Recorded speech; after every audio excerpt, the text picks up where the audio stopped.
on fumes at this point. He's very, very short as we look at him. Davies has had a tough week, by the way. You talked about going over there and, you know, bricking everything. Davies had bricked everything until this one, Brent. That adds up in a hurry, man. I mean, you go over and you're spending $25, $50, $100,000 per buy-in. Oof. It gets steep. These guys are used to the swings, no doubt. All in? Yeah, you wonder how used to it you get, and Tang's just going to play the all-in game. He's learned this. We saw this with Makita Wadziakowski, and he's the all-in game. I expect to see a lot of a fold game from everybody else with these huge pay jumps. Paul Poit on 625,000, Seth Davies on 500K, Kuhn on 1.16 million, Lun Loon, the only player with chips at this table, 2.3 million, besides our leader Danny Tang. To apologize for our tech hiccup this morning. Apparently, we are not on the PokerGo YouTube channel right now for whatever reason. Can't access that. I don't know. We had gremlins in the middle of the night. Yeah, some gremlins in the middle of the night. Somebody pulled the cord. So welcome to all of you if you're watching us on the luxonpay YouTube channel or on the Merit Poker YouTube channel. Good news, we're still here. Bad news, we can't chat with you. Yeah, I don't have access to chat. What is going on? You know what, though? I'm thinking about it, Brent. If somebody wants to, they can pop out the chat from our channel. Yeah. And they can watch it on luxonpay or on Merit Poker. Totally easy on you. There you go. So you can still chat with us. Well, that is true. I mean, we can still chat on the PokerGo YouTube channel and just watch it on Merit Poker or luxonpay. There you go. Solution. There's a look at Paul Poit. Businessman, but a very, very good short deck player. And as one of the shortest stacks, I think Kings might just go in. Decent spot, really. Yeah. I mean, he's got more chips than Seth Davies, but not much in it. And he's going to gamble. And you might see Davies, well... Davies, couple jacks. Shark Darvis, his nickname, given to him by his good buddy there, Jason Kuhn. These two travel a ton together when they're on the road. Exactly. 500 even? Equal to 500. 500 even? Yes.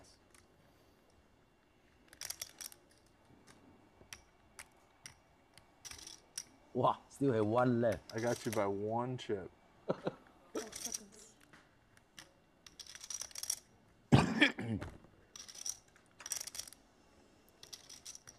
Jason Kuhn's fifth final table of his time in Northern Cyprus. Danny Tang's fifth cash, looking for his first victory.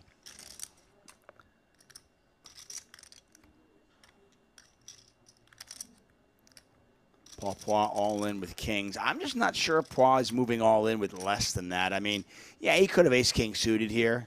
Could have ace-queen suited, I suppose. But I think that's a good fold from Davies with jacks. I think you're either dominated or you're flipping. No, I'm so lucky. Oh yeah. Brent Hanks, David Tuckman here. We're in Northern Cyprus, the beautiful Merit Royal Hotel, Casino, and Spa. We're going to be here for the next, I don't know, handful of hours, covering some poker. And talking about Jason Kuhn from yesterday, it was a struggle for him. I mean, the struggle was real. Just couldn't get anything going in short deck until just about 20 minutes before we went off the air, Brent. Yeah, it's amazing how that happens, right? We saw him bust, re-enter, maybe as many times as twice. Got back in and just spun it right to the moon.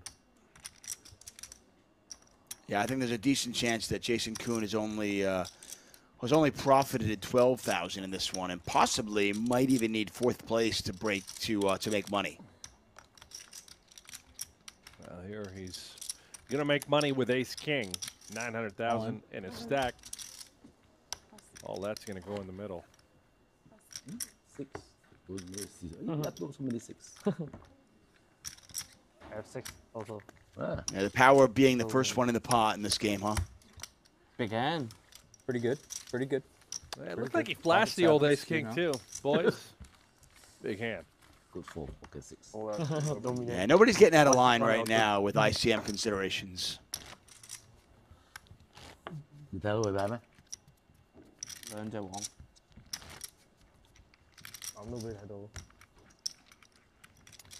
So for those of you who are joining us on Merit Poker or luxonpay, Brett and I do have access to the PokerGo YouTube chat. Pass. If you want to talk to us. And I see Ryan Ricks is there. Good morning. Good afternoon, wherever you might be. Tang all in.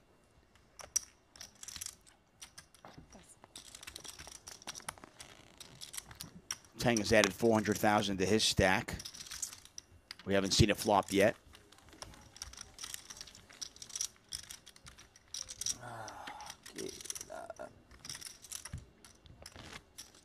Nothing like waking up in the morning, 3:30 in the morning, that is, to just find out that gremlins have chewed up the wires, right? Oh, it's frustrating. I mean, I still don't know what's going on with this.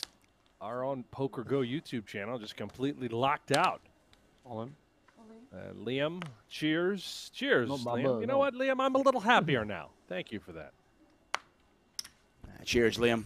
Good morning to you. Tang all over the Jack-8 suited. You needed a monster to call, that's for sure. Oh. Okay. And that is not a monster. I'm going to give you guys a chance to pay ladder. But it was the 6 and not the queen. Brent Hanks, David Zuckman. We are live from Northern Cyprus, the beautiful Merit Royal Hotel, Casino, and Spa. Our host for the Super High Roller Series, Europe. We've got, Brent and I have one more stream tomorrow. So it'll be same bat time, same bat channel, 4 a.m. Pacific time, 7 a.m. Eastern time. We'll be live. We've got No Limit Hold'em tomorrow on tap. And then April 13th, 14th, and 15th. Yeah, April 13th, 14th, and 15th. We've got the 250K Super High Roller Bowl. The Cadillac of Cadillacs, right? The big boy.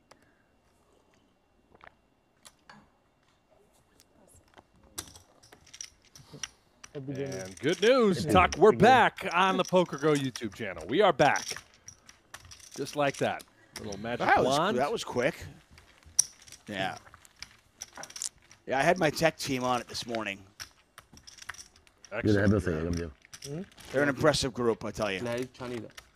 Shout out to our production team for getting that sorted out. As we take a look at our final 5 players. They were going to stop last night at 7, but the players decided they wanted to play down to the money.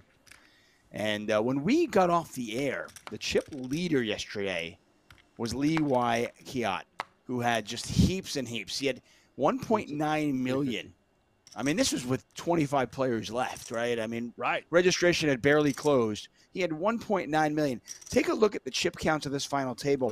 1.9 million would put him in 3rd place, just below Lun Loon at 2.3. So Lee Y. Kayat, not much went his way after that. He finished in 7th. He kind of just walked away. Almost. 50-50. 50-50. Looks like we've got an all-in and a call. Queens. Paul Poir at risk with ace jack of hearts. Lun Loon with Optimistic queens. 50-50, but yeah. I feel good about it. Paul says I feel good about it. Bad news. You have queen jack? No, good news and bad news. Would you like it? Or would you like to just... You put it hearts, but a queen. Queen of hearts. And queen X of hearts, yeah. Little bit of good news, a little bit of bad news. Oh. Jack high flop here. Paul needs more work, more help. Usually the Paul with a little bit of love, looking for a carrot or another jack. Oh, there it is. The ace of clubs on the turn, and we already heard Jason's folded a queen, so Lun looking for a king or the queen of spades. Oh, and then it is the queen of spades. GG, Like a dagger in Paul Poir's heart. And Paul has been eliminated in 5th place. He'll earn himself $112,000. The rest of the table is happy. Not because they don't like Paul, but they all just made themselves an extra $64K. Especially Seth Davis, who's just extremely short right now. Davies is, I think he's sitting on about 6 antes or so. No, I just get a steamroll the table. Yep. Oh, yeah, that queen of spades on the river. You know, Lund Loon is obviously happy. Paul is crushed, but I don't think anybody's happier at that table than Seth Davies.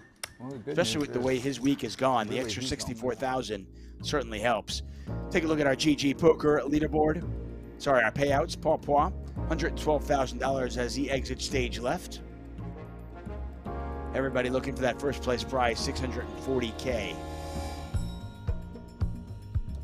That money going up and up and up for now. Remain. I just bought in. Shark Darvis.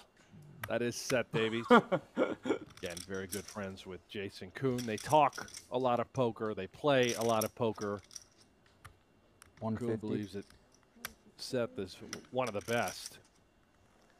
Kuhn with the raise. Does not just shove all in. This guy, yeah, wow, a couple of bullets. I would imagine he's very polarized in this spot. You would think so, right, Tuck? Would he ever be raised folding a lot of hands? I guess Tang wants to find out. Queen Jack off. It's all going in. I mean, we just saw Kuhn move all in with Ace King. I have to imagine that kind of hand he's just moving all in with. I mean, to me, this is probably just aces and maybe one bluff. I don't know.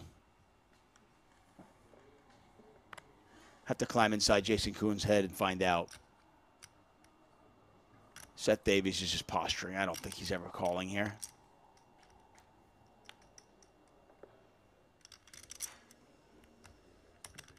He is extremely short, as you can see. Only 300,000.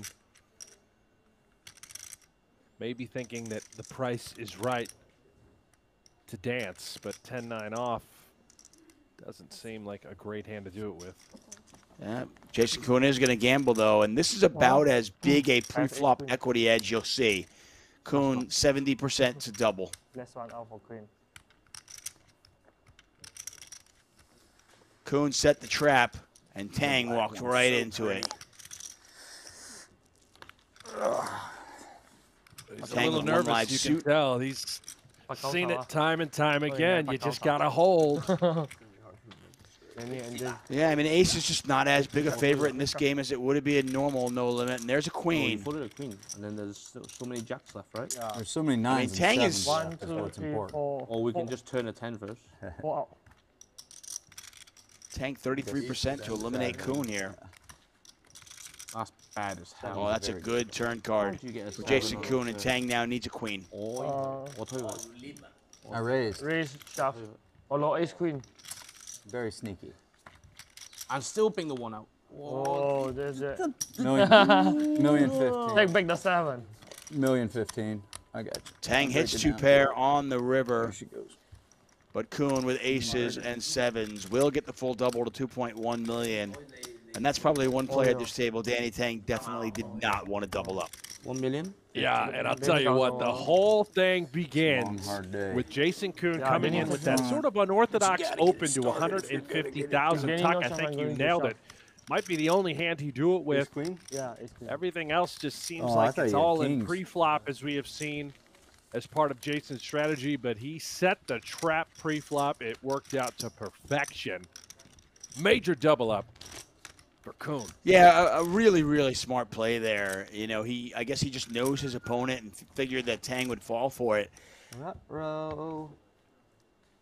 I don't know Jason Kuhn's short deck game enough to know exactly what he's doing that with.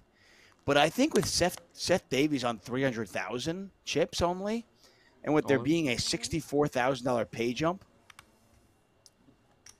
between 5th and 4th, I just dare I say that was a misstep from Tang. 2, 3. I think it was a misstep. A little too aggro. Not a lot of thought going into it, other than, you know, was he going to call if Jason moved all in pre-flop with queen jack off? Absolutely not. No way. Do you think he could possibly get Jason Kuhn to fold if he was raised folding various hands? Clearly, that was the mindset, but certainly a misstep. A little too aggressive. Well, you know what? Sometimes you just want to be a little too aggressive, and if you want to be, you can be. That's right, for free. On our own Texas Hold'em Poker app, built from the creators of High Stakes Poker, Poker After Dark, and more. Be part of the shows that help shape the game with an authentic online poker experience. PokerGO Hold'em is available now on the App Store, Google Play, or by heading over to PokerGoHold'em.com. You got a chance to be aggro if you want to. Yeah, I mean, I am all for, as the big stack, kind of pushing around your weight and pressuring your opponents with ICM. And I just think with Seth Davies, who just moved all in, by the way, with only 300,000 chips, I don't know if Kuhn is ever doing that light. I mean, Kuhn is very cognizant of the pay jumps. You know, here's a guy, we talked about it earlier in the week. Here's a guy who made sure that he registered early in one of the next tournaments to save the $1,000 rake. So, and it looks like he's going to give him action here. We don't know what they have, but Kuhn has got to be pretty strong here. I don't know if he has to be that strong, though, right? I mean, we're putting in 300 certainly to consider folding if Tang were to once again go bananas. I think he could be calling with a hand as bad as, say, king-queen offsuit here. Okay, I'll give you that. I'll give you that. I mean, in fairness, I mean, he might even be in there with queen jack suited. And there goes Tang, ripped it. We don't know what Kuhn had. King 10. Wow. King So 10. he was actually lighter than I would have ever imagined. So yeah, good call by you. You nailed that on the head.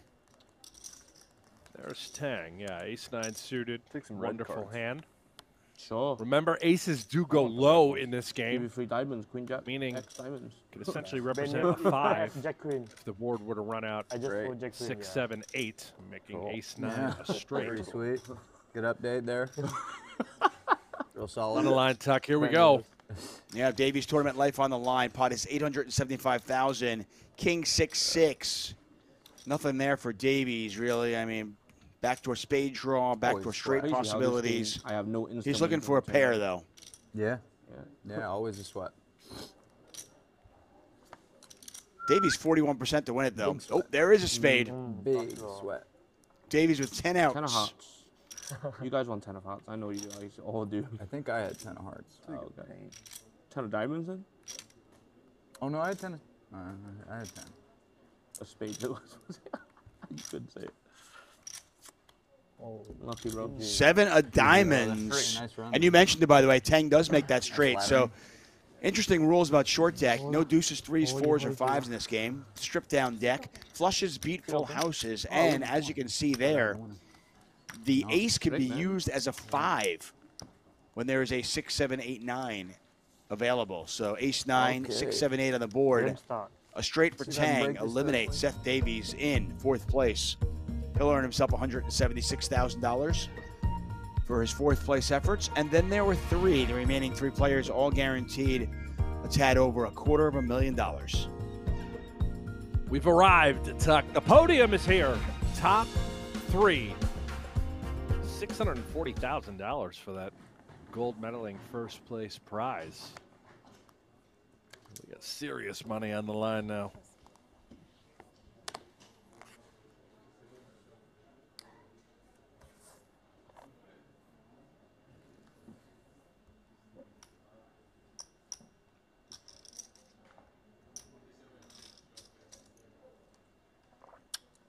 I want to say hi to some of the people in the chat there. Andre Tomas, Liam, Patrick B.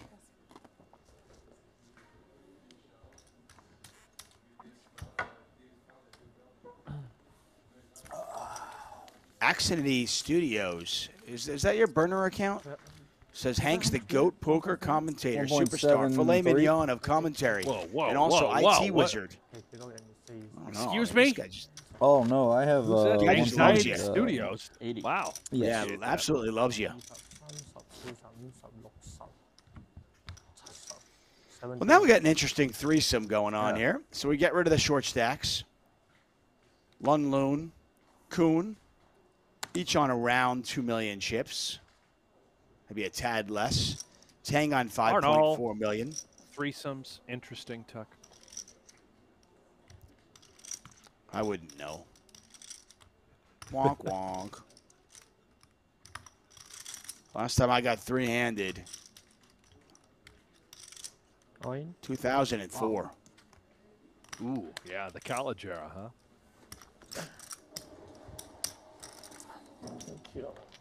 Loon on 2.6 million. Kuhn is our short stack. I think he's got 1.9. This is the Super High Roller Series in Northern Cyprus. I want to thank you all for joining us. Ace hand. Ace king. Get a dealer change. Take a give us a chance to look at the Merit Poker payouts and leaderboard. Kuhn on 1.7 million. Lun Loon on 2.5. They're both chasing Danny Tang, who is looking for his first title of the week, his 5th cash. We have seen him lose heads up already. That was to Marius Gersha. Can he close the deal today? Stick with us and find out. Yeah. The Tang has been knocking on the door. Various final tables. Today feels like this could be the one. All these chips thus far, three-handed. Things seem to be going his way. Kuhn, though. A couple of honeys. Just limps in, sets the trap. Oh, this could be a massive coin flip for all of it. Yeah, it could be. Maybe Kuhn considers folding pre. I don't think so as the ultimate short stack. ICM sort of out the door when you are this short. Comparing yourself to the other players, he and Loon are close, but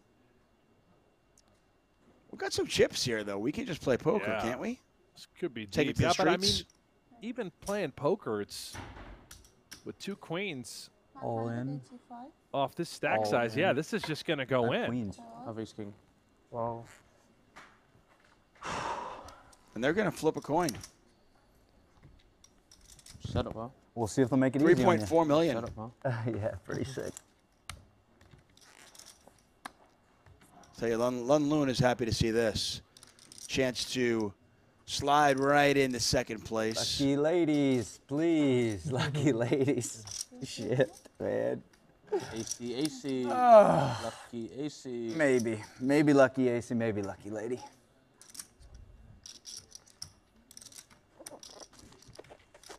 Take a look at this flop here. Ace King versus the Queens. So far, so good for Jason Kuhn. I think a 10. No, 6. 6. 6. 9? How about a queen? Queen's fine. That's not fun. That's not fun. 6. 10. 6. No. 10 is not good? 10's fun. Like, 10's a fun Ten is spot fun. for everybody. King, man. You want him to bust or not? 6.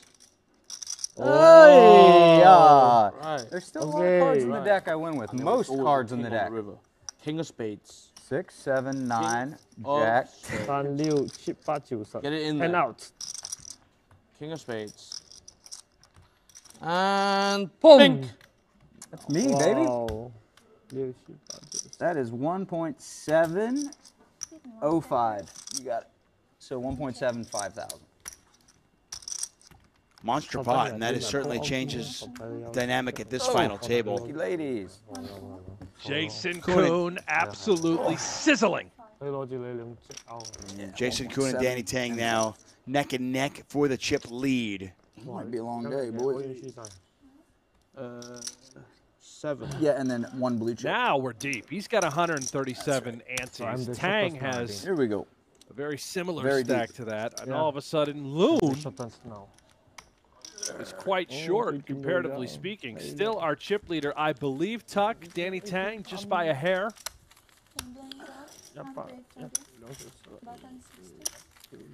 Yeah, we don't get a chance to see much post-flop play in I felt short like it deck. was set up, honestly. When you raised, I was like, I just felt like you had it to me. And I was like, this is sick. But maybe it's just jacks. I believe that's the case. That's what we're going to see. Should be. Shut the no. Hey.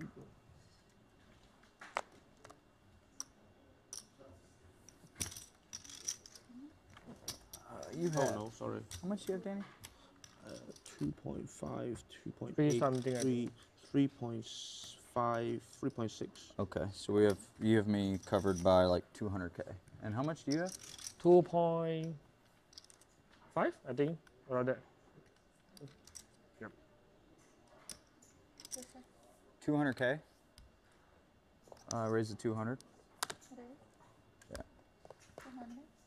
Oh, another pretty one for Tang. King, queen suited. Now maybe, Tuck, is a spot where you mentioned a moment ago where we could simply just play poker. Everybody extremely deep.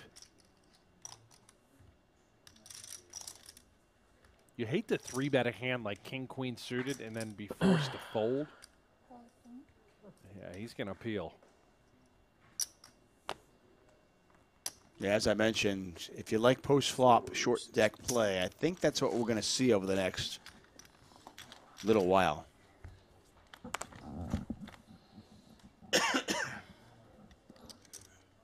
Queen high flop, all clubs, neither player with a club in their hand.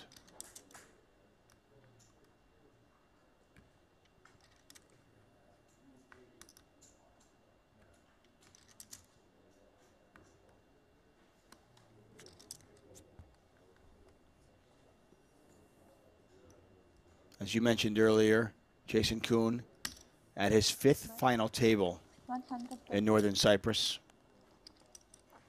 He's going to bet the gut shot.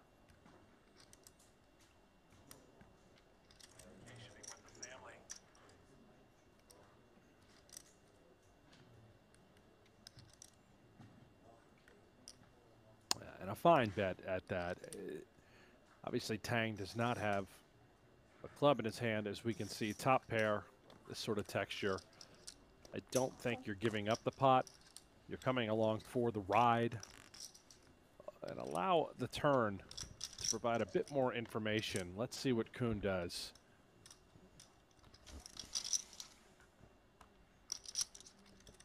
Kuhn now open-ended. He checks.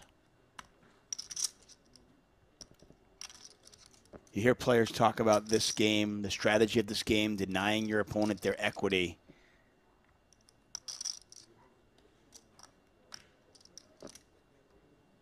And if that's the case with top pair, do you bet if you're Danny Tang, or do you check it back? 260. Looks to me, Tuck, like he's looking at betting. Sizing 260. Yellow chips are 25,000. Red chips are 100K.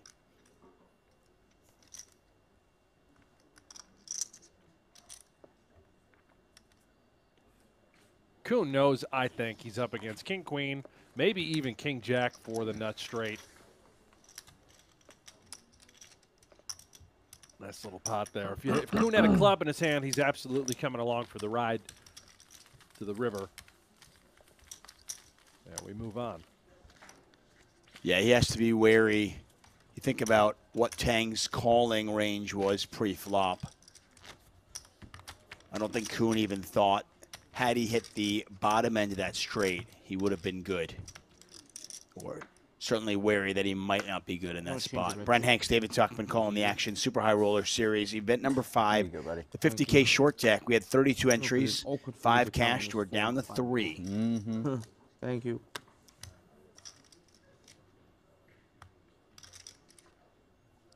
By the way, I feel like you've been mentioning Daniel Negreanu's tweets each day. Each day, it's a Daniel Negreanu tweet regarding Phil Ivey and the fact that Phil Ivey is back. Yesterday, we had the privilege of commentating on Phil Ivey's second win this week.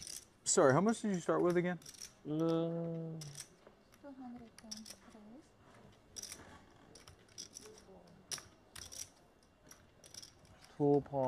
2.2. It's like 2.3, 2.5. Queen.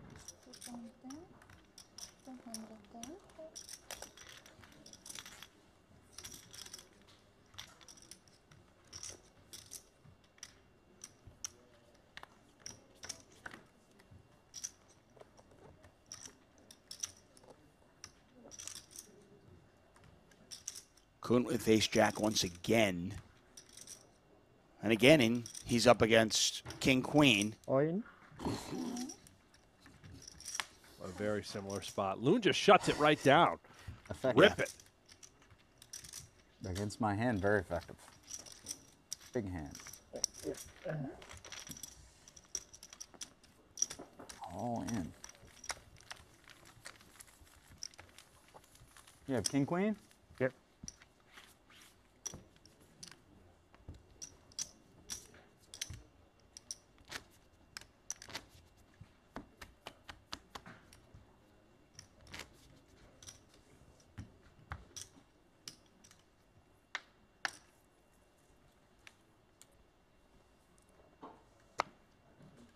Danny Tang, our chip leader.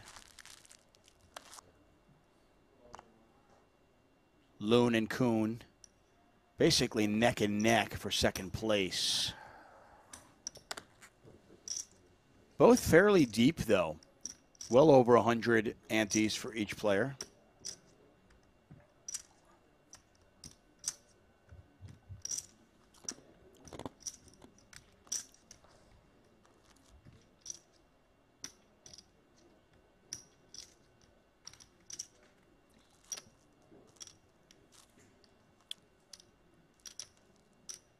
$225.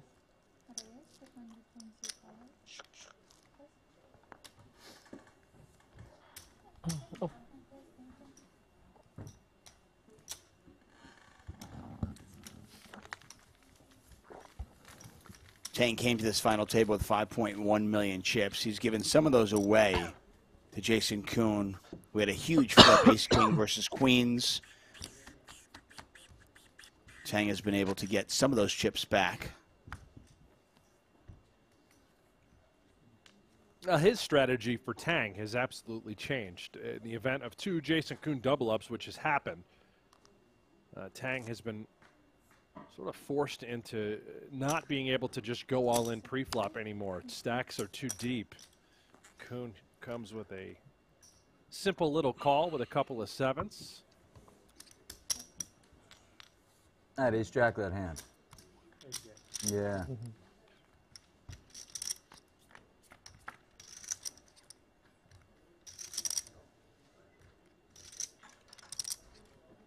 So Kuhn limps in. Loon on the button with 9-8.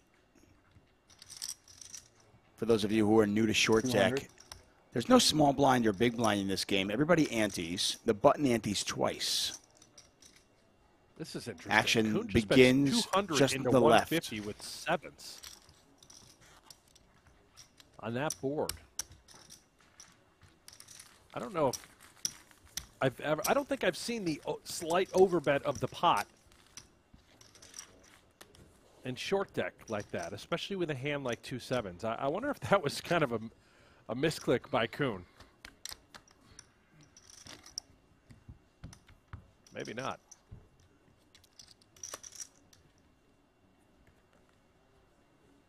I'm not crazy, right? Tuck, there was 150 in the middle, and he No, bet you're 200? 100% right. I am crazy, but yeah. Yeah, the two things are not mutually exclusive. That said, I don't know. I mean, I imagine that Kuhn's limping in range there much stronger. Raise. And he can rep the king, the queen. 210. Oh, sorry.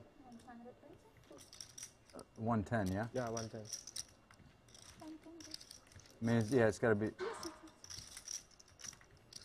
It's got to be 150, I think, right? It could be 110. Those green chips are 5K each. All right. 110. Yeah. Yeah, the yellow chips are 25K. The green ones are 5K. The red ones are 100K. Ace-10 versus Queen-9. And this time it's Kuhn who outflops Loon. Check.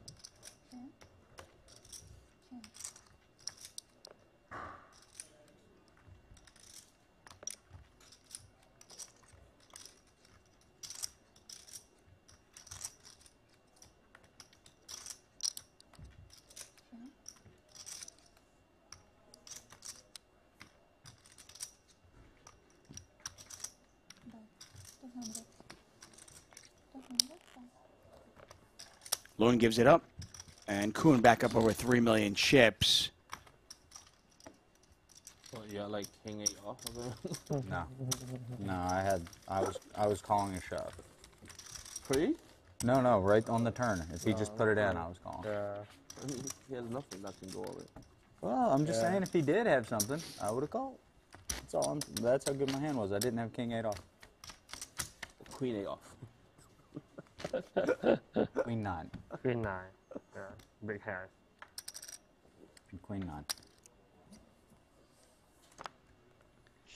9. Only 36 cards in this short deck.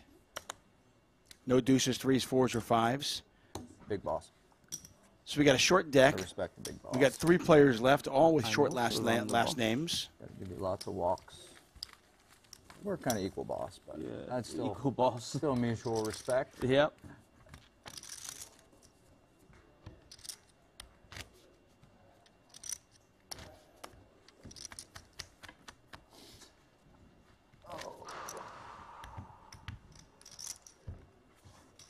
Been saying all week I want to play some deep short deck, and here we are. Everybody's got a bunch of chips. I'm not convinced that even deep short deck lasts a long time. Maybe this will be the day. Maybe I say that and we'll be here for hours and hours and hours watching these guys battle 3 ways. I don't know. I'm just not convinced. Yeah. Jay.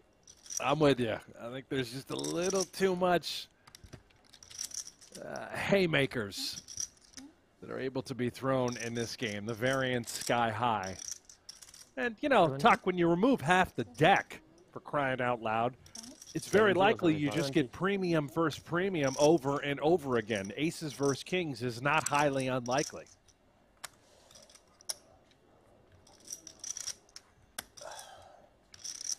Yeah, in a game where you're trying to deny your opponent their equity, well, your opponent's actively trying to keep their equity. So you've got that battle. This is kind of the perfect game for your shirt. No gamble, no future, and your show. Touche, Tuck, touche. Nice little call out there. Appreciate that. 10. Green.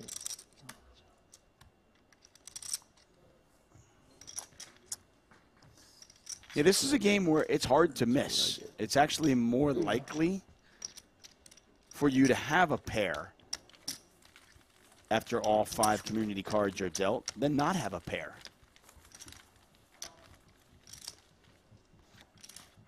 Brian Abner says it's kind of fun how they openly discuss their hands after. That is a great point. And Kuhn seems to be very, he gets it, right? He understands these spots, the table antics, the table talk. He feels he's the superior player. He is the superior player. He's going to sort of act accordingly. Show these guys from time to time what he's doing.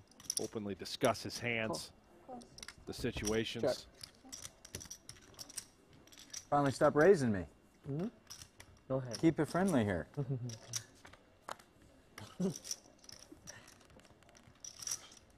Check. Lone flops 2 pair. Check, check. Kuhn catches up to him and passes him on a turn.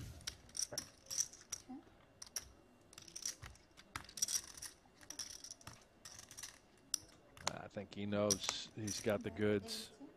Deny a little equity, protect that hand, sprinkle 80,000. Nice fold by Loon. He's been getting out of harm's way correctly thus far. About this time. Had it.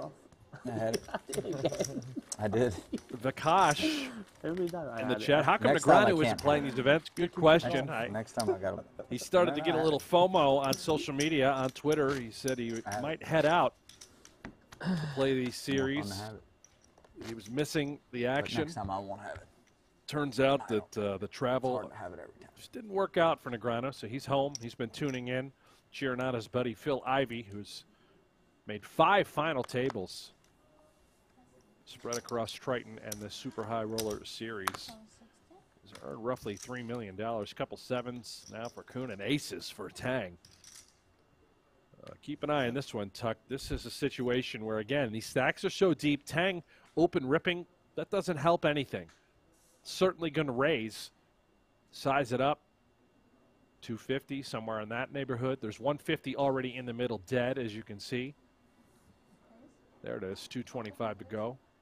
And Kuhn with a pair, you're just going to get a price. You're going to peel. You understand you're up against a pretty good holding from Tang. He can be as wide as, say, king, queen off, all the way through aces. Jack 10 suited, certainly a premium in this game as well. So he can have a variety of hands. It's not necessarily just aces or kings or ace-king.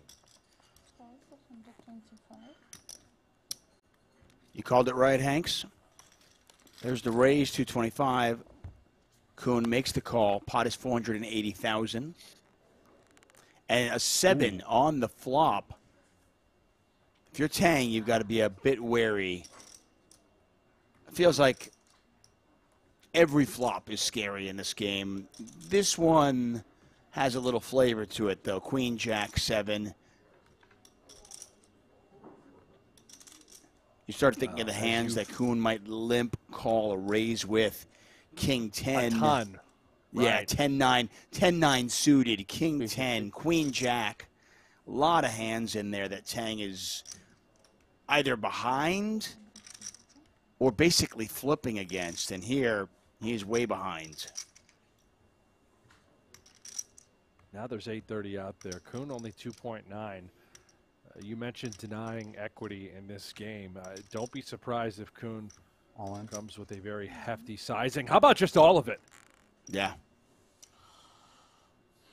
And this is going to put Tang into a really tough spot. Just the overshove. Those draws you mentioned that Kuhn could certainly have. I don't think he would play them like this. Keep in mind, only because we've seen Kuhn play a lot. It'd have to be exactly Jack X of clubs where maybe he'd be just playing for all of it like this, although, again, highly unlikely. He might do this with a hand like Queen Jack, and, again, sets of 7s. What about 10-9 of diamonds? I don't think so. I think Kuhn would just check call, you know, those sorts of holdings. Just take your equity to the head. Uh-oh, here we go. He called. This is for like 80% of the chips in play. Whoa. Kuhn is at risk here. We can just turn an ace. Just have you dead, you know. Turn a 7, bro. How'd you get this wet broad? Let's go. Tang looking for a red ace. One club. Yeah, you There got like are a 500 lot of left. cards that will give him more equity. 10 o'clock. Come on, bro. Take it easy on me here. 7. Kind of flip. Oh.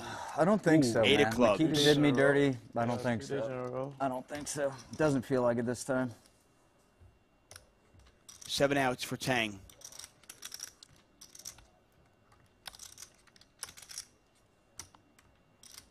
Wow. Wow. Oh. Wow. Oh, and Kuhn just crumbles. Oh, it's sickening. Wow. For Kuhn, a devastating beat, Tuck. That's for all the chips. Wow. Wow. You never just know what happened? happens heads. You never know what happens heads up, but that is essentially for the title. And you heard Jason Kuhn allude to it just moments ago. He said Makita did me dirty earlier. He was referencing a short deck final table earlier this week where he lost when he flopped a straight and Makita caught running flush cards here, a set, and then on the river an ace, and it's a set over set. Jason Kuhn finishes in third place, $256,000. We're going to take a short break. When we come back, heads up, Danny Tang looking for his first title of the week. Wow. I'm sick to my stomach, Tuck. We needed this break. I'll see you in 10.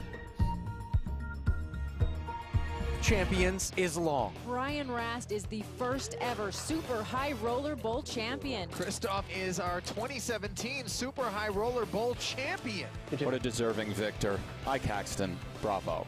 Tonight, the best in the world try to add their name to that list to be a champion of one of the most prestigious events there is, the Super High Roller Bowl. A $300,000 buy-in 2021 edition is next. And BK, 14 bigs, 7-7. Do we have fold equity? Let's see. Perhaps it goes in now, Ollie. All in. Yep. Curious to see how Brewer handles this. Man, I think we have to action gamble, but oof. Yeah, Klein's ace-10. It's like 130, right? 138. Disinterested. After the prerequisite Hollywood of sorts from Solver, looks like he's out. What does Brewer do here against the 14 BB Jam? He's just in. We do what needs to be done. Heads, tails. And we don't necessarily do it because we think King-Queen is in good shape, but we feel the price is right. And now Kenny will spin the wheel with an edge in equity. Best hand going to the flop. Can he hold?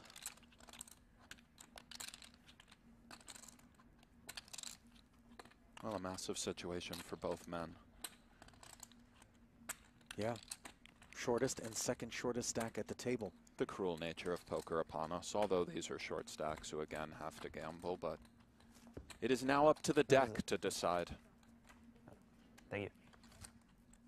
Oh. Brutality. I'll pair the board, dealer. A little sweat. Can we get a board pair? King or a queen, perhaps, for opportunities? Right, there you go.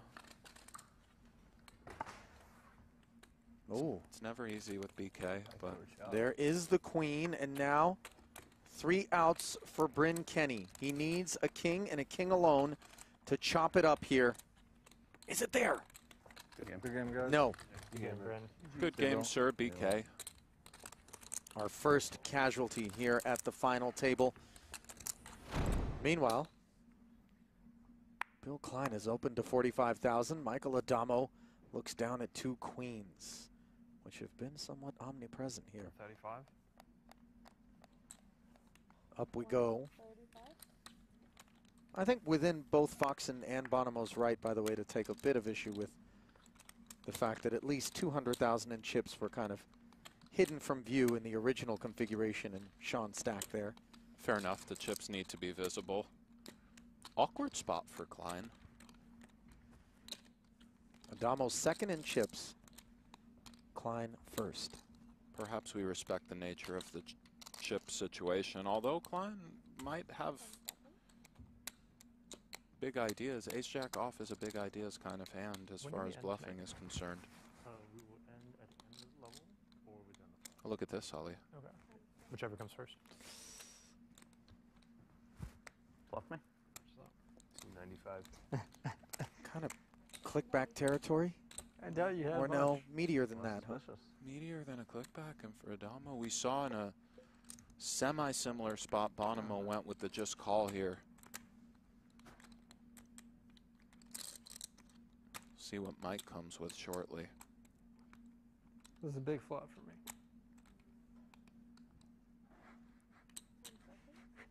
Well, we watched Bonomo against Adamo flat a 4-bet in position with 2 queens and ultimately be forced to fold. Adamo also maybe a 6-7. going to flat. That's a straight. It's true. Klein has now bloated this pot to 640,000. You knew it was one of the two. Thought you had a 6 in your hand. I was getting a 6-5. And he's flopped a jack on the Jack 10-7 board, Nick. Trouble awaits. Well, 640 out there. Let's just kind of see how this one plays out, Ollie. Super savage if I called it. Just show me a fucking 9. I'd be sad. Try can bet like king 5. Maybe. I believe that's 200K just south of third. Highly awkward territory for Adamo, but an overpair nonetheless. And as we touched on before, Maybe not for he's that much. Been pushing Klein around a little bit, he might think. This is not the time, though, in this spot, is it?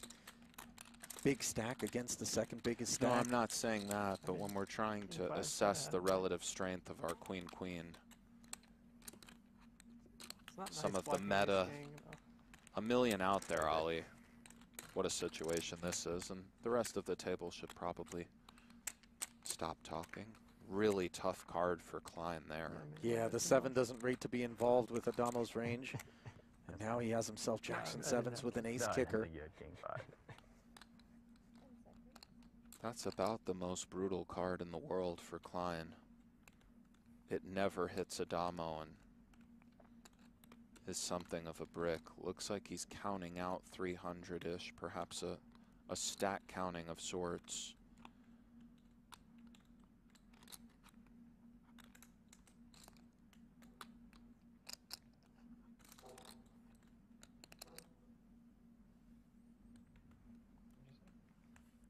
$350, I believe. I think you're right, Ollie. It is $350. Third pot. Still developing. Queens are concerned, Ollie. Adamo's concerned, but we're going to see a river worth just tons of actual money, EV-wise. Now that Klein's been called pre-flop, on the flop, and on this turn, which puts 4 to a straight out there. Oh, and he does put it in, Ollie. And 2 10s, 2 jacks, 2 kings, 2 aces. Wow. You very well said, Ali. Kings and aces, we don't know if we're in Adamo's seats, but that's 6 combinations of boats. Another 12 combos of those over pairs that might not take this line.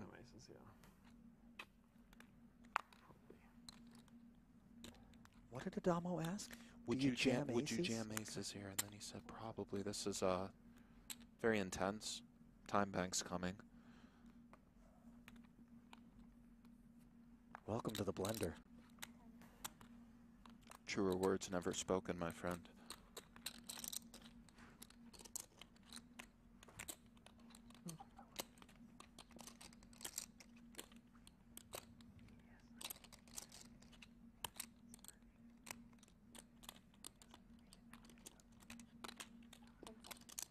$10 seconds remain. Oh, and he does pay it off. And Adamo just continues to get it done. Wow. Klein. Oh, my God. Will live, but with the faintest of pulses. 3.4. Up top, along with the ring. 1-9 in second, and that $1 million membrane. Oh, yeah.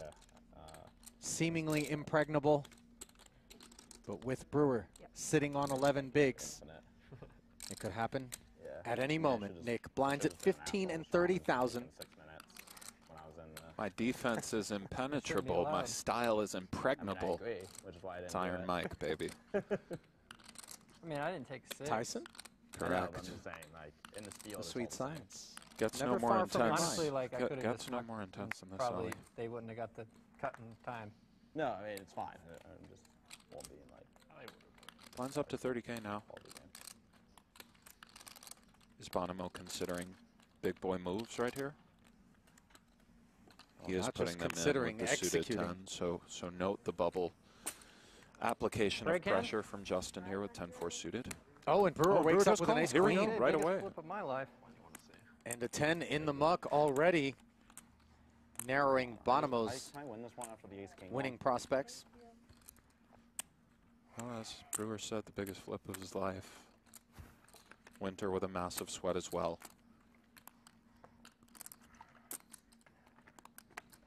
Two to 1 favorite on $1 million bubble. Ali. This is the real deal. 695 in the middle. Ace, queen, queen. You can't be too Not to be greedy greedy, out yeah. there, Chris, but And the flop is my. queen 5-7, top pair against the heart draw, and it's never easy, is it, Mr. Brewer? no, I mean, just look at him, guys. He's He's squirming a little bit, but as is Winter pacing. Cleanliness is godliness. Fading a heart now, and that's all. 4-1 favorite for Mr. Brewer to double and slide into third. At least chip stack wise, and the mantra now. Well, no heart. No heart. Oh. It hurts. Man. It's hilarious, man. I lose ace-king to 9-3 suited on the bubble, and then ace-queen to 10-full suited on the bubble. I'm the best. I'm gonna buy you something nice. I mean, you like that? I'm the best. That was good for you? I had 10-9 off, no heart, so I was happy with the flop because I guess you're more likely to hit a heart. Palpable steam coming off of Chris Brewer, a consummate professional, but a disappointed one nonetheless, as he is left on the outside of this bubble as it bursts, courtesy of his elimination. And now all three of these gentlemen are guaranteed $1 million+ for their effort here in Super High Roller Bowl 6. Did you say 2.6 and a Bitcoin? penchant earlier? Did I catch that? I mean, I let it slide during the hand. I know you really like to focus on the action, but here in between, as we see Adama with the ace-jack suited I try not to look on the during button. these series. Ali, you know I did. Verify. You know I did. We didn't want to use penchant, perhaps, there? Isn't it French? Is it not penchant? Are we in France? Is it not? I mean... I wish you guys could see how the way this guy is just like, he's so smug. Do you say Las Vegas? Or do you just say Las Vegas? Ace-jack tens, but sure, here he is. 2 red tens for Winter, going to be a welcome sight here in the face of this open from Adamo. Indeed, sub 30. Oh, it goes in, and I mean, for Adamo ace-jack, who did? It snapped. So here we are. Gentlemen, start your playing engines. some poker. Can Winter do it again, Ali? This is also a small flip for you. This has been epic spins for Sean. That's a decent pot. It's a big pot. A decent one. You don't feel it, man. 1-6 and change out there. Bonomo taking a quick peek and then returning to lurk in the shadows. So if I'm three-handed, we could play for 5 hours. Win-win. You fold a 10, Justin? Will the 10s hold on the flop? Or something. Wow. So far, so good. And those 10s now turning into blockers to the Broadway draw for Adamo. I want a 6. You want an ace and a jack? I want a 6 of diamonds. You want an ace and a jack?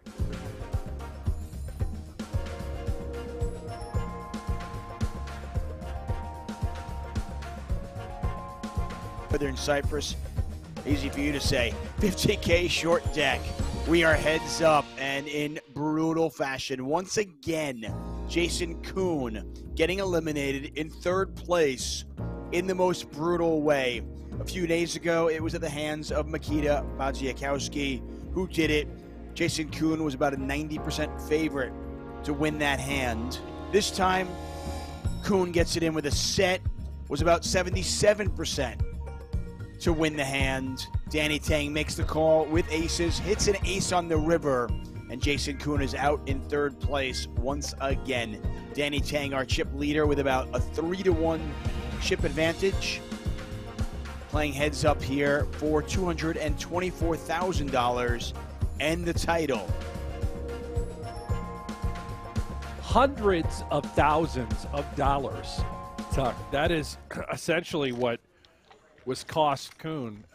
You mentioned the bad beat against Makita a couple events ago where he was a 91% favorite when the money went in, which is extremely hard to do in short deck. And then here today, nearly an 80% favorite when all the money went in for roughly 80% of the chips in play. And those are just sickening beats. It's a part of the game that you and I and everyone here in the chat are accustomed to seeing and being a part of. It hurts, let's face it.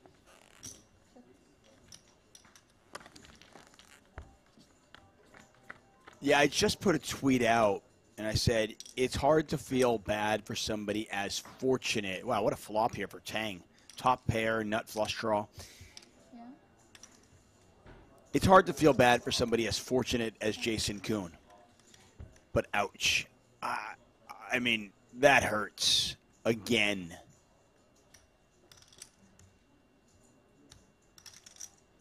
His fifth final table of the week ends in brutal fashion. You know, something I think also worth mentioning is we see Tang has just got an absolute stranglehold on this one, understanding that flushes do beat all the houses. He's not going to be afraid with this sort of holding despite the other queen.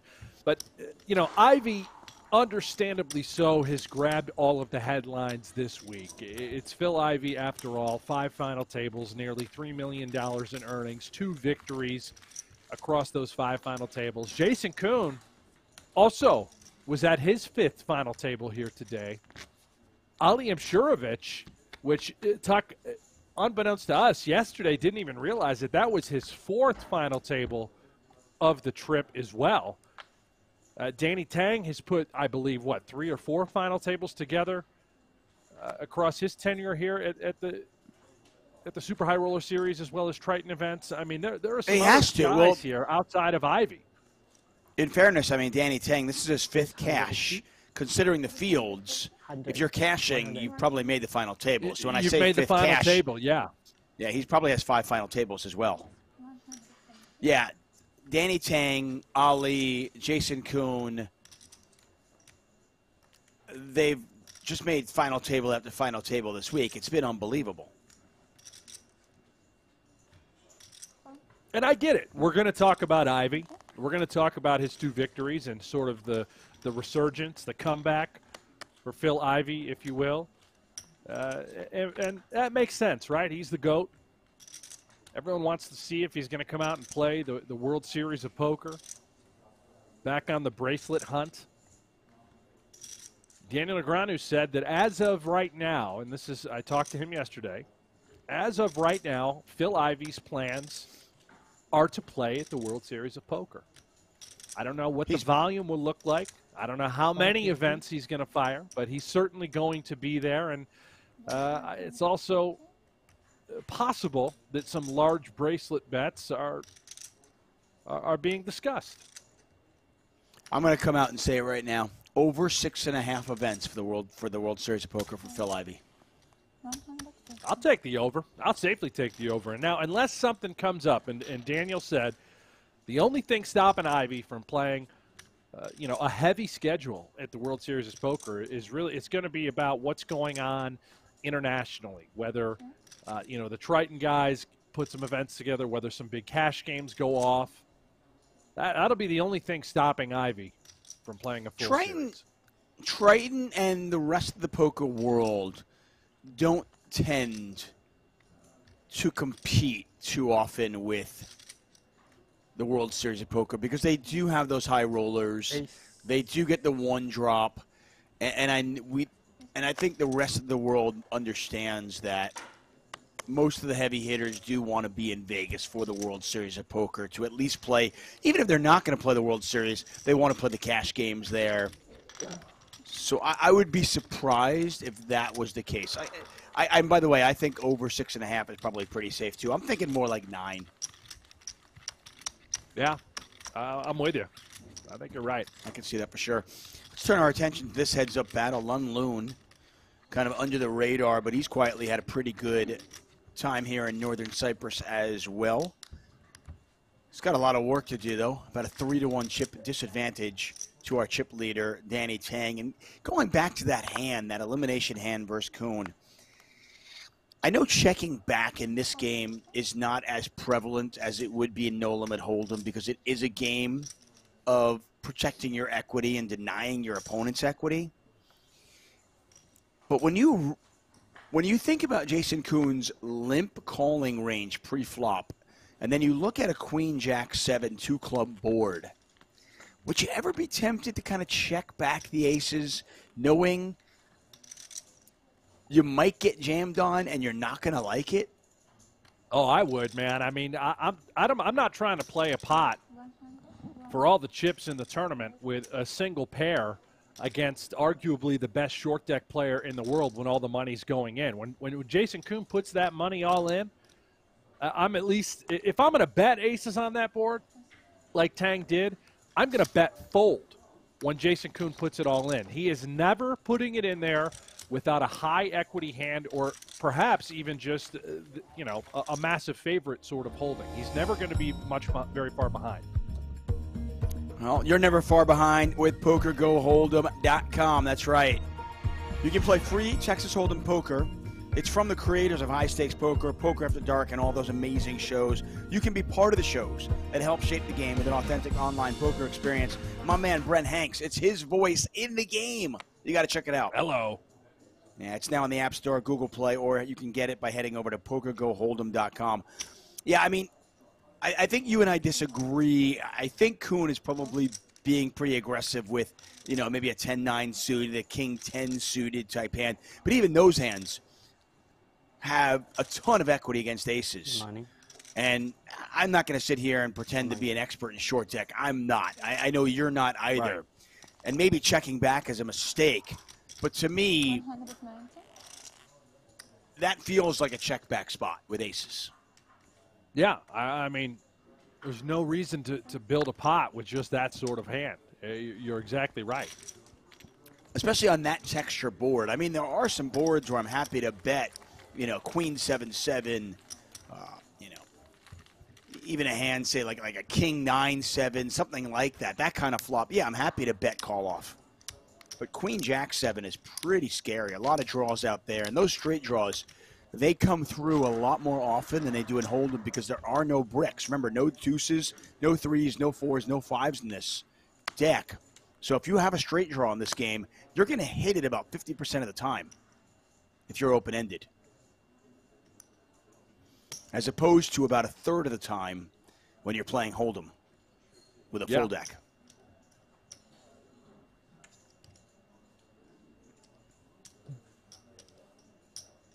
I want to thank all of you for joining us. Loon is going to raise this to 210,000. 210.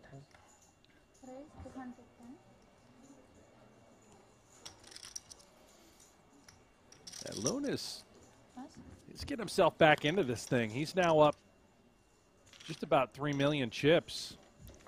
About a 2-to-1 chip deficit. Don't count out the Loon. It feels like this is Tang's to lose, but here we go, Loon. Make some noise, baby. The cord is nothing.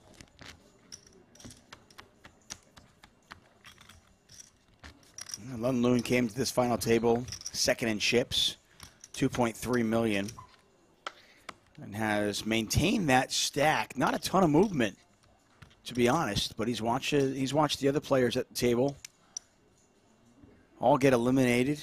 He's now guaranteed himself $416,000 with a chance at first. And the real question now, Danny Tang, he's been the bridesmaid this week. He's cashed 5 times. Can he close the deal? Well on his way.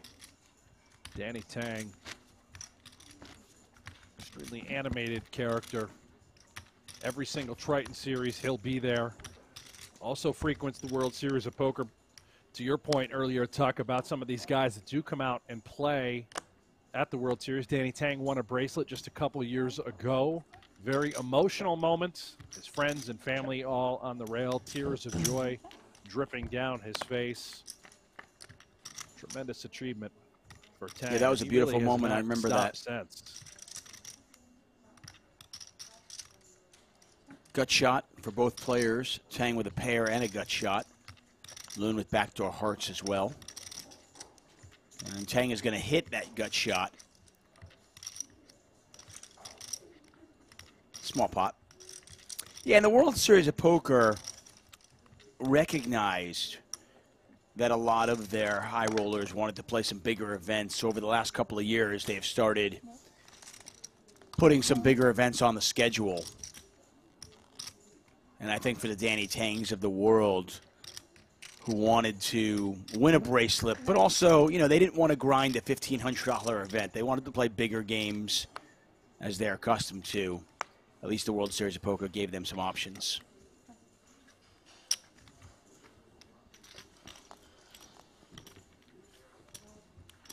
Vandero in the chat. This is so boring. Bye. Well, hey, Vandero, thanks for stopping by. And take care. Don't let the door hit you on the ass on the way out. Well, hold on a second. Can we take a moment just to miss this gentleman? Mm-hmm. Yeah. Yeah. Just give me a second. It's gonna take me a moment to get over this.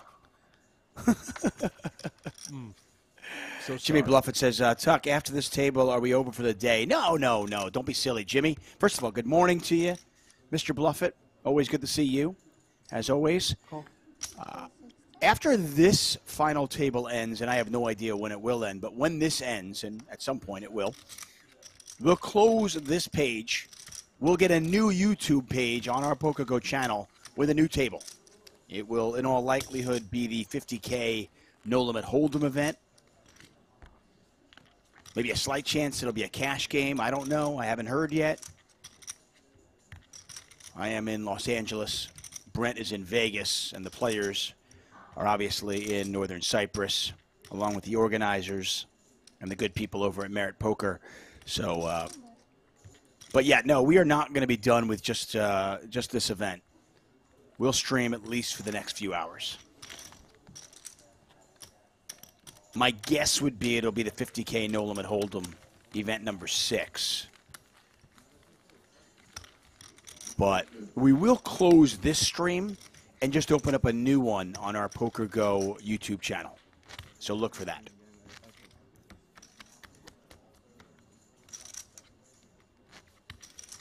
Bobby asking in the chat, how much money are these guys going to make? Well, the loser of this heads-up battle will take home $416,000. Yeah, a lot of money, huh? A lot of cheese.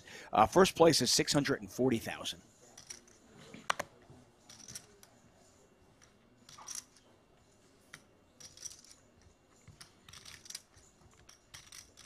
Joseph asking how long until the blinds increase. Well, there are no blinds in this game. We play with antes in short deck, but the levels are 40 minutes long.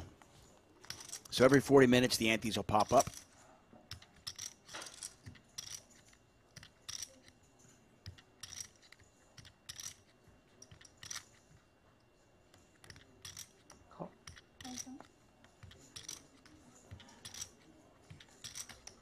Nico asking, what's the biggest buy-in during the World Series of Poker this summer? I don't have the schedule in front of me, but I know they have some 50Ks now. Tang flopped the full house. I'm pretty sure they have a 100K bounty tournament happening early on in the World Series of Poker this year, where it's 10K per bounty for everyone you eliminate. And I believe there's a 250K somewhere towards the tail end of the series as well. I'm sure that schedule floating around somewhere online. You can go check it out. But yeah, there are some big buy-in events out there. See, my advice would be head over to your browser, type in PokerGoHold'em.com, download that game, and then when you're done with that, you can type in WSOP 2022 schedule, and you'll get all the whole entire schedule. But I think you're right, Brent.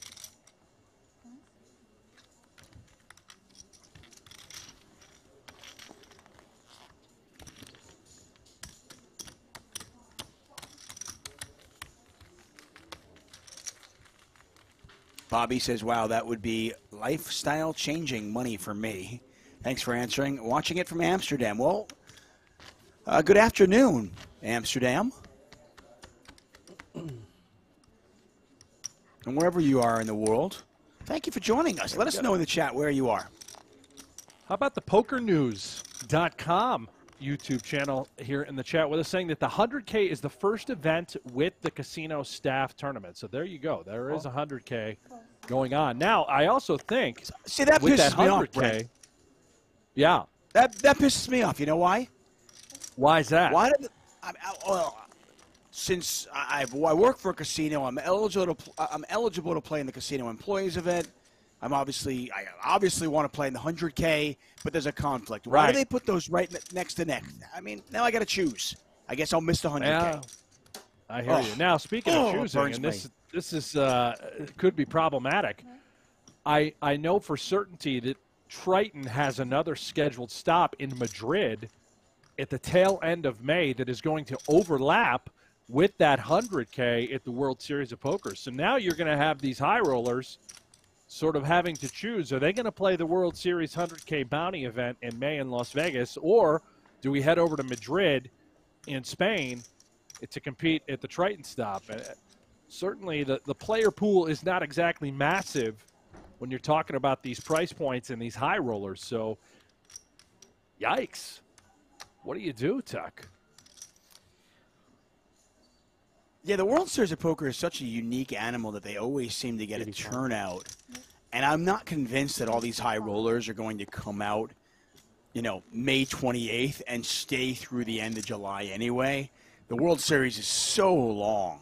It's such a marathon that I know a lot of the players, from whether it be from Asia or Europe, they might not even make it out there until the end of June. Yeah, I have to believe that, you know, the purpose and the whole point of having that 100K at the beginning of the series was to try and lure them out. Hey, come on out. Spend the summer in Vegas. We're going to give you high rollers throughout. And a little Madrid stop. Little wrinkle for the World Series. We could see a low turnout for that 100K bounty event. Yeah, I don't think you're wrong. I mean, I think you definitely you've got something there. And by the way, Madrid is just absolutely stunning. I think this is Triton's first stop there. They have been to Jeju. They've been to Montenegro, Malaysia, Northern Cyprus. I think this is Triton's first stop in Madrid. Ace-10 for Tang. He is very much in command of this hand. Still a 3-to-1 chip advantage. 110, but 110. If you're worried or concerned that Brent and I are not watching, don't worry. We got the poker right in front of us. If a big hand starts to develop, we are going to be on it. I promise you that.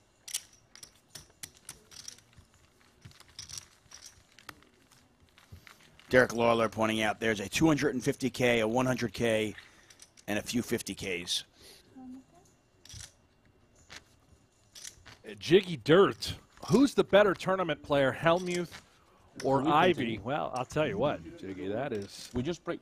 Yeah, that's one you could debate for a long time. Helmuth, obviously, the 16 bracelets, but Ivy is the overall GOAT.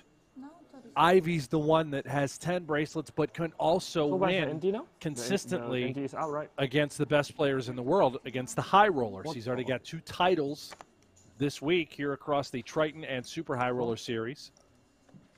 If I had to choose, I'm going Ivy. And I love, you know, Phil's a buddy of mine, but when I say Phil, I mean Helmuth is a buddy of mine, and I'm still going Ivy.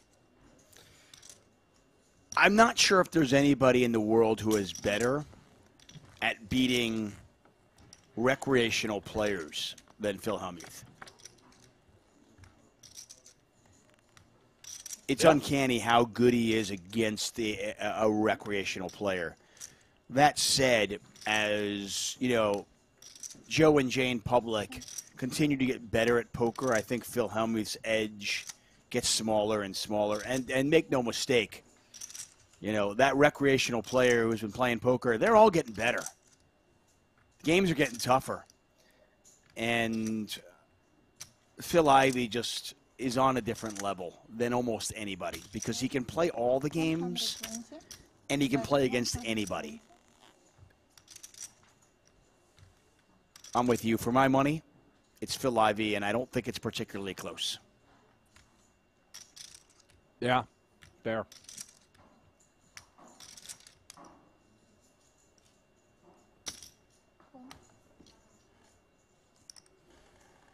Pro France throw says Negrano into the conversation?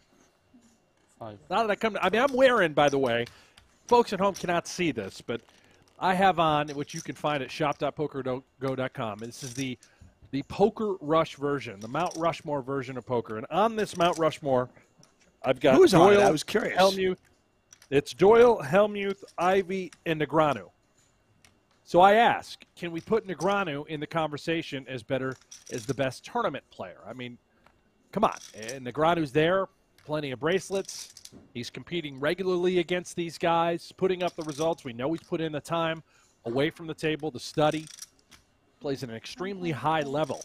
Is it simply just the lack of number of bracelets why we wouldn't consider Negrano in that conversation? I mean, Negreanu is the only person to have won the World Series of Poker Player of the Year multiple times. Yeah. To your point. And he's there every year. He's going to be like top 10 consistently. I mean, you set the money line, right? You're going to bet, okay, where does Daniel Negreanu finish on WSOP Player of the Year? He's probably minus 200 every single year to finish in the top 10. Take a look at our Merit Poker leaderboard. Danny Tang just extending that lead. Now at 7.6 million. Lun Loon dips below 2 million. And we are at the point of this tournament, depending on how the next few hands go, where we could see an all-in. So don't go anywhere. Jason Kuhn eliminated in third place. $256,000 in his pocket. He's had a good week.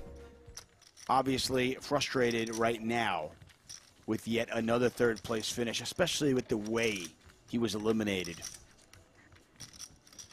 He's damn near left $1 million out there on the table between the two bad beats, three-handed at these final tables with hundreds of thousands separating, you know, third place from first place. This will be one to look back on and certainly reflect, oh, what could have been. I don't think Kuhn has that sort of mentality.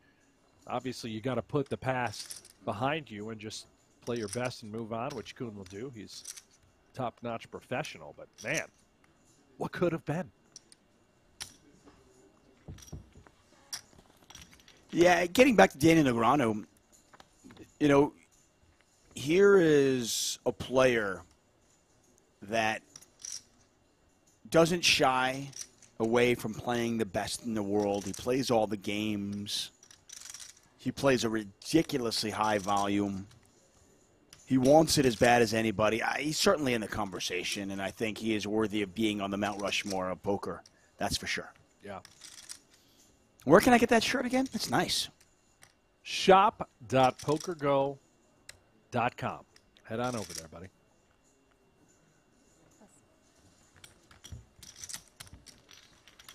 Good stuff. Brent Hanks, David Tuckman here for the Super High Roller Series.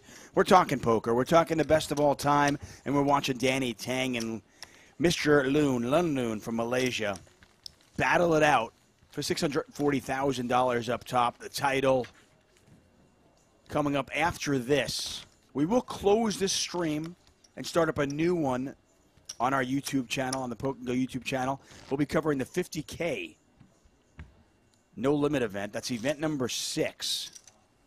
So if you're the kind of person who likes deuces, threes, fours, and fives, if you like a full deck, stick with us.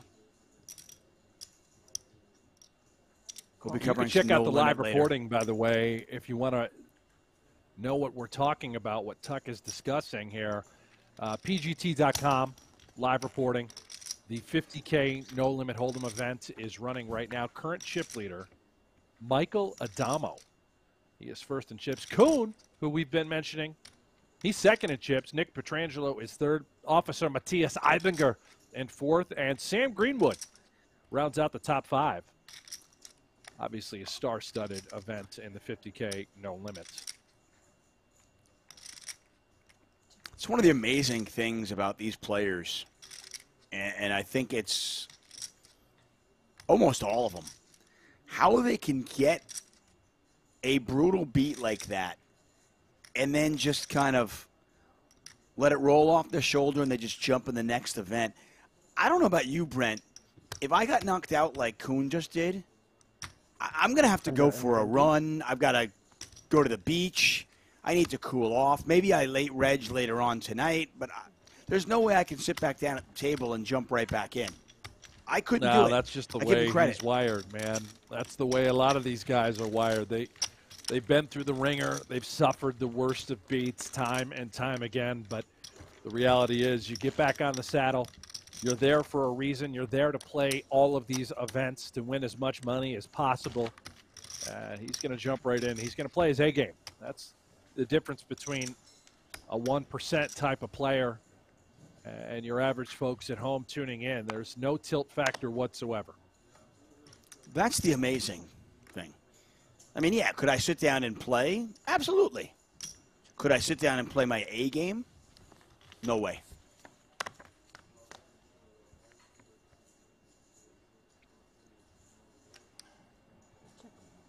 I've been looking over at this final table, at this heads-up battle, wondering what could have been.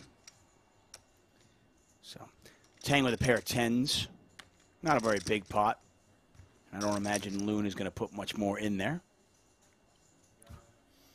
He might. You know, it's one of those spots where we just sort of stab, sneeze, hope to take it down on this sort of wettish texture. There's not a single good turn card for us when we have 2 6s. We're effectively bluffing, putting a 10 in a strange, uncomfortable spot. This sizing 50K likely to just get looked up. Tang's got running straight cards as well. Tang makes the call, and you can see Tang a huge favorite. I think for Loon, it was just simply one and done. We try to pick it up right there. We get to check back various turns, maybe try to spike a little 6 on the river. You get hands like King 8 to fold.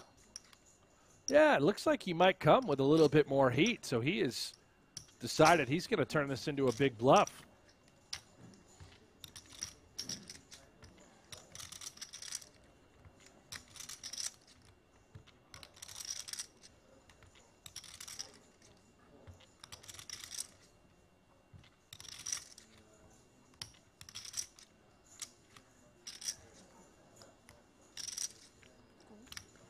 And Tang's not going anywhere. Tell you, Loon has heart because this is not easy. I mean, you got to think about it. Not only does Loon only have 6s, but he blocks Tang from having those 6s, which is kind of what you want Tang to have in this spot. Yeah, if there was ever a card to maybe consider firing that third shell, it's this river. He's just going to give it up.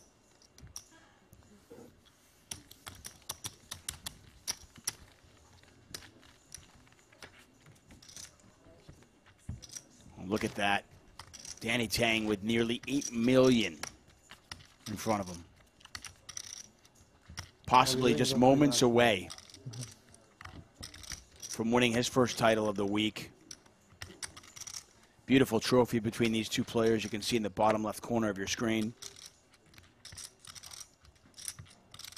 James Ufu says, I love Phil Hellmuth. He's the second greatest poker player of all time. Oh, yeah? Who was number 1, James? I assume we're going to go with Ivy there.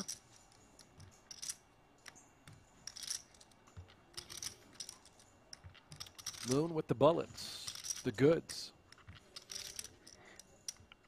I do always think the conversation, the debate over who is the best is interesting, intriguing, certainly many ways fruitless, simply because the vast majority of us have no experience playing against any of these players.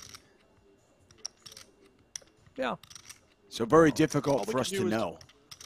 All we can do is go off results and what we, you know, sort of what we gather from other great minds, well-respected players. You know, when a guy like, you know, when a guy like Daniel Negreanu says that Phil Ivey is the GOAT, that is meaningful, right? I mean, considered Negreanu to be one of the best, the greats of all time, but he's saying, no, this guy is the GOAT, and it's not close. Okay, well, I mean, I'm going to take his word for it. And I think that's what you kind of have to do.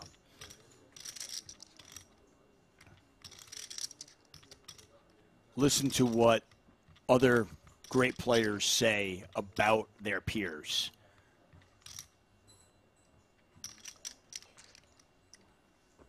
It's a great point by, I think, too, by Niall Mitchell in the chat. Best is also very vague. It is.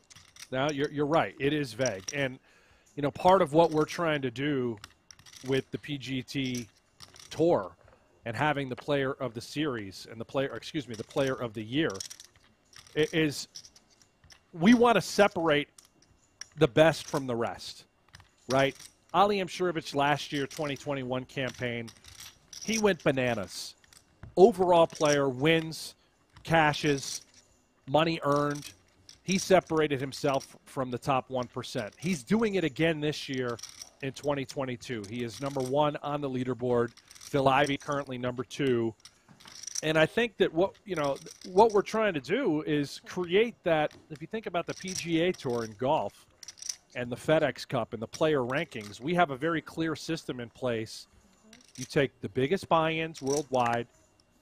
We came up with a system to tabulate points, and we want to determine the best player every single year. When you look back 10 years from now, you look back and take a look at those names in the top 5 throughout this decade, we're going to be able to pinpoint and say, yeah, look at this. Over 10 years, against the best players in the world, the biggest buy-ins, who's there consistently day in, day out, year after year? It's going to really help us put a pin on it and say, okay, we can comfortably sit back and say, this kid, this guy, he, she, they are the best.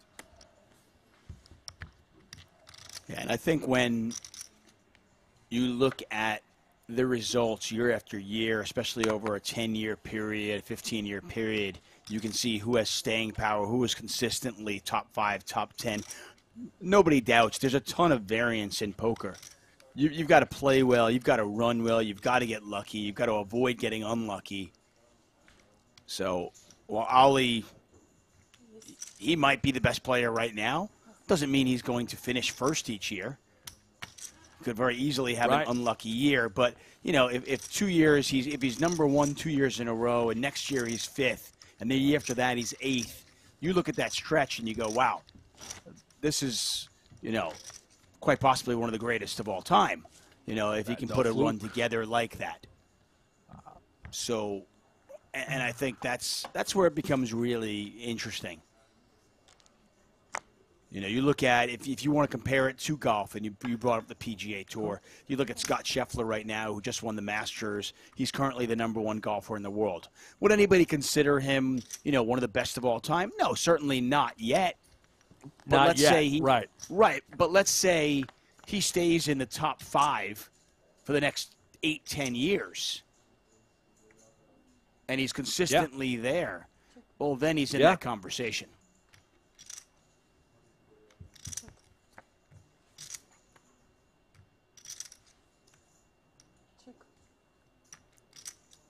Alex Hirsch says, Hank's the visionary. I like it. It was actually my idea, Alex. I mean, I don't want to take credit for it or anything. Confirmed. No. Yeah. Hanks and I were PGA playing really Golden. is the model for the PGT. It really is. That's what golf is, right? I mean, it's the PGA Tour is the top 1% of golfers in the entire world. You know how many great golfers are out there, by the way, that are scratch golfers that can't even sniff the tour? Yeah. I mean, we all know them. We all have buddies that are just like, they're zeros, they're handicaps, 1s, 2s, -1, -2, whatever. But they can't play on the tour. They're not good enough. These guys on the PGT, it's just like that in poker. Average tournament players, big results, they're a dime a dozen. But if you're going to be on the PGT, day in and day out, competing event after event, that's special, at least for this industry. Yeah, the only difference, and it's something that I love about poker, is the fact that if you've got a dream, if you've got the money, you can play against the best in the world. And that's not going to happen in golf. No. And by the way, and in golf, you can't beat the best in the world ever, right? I mean, you're not going to go out there and beat, Scotty Scheffler. You're not going to go out there and beat John Rahm in some sort of pickup game. At poker, anybody can sit down and anybody can beat Phil Ivey.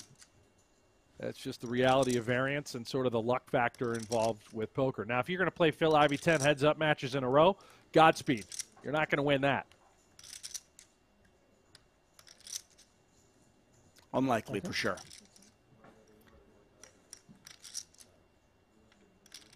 More than a 4-to-1 chip advantage for Danny Tang. Lun Loon, considering his options with a very marginal hand. Gonna bet 200,000 and try to take it down, and that will work.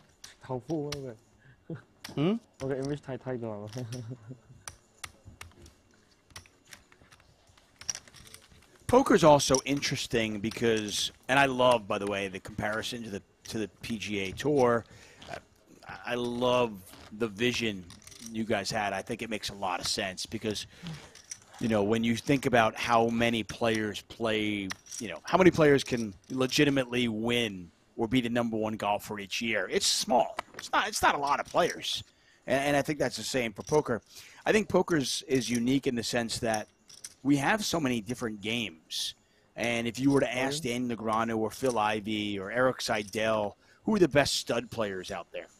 Who's the best Hold'em player out there? Who's the best Omaha 8 or better player out there? You'd get different answers for each one. But when it comes down to who's the best all-around poker player, regardless of game, to me that list starts and ends with Phil Ivey. Yeah, I don't think it's close. I think you're exactly right. Even let's include online poker. I mean, let's not forget that Phil Ivey, I still think to this day, might be the most winningest online player when it comes to cash games. Back during the Full Tilt and Stars era, you know, during the heyday, he was crushing.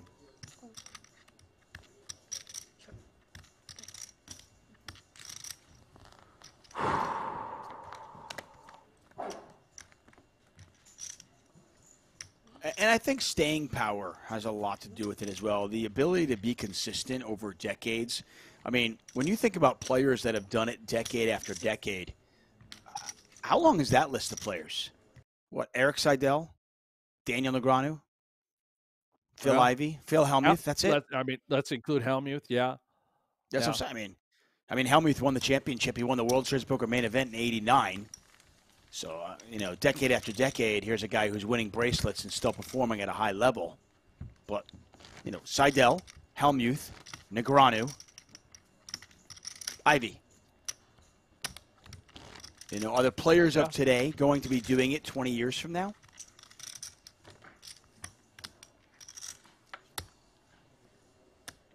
Now, by the way, I mean, I think the internet kids, the kids who grew up with online poker, the moneymaker era, I like to call them, you know,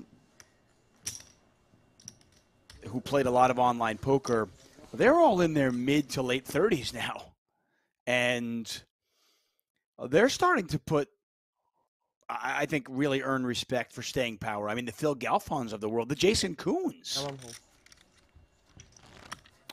You know, Phil Gelfond. They've been around for a while now. A great now. example of that. Yeah, Kuhn, Gelfond. I'm trying to think, too, even like the online tournament guys, the Chris Mormons of the world, the Nicholas Astets. You know, there's a lot of MTT players who have evolved over the years as well since the online boom that are still very relevant and crushing to this day. You know, Loon all in here. With the ace-10 suited, we're not going to see a flop. I mean, I'm not going to sit here and tell you that somebody has a good year. It's not impressive. It's incredibly impressive. But when I see Phil Galfond and Jason Koon do it year after year, when I see Phil Ivey and Phil Hellmuth do it decade after decade, that's what really impresses me.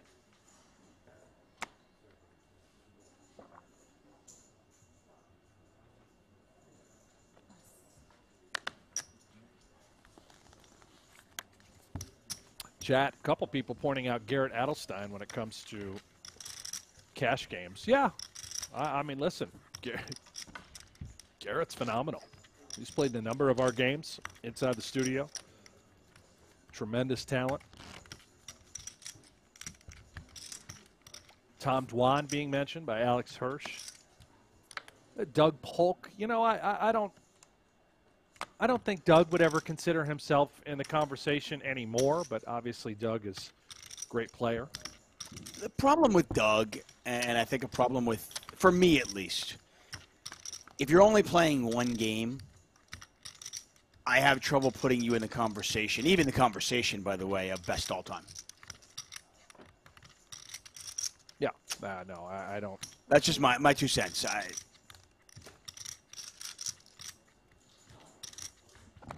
Don't get me wrong. I think Doug Polk is a future Hall of Famer. He's a shoo-in. When he's 40, he should be put in. Maybe not necessarily for everything he's accomplished in the game, which has been remarkable. Don't get me wrong. But I also think that Doug should be put in for various other reasons, considering what he's done in the YouTube space, what he's done from a streaming perspective. He's this sort of modern, new age. I don't know if it's like, it's not media, but yet it is media. You know, he's a star in many ways to look at it. He really is an influencer in the space. And I think that he should get credited for that, and I do think he's a Hall of Famer. They're going to have to change the Hall of Fame rules then. Well, we're going to have to start. So yeah, we're going to have to start letting in more than one person a year. Otherwise, yeah. I mean, nobody's getting in. Yeah, we had to kick a bunch of people out too. Well, we can debate that all day, but you know, in terms of just getting some people in, you've got a whole crop of players that we just mentioned: Phil Galfond, Jason Kuhn. You've got a whole crop of people the internet kids who are now in their mid-30s who are going to be eligible for the Hall of Fame in a few years. And you still have a bunch of people that are over 40 and the backlog to get in. Yeah, I hear you.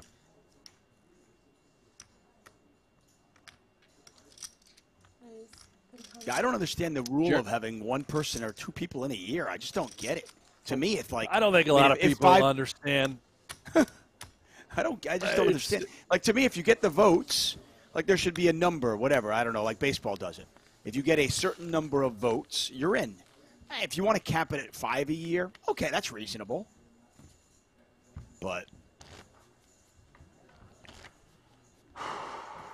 Jeremy Osmus comes to mind, the guy's in his 40s. He's been doing it for 15 years at a very high level, cash games, tournaments. By the way, every variant he's extremely talented at. I think he's a Hall of Famer. You're going to have Nick Schulman there in a few years. Certainly Nick Schulman should get in. But Jeremy Osmus is a perfect example. With the current rules at the Hall of Fame, Jeremy Osmus is never getting in. There's just no chance. He's drawing dead. Yeah, and it's a shame, right? He certainly should be in. Now, to be eligible to make the Hall of Fame and the Poker Hall of Fame, you've got to be 40 years old, so he's not eligible yet. I think undoubtedly Jeremy Osmus. He's not 40 yet, He's in his 40s. Yeah, he's in his 40s. God, that guy looks good. I know. He's 40? Yeah. Yeah. That's he's unreal. in his 40s. I know. It's not fair, right? He's like the Jared Leto of poker. Jared Leto is like 50-something years old. Man, I think he is 50, and he looks like he's 25. Hey, let us know in the chat. Who do you think should be a Hall of Famer? Who should be in the Hall of Fame? Let us know. Philip Bergeron says, clearly you do not understand the point of Hall of Fame. No, I think I understand it quite well, and the current setup is just remarkably flawed. I mean, in fairness, you and I can argue. We can all debate on whether, ABC player, this player, that player deserves to be in the Hall of Fame or not. My only point is, with the way they are currently putting in Hall of Famers, the backlog is going to just be ridiculous. It's there's just a lot of very, very worthy people that will have to wait forever, essentially, because they're only letting in 1 or 2 a year.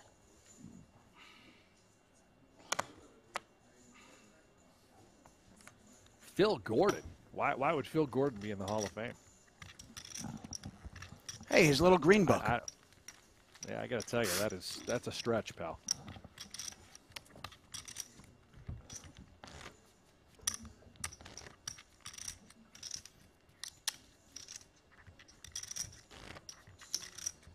I mean, until Cloney Gowan gets in the Hall of Fame, I'm not even going to pay attention to it.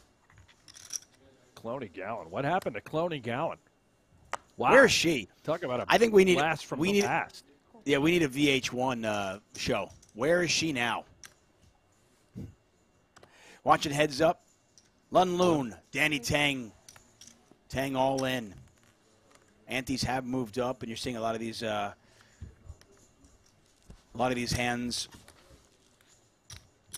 not see a flop as one of the players is going all in. We have not had an all-in confrontation just yet. That's gonna change with that level going up. Tang now able to assert pressure. Loon also, there's going to be a variety of hands where he simply just has to move all in pre-flop. You can see only 43 antes in his stack. Not exactly deep for short deck.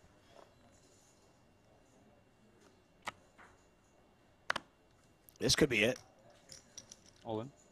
There's the all in. Loon's going to call. Oh, my. Finally, we get a confrontation. But a 3.5 to 1 chip advantage for Tang. But if Loon can double up here, we've got a tournament. This pot is $4.2 million. If Tang can win it with Queen Jack, it's over.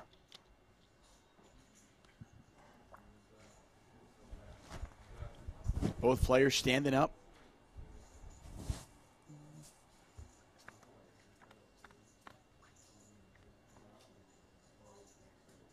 King 9-7, 2 spades, 1 club, neither player with any sort of a flush draw. Tang with a gut shot. Loon with top pair.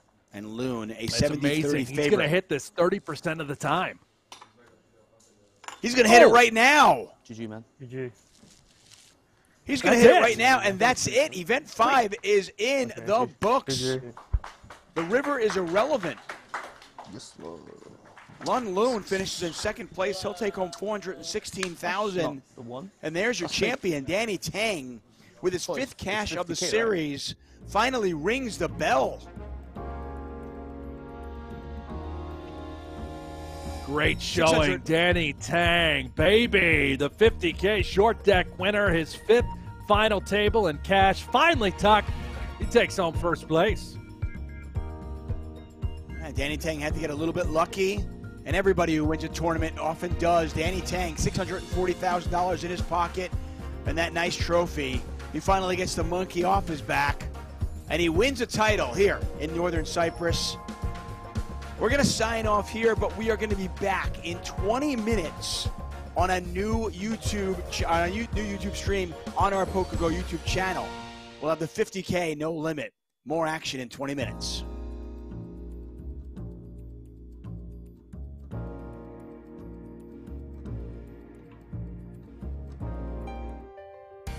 One of the richest poker tournaments of all time.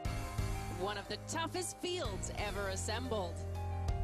$500,000 to enter. No tournament has ever changed the landscape of poker overnight. Until now. I like tough competition and lots of money. You're really getting only the best of the best. You're forced to play at a high level. That's going to be awesome for the game of poker. The 2015 Super High Roller Bowl. Game on. It's time to see more fireworks. That's what it is. I'm not certain. 10,000, 20,000 with a 2,000 ante. Scott Seaver with ace-queen offsuit under the gun, and he raises it up.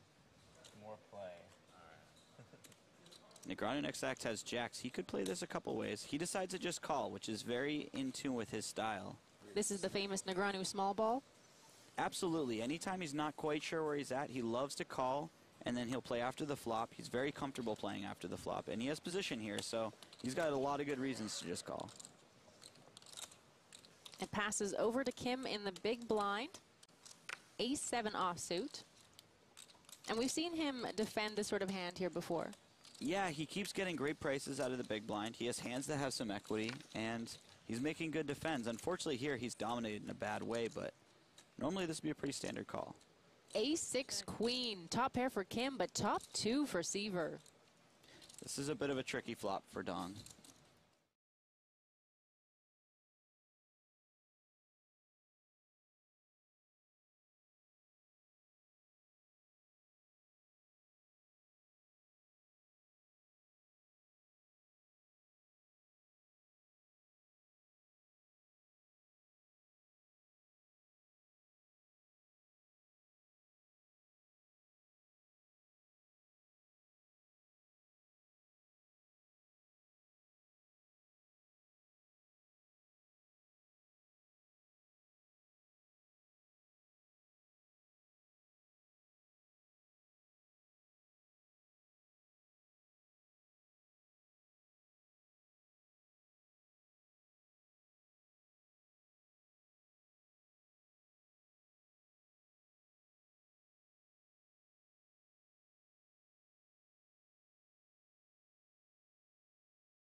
action on Brandon Steven.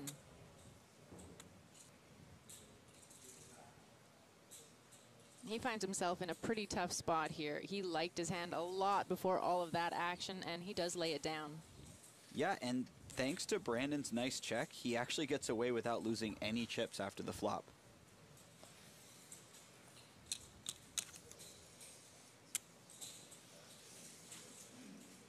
Now, when Jason pulls his chips back like that, that means he's either calling or raising. And it looks like he might just call, which is pretty interesting because it's for a big chunk of his stack. I would have to imagine that Jason's plan is to call and to get it in on any blank turn. Well, the 6 of spades on the turn is not a blank.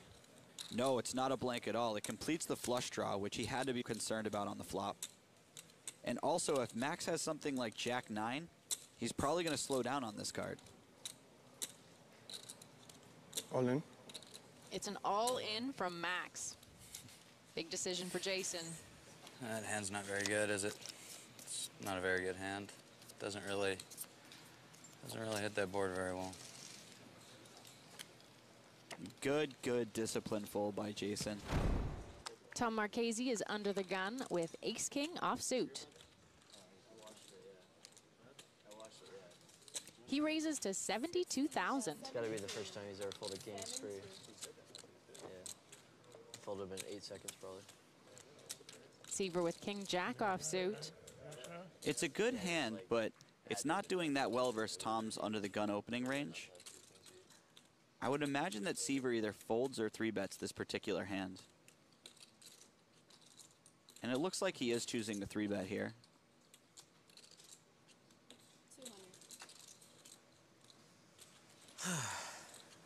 Brandon really wanted to get in there with the Jack-10 suited. Such a pretty hand.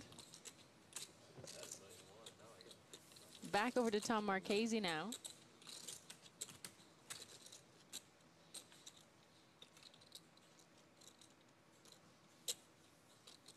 And Tom decides to just call here, and I like this a lot. He knows that the type of bluffs that Scott would have, he usually dominates, so he wants to keep those hands in. And also, he doesn't really want to re-raise and get it in before the flop. He's not doing that well versus the range of hands that Scott would actually get all in with him. Well, ace-3-9, and that's a flop that you want to see with ace-king. Great flop for Marchese. This is the type of board that he can withstand a couple streets of pressure easily, so he's very happy that he just called pre-flop when this sort of board comes down. Seaver fires into this pot. And Scott chooses to go with the smaller sizing, and I like this a lot. He's just trying to fold out stuff like pocket 6s or king-queen. He knows that Tom's not folding an ace to any size, so he just chooses a smaller size, and it gets the job done. Unfortunately, he's run into a really big hand. Queen on the turn. Seaver now with a straight draw and a flush draw. Yeah, that was one of the better cards for Scott to see. He picked up a lot of equity, and it'll be interesting to see how he plays this on the turn. Marchese checks.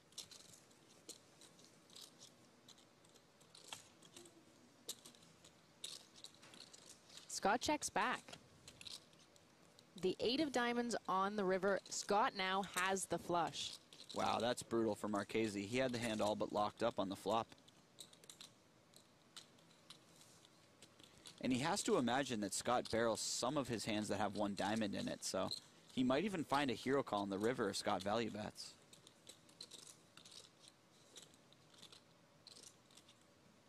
Pot of 743,000. Scott Seaver reaching for chips.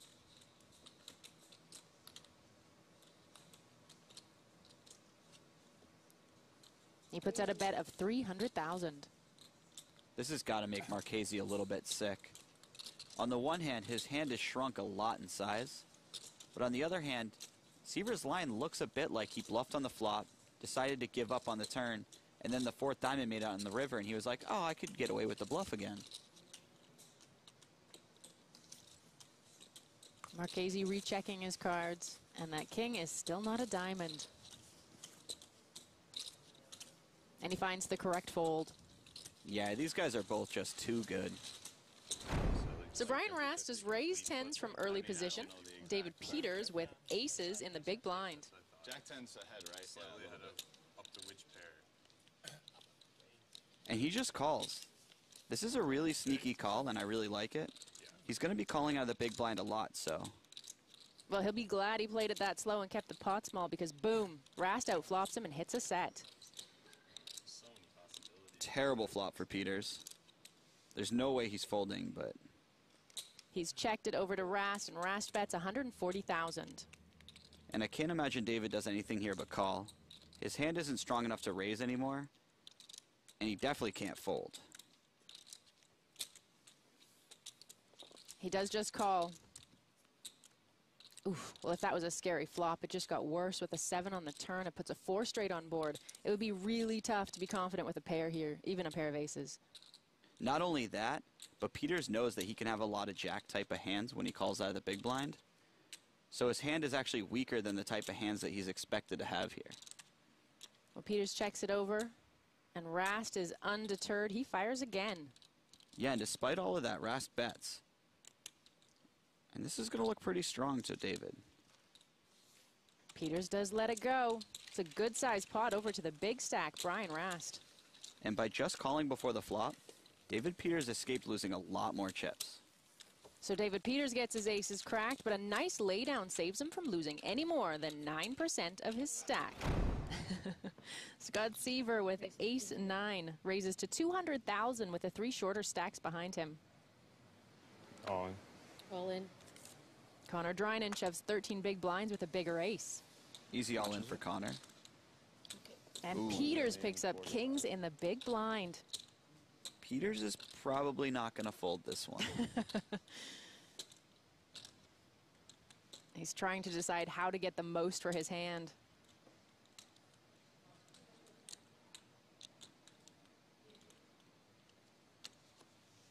Peters just calls, clearly trying to entice Scott to stick around. Peters definitely wants Scott to put more chips in the pot, and calling is probably the best way to do so.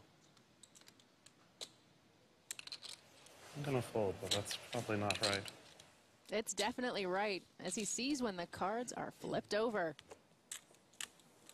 What did you have, Scott? Scott being a bit coy about his hand. I like how Kuznetsov just told Scott what he had in the previous hand. And now Scott's very tight-lipped when it's back on him. 8-5 queen, all clubs, and Peters' hand just got even stronger with the flush draw. Not my flop.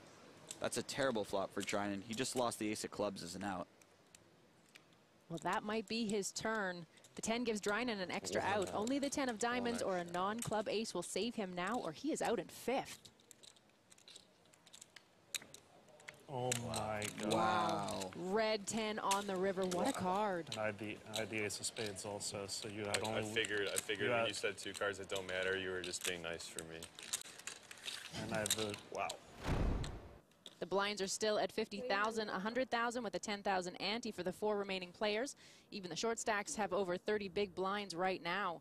Brian Rast with huge chip lead and king 7 of spades in the small blind raises to 300,000. Scott Seaver in the big blind. Jack 9 offsuit, he just calls. Jack 9-10, and just like that, 2 pair on the flop for Seaver, although Rast does have a double gutter and an overcard. Scott Seaver with the stare down.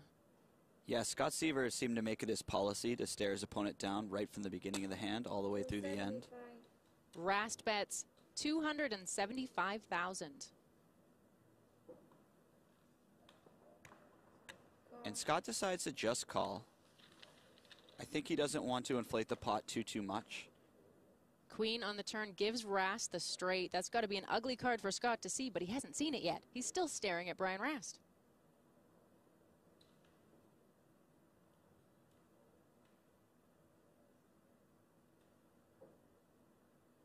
Rast is cutting out a bet. 600,000. And this is a pretty terrible turn for Scott to see.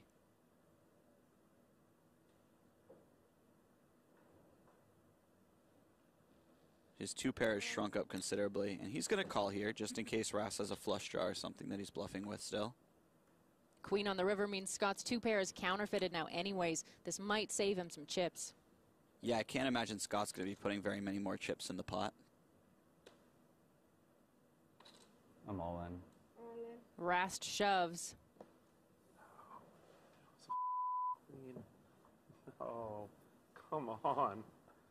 Scott thought for a moment that he might have made a full house if the queen on the river was a jack. I'm not going to waste time. I'm not calling on the queen. And I'm not quite sure about Rast's bet. It had to have been designed to fold out the chop if Seaver had a king himself. But Scott can have a lot of full houses there, and it seems like a really risky gambit to take. A lot of interested people on the rail watching, including a lot of the high-stakes poker community. And this is tough for Rast. He has to just clear his mind and get right back into the mix. He can't be thinking about the last hand. Well, the eights have shown up again, and this time they're in Brian Rast's hand. He's raised, and Drinan has queens in the big blind. On. Drinan moves all in. It's like 3. And unfortunately for Rast, this is a snap call. And in back-to-back hands, Rast might lose almost all of his chips. I have 8s, he has queens. It's a bad spot for Rast. He's going to need to get just as lucky as Scott did with his eights.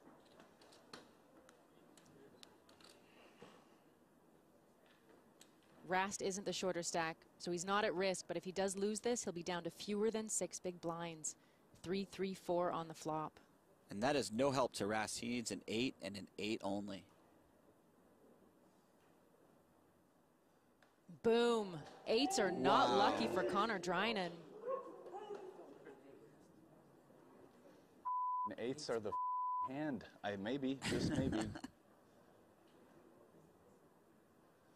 Only a queen will save Connor, or he is out in third. And he is out. Oof. And that is just devastating for Connor. Scott Seaver with pocket fives raises it to 380,000. Brian Rast with the ace-9 of spades. And this could get pricey. Both these players have very strong hands for heads up.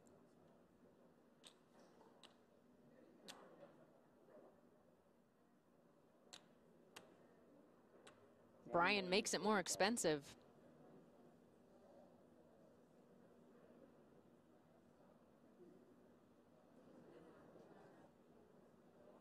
Mullen. Scott shoves the rest of his chips into the middle.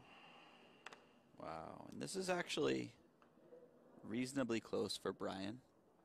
Scott must be happy when he doesn't get a snap call. Absolutely. If Brian had a better pair, his chips would already be in the pot. And it's a call. It all comes down to a flip to potentially decide the winner of $7.5 million and the title. I have ace-9 of spades, he has 2 5s. Yeah. Seaver's hand is ahead, but he has the smaller chip stack, so he is at risk. And for Brian, this is a chance to get vengeance. He had him in the spot already once, and this time if he wins the whole tournament. $7.5 million, a shiny ring. And Rast outflops Seaver. Big flop for Brian. He is now way, way ahead. Scott needs a 5 to win this pot. It has to be a 5. King on the turn. 1 card left. One last chance for Seaver.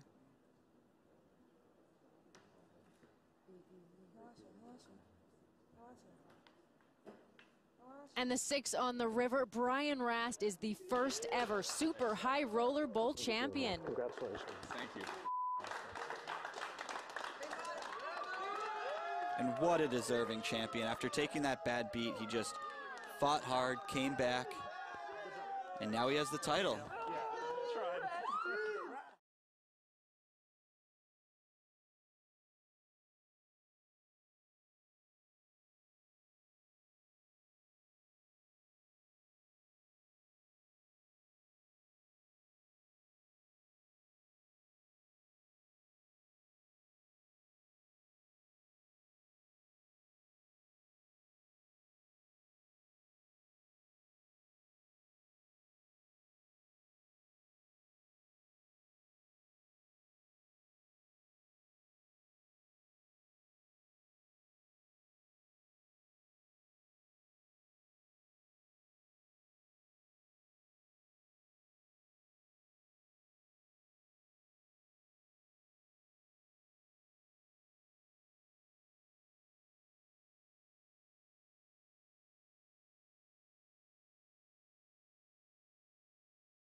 Hello and welcome back. That's right, more coverage, bonus coverage. We've got the 50K No Limit Hold'em. We're in northern Cyprus at the Merit Crystal Cove Hotel, Casino, and Spa. Absolutely gorgeous, as you can see inside. We've got some big names, as you might expect. Super High Roller Series, 50K No Limit Hold'em. We've got 21 players remaining out of a starting field of 24. We'll get more piling in. Benjamin Heath, our chip leader at our feature table, Ali Imsurovic, Steven Shidwick, among others. Chris Brewer, we got the mullet at this table as well, playing No Limit Hold'em. David Tuckman, Brent Hanks. We're going to play with 52 cards, Brent. Is that okay? Oh, yes, Tuck. The more cards, the better. Magical mullet indeed for Chris Brewer, by the way. Just look at those lovely auburn reddish locks there, C3, next to Chidwick. Ben Heath, he's got a little mane himself cooking.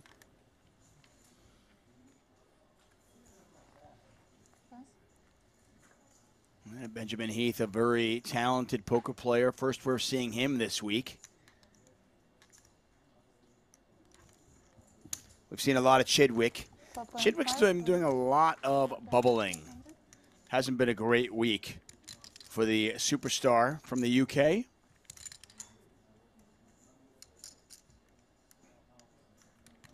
Like Speaking of Hall of Fame, by the way, there's another player who at some point needs to get in there.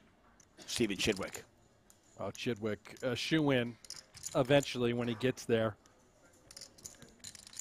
At least in my mind, Tuck. Ali. We've had a lot of Ali as he has made 4 final tables this week. It has been just kind of par for the course for that man. Everything turning up Ali over the last 18 months or so, and he is currently the leader in the clubhouse. I shouldn't even say clubhouse as he's actually still playing, but he is the leader right now in the PokerGO Tour leaderboard. Currently with 1,839 points. Phil Ivey with 1,725. And a pretty big drop-off to third, and that is Isaac Kempton, Alex Foxen in fourth. Foxen, I don't believe, made this trip. I think he's back here in the United States in Florida, grinding it out. And also, congratulations to Alex Foxen and Kristen Bicknell. They were just married, as pictures leaked out on social media. Foxen's meteoric rise in poker, just unbelievable when you think about where he was just a few years ago and where he is now. Well, he really is taking the high roller world by storm. You know, I remember when he was playing sort of the smaller buy-ins, grinding it out, and then all of a sudden just emerged. I remember one year we were talking about the poker awards and who might win. Like, I think there was an award that went to, like, you know, the best newcomer, the hottest newcomer, breakout player of the year, something like that. Anyway, I think he won it or was nominated for breakout player of the year.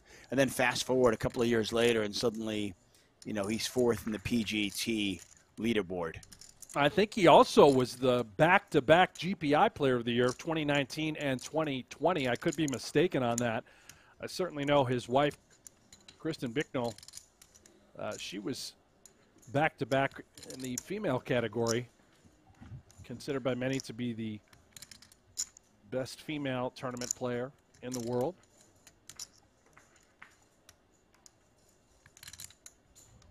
Brent Hanks, David Tuckman here for the Super High Roller Series' bonus coverage. We have already crowned the champion. It was the Tanganator. That's right. Drank the Tang, Danny Tang, in his 5th final table, 5th cash of the series. He finally gets the monkey off his back and wins one. He earned himself $640,000, defeating Lun Loon heads up, Queen Jack for Tanganator, Ace King for Lun Loon. Tanganator turned the straight. River was irrelevant. And Danny Tang took first. And this is bonus coverage. We got the No Limit Hold'em. This is event number 6. This final table we'll have for you tomorrow, 7 a.m. Eastern, here on the PokerGO YouTube channel. It's free. And if you are just joining us, if you're just stumbling upon the channel, do us a favor. Do yourself a favor. Hit that subscribe button. Give us a thumbs up. Hit the subscribe button. We are approaching 250,000. We're so close to that magical 250,000 mark. I'd love to get that. I'd like to get it on your watch, Chuck. I'd like to hit that 250,000 mark with you right here. I get, like we said, I get a bonus. I get munchkins if we hit that 250,000 mark. So, come on, let's do it.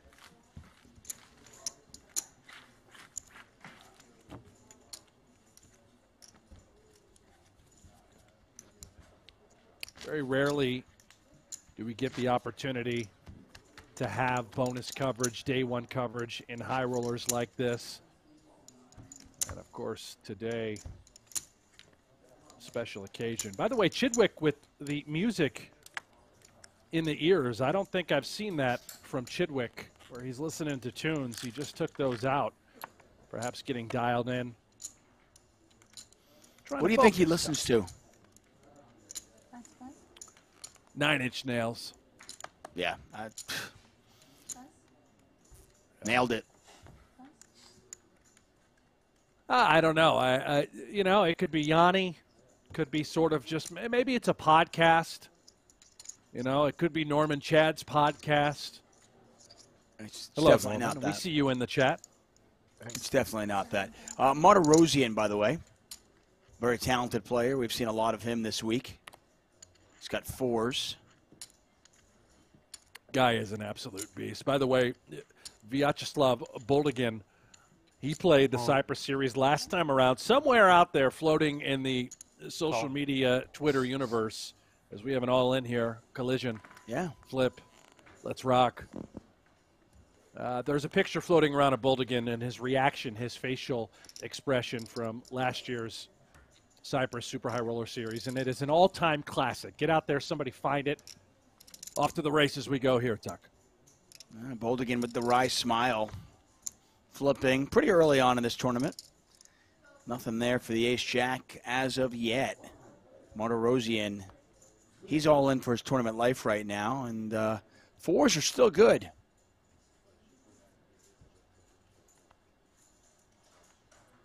And they continue to be good, and a full double up there for Martirosian. He's up to 172,000.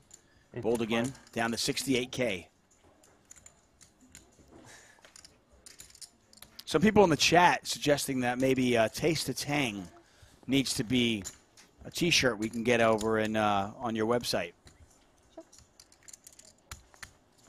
A little taste of Tang. Tangarang. Pootie Tang? No, when you were a kid, didn't you ever drink Tang? Yeah, I did. I love Tang. Yeah, I mean, it's you terrible. know what? I know, but I loved it. But I'm surprised. I don't have Tang in my house right now. My kids would love Tang. What is wrong with me? Well, I mean, just pure sugar, isn't it? Just sugar and water. It's perfect. I know. Mix it up. Wash it down. It's kind of funny. Some of the drinks that we grew up with, I've had over the last couple of years with my own kids, and I remember them being so good, and then I taste them now, and they're just absolutely disgusting. Well, you've acquired. I had a Yoo-hoo. You've aged. I had a Yoo-hoo the other day. That was awful. Don't start trashing Yoo-hoo. I mean, there could be a lot of folks here in the chat that just love Yoo-hoo. A fantastic chocolate milk, a little concoction from the sugar like chocolate gods. milk. Yeah. I like chocolate milk. Yoo-hoo Not Yoo-hoo. is absolute trash. I mean, listen, when I was a kid, I loved the Yoo-hoo. I was all over it. I'm just letting you know. Well, Boldigin with a pair of 7s. Chidwick with Jack High. Kiss the Yoo-hoo sponsorship goodbye we've been working on.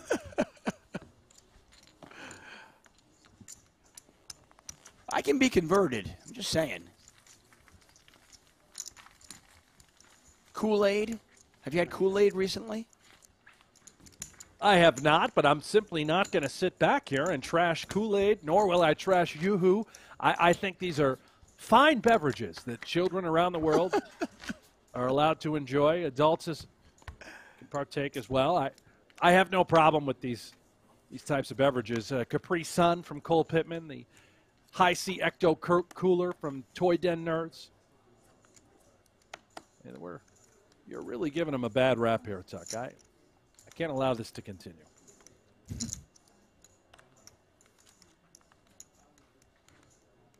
How about Mountain Dew? You know, I remember as a kid sucking down a little Mountain Dew and thinking it was the greatest nectar I've ever encountered. I don't know the last time I've had a Mountain Dew. Not only did I have a Mountain Dew, and when I say I had a Mountain Dew, I mean I don't really drink soda very often, but I had a few sips of a Mountain Dew. I let my 8-year-old have a sip of it, which is, I mean, basically I let my 8-year-old have crack. Well, I mean, I wouldn't recommend crack for an 8-year-old, but Mountain Dew, you know, it's a little pep in their step. Maybe before a ball game, you want to get them fired up. I wouldn't recommend crack for an 8-year-old. No, Matt Barhold says, Yoo-Hoo is like your commentary. Well played, Matt. Yeah. Well played. So I imagine kids like it. Brent likes it, but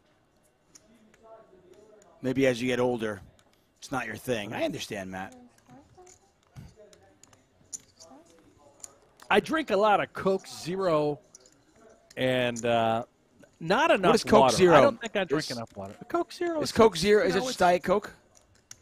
It's better than Diet Coke. They call it the GOAT of Coke products. In fact, that's their new slogan, their new ad. Did you watch the Super Bowl? If you watched the Super Bowl, you could not have missed all of the Coke Zero ads. No free ads here on this stream, of course.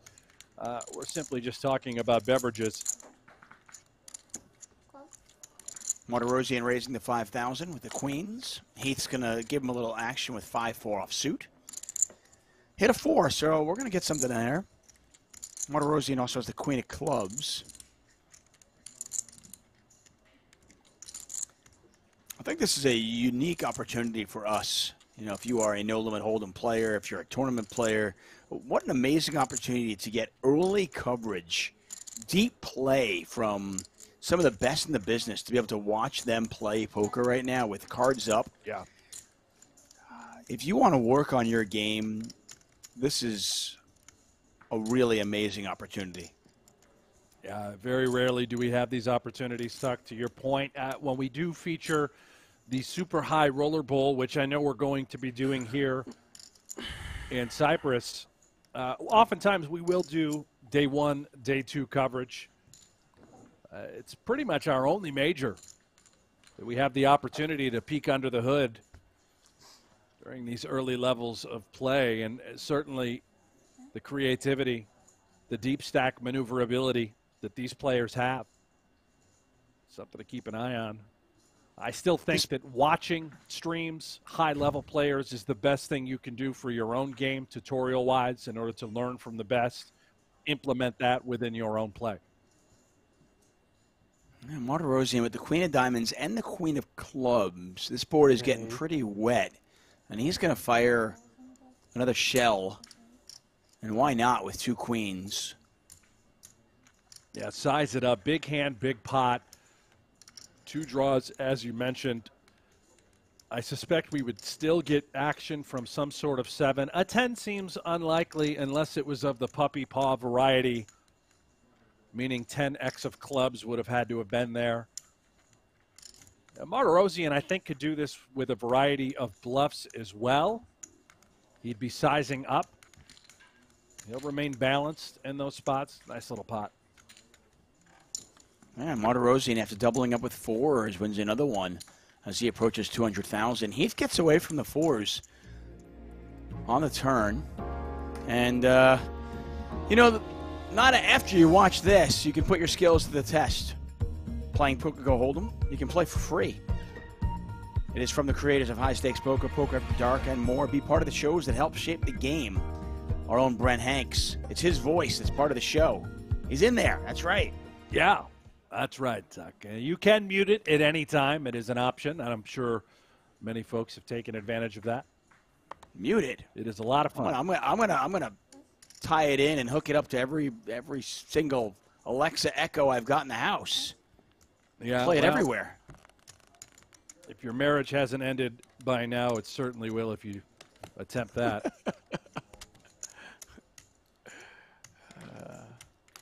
I want to thank you all for joining us here. I see you, Ben, Fred, Devin, Gary, son of Gary, Beef Jerky Boys, Will Dwan. Thank you. We'll be here for the next few hours. Early day one coverage of the 50K. We'll have this final table tomorrow at 7 a.m. Eastern Time. Bright and early, once again. And then April 13th, 14th, and 15th, we've got coverage of the 250K Super High Roller Bowl. The big one going down in Northern Cyprus. Ali Imserovic going to raise on a 203,000 chip stack with King Jack off. Heath making the call with Ace 8.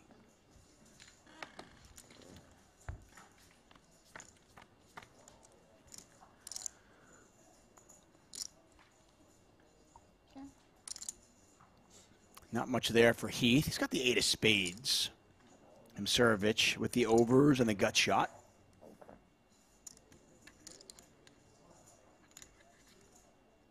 All good, Matt. We appreciate it.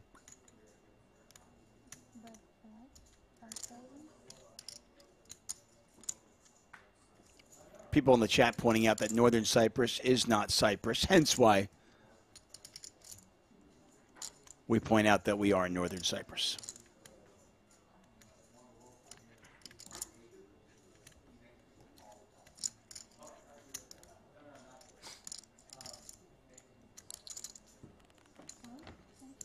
$5,000 chip bet from Imserovic. Heath makes the call.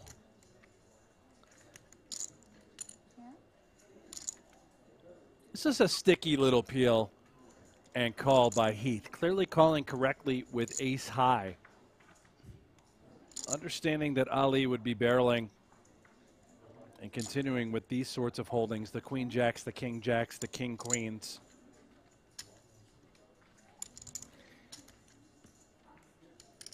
I was going to ask you. Yeah, I was going to ask you, though, when you call with ace 8, what's the plan after that? I mean, he got kind of the perfect turn card because it forces Ali to shut down a little bit. But on almost every other turn card, you have to imagine that Ali is going to win the pot, right? Assuming that Ali has, a lot of 2 barrels in his range. And you can see the little grin there. Ali knew that Heath was a little sticky. But you're going to see that, right? I mean, Heath believes ace high is the best hand. Check call. Take a look at some turn texture. If Ali barrels again, maybe we call again with ace high and force Ali to fire a third shell with a variety of bluffs. Otherwise, perhaps based on history, he suspects Ali would shut down by the river with just king high holding. Keep in mind, king high, especially king jack, king queen, that would have showdown value against hands like 7-8 that would be open-ended, against queen jack that would be open-ended. So, there is showdown value with king high. Yeah. And by the way, I mean, I mentioned the 10 being a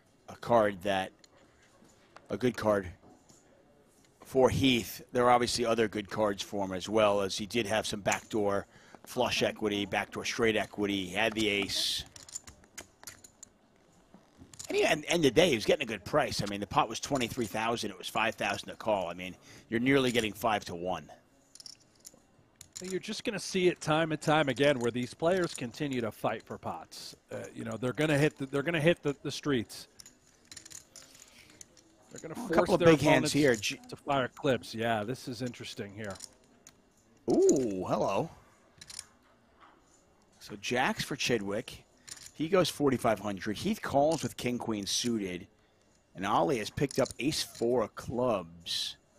Does he 3-bet this? Here's your answer. No, he just calls.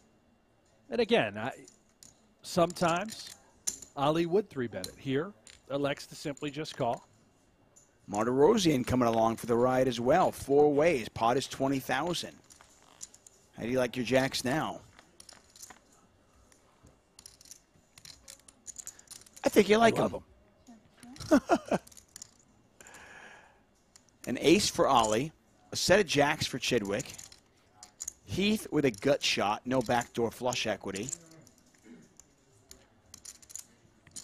The only one who doesn't like this flop is Martirosian. He can get away from it pretty easy, you imagine. Action on the superstar from the UK, Stephen Chidwick, who checks.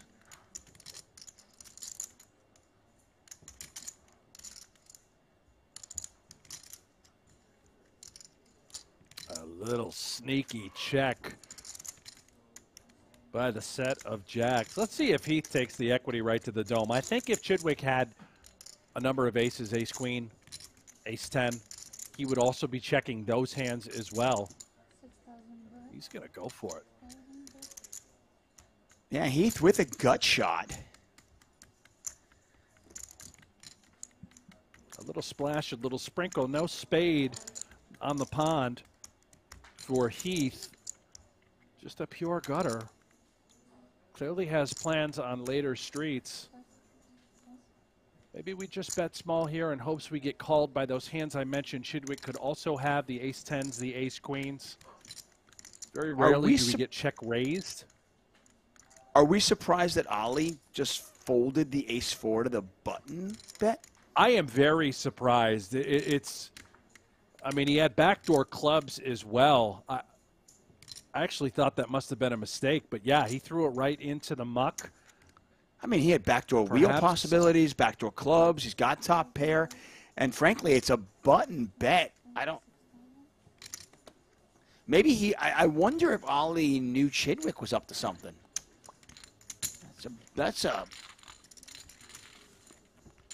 I mean, that's where from a poker player's perspective, as I watch this and I try to learn, if you're home and you're watching this and you're trying to learn, I really try to, try to look under the hood and try to figure out what was Ollie seeing there. What did Ollie, calling pre-flop with ace 4 clubs, certainly reasonable. 3-betting would have been reasonable. But the fact that he was able to fold that on the flop without losing an extra chip, and look at him, he's not even bothered by it. Uncanny. Yeah, it really is. I don't think he expected Heath to be betting a lot of the king-queen types of holdings there. It looks a lot like Heath can have a hand like ace-jack that he'd just be simply flatting the button with rather than 3-betting. He was also concerned about Chidwick. Again, I think Chidwick likely would have checked his ace-10s, his ace-jack, his ace-queens, maybe even as good as ace-king there. And Ali just got out of the way. The guy is spooky good. Yeah. I mean, you'd think that you would lose at least one street of value with ace 4 clubs on that flop, but not Ali. Chidwick raising with king queen. Only the big blind comes along for the ride, and Chidwick with a lock on this hand in all likelihood.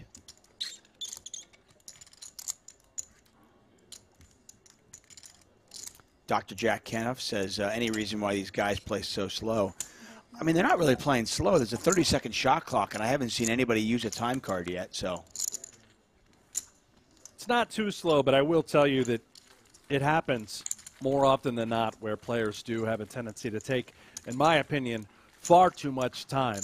Rob Young tweeted the other day about the Triton shot clocks that they used for their events. Rob Young also talked about changing the amount of time you would have if there hasn't been any action. If there hasn't been a bet or an open in the pot, you have 10 seconds.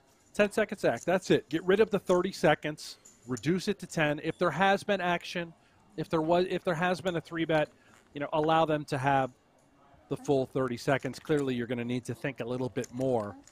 And I do think little things like that should be implemented in order to speed up the pace of play.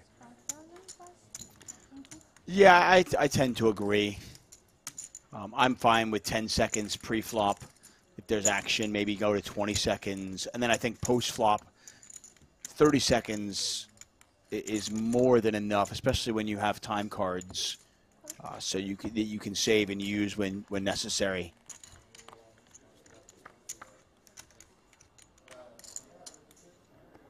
Norman Chad, I don't know if he's still with us in the chat, but by the way, big flop here for Martirosian. A little straight flush action. Yeah, and we got an action flop. I mean, Chidwick open-ended, Martirosian with a gut shot straight flush draw, looking for the 4 spades. And the 4 spades would be a lot of action, as it would give Chidwick the 8 high straight. And I'll get back to Norman Chad in just a moment. I do hope he's still with us here, tuning in.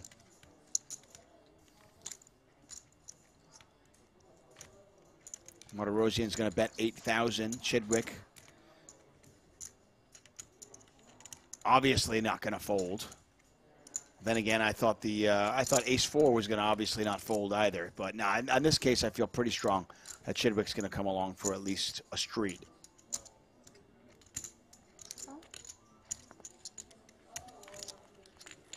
And he makes the call. Pot now 29,000 in there. Oh, hello. And this is just getting even more interesting because Martirosian, now with a double gutter, he's got the flush draw. He's got a straight flush draw. He doesn't know he's up against 8-7. Well, I think he's considering that Chidwick could have it. Now, what makes it difficult is when we have a 7 in our hand, we block it, right? But it certainly can be something that Chidwick has. Just because we have one makes it a little less likely to be up against that sort of holding.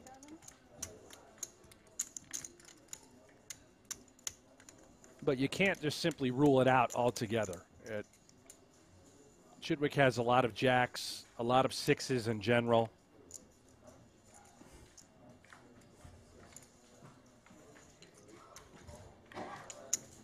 Chidwick out of position with the absolute stone cold nuts.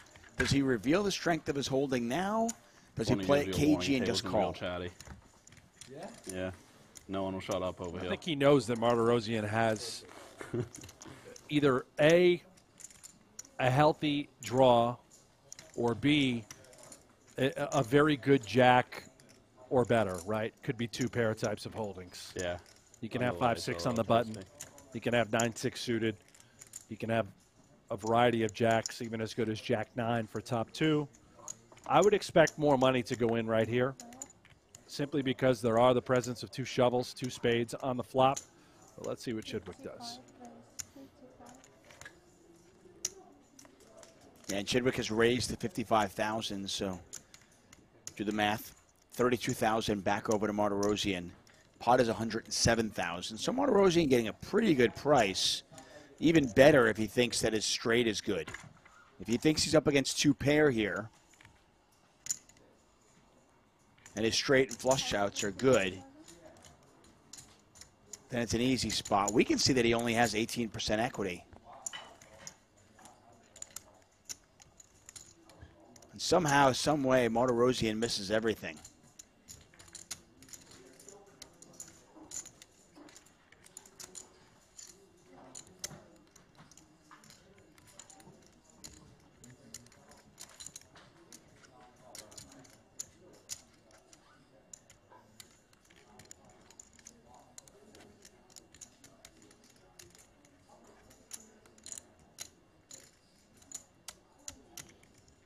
All in.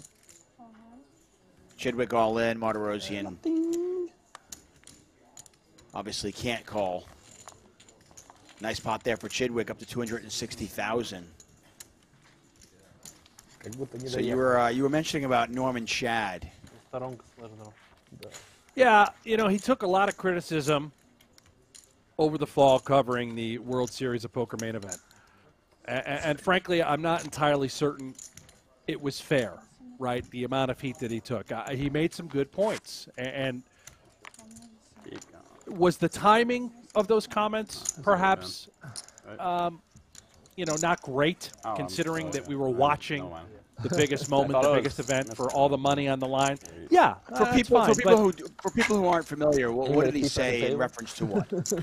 He basically was talking about the pace of play and how players are simply taking far too much time to make big decisions, to make even not even big decisions, but to make minuscule decisions and taking the maximum amount of time allotted. And you know, I agree with Norman in many regards that he was pointing out. I think that we just continue to need to evolve to keep in mind of the viewing experience at home for the casual fans who want to tune in on CBS Sports, who want to tune in on YouTube and not watch a stream that lasts for, you know, 8 to 12 hours and people taking 30-plus seconds every single decision, even if they already know they're going to fold.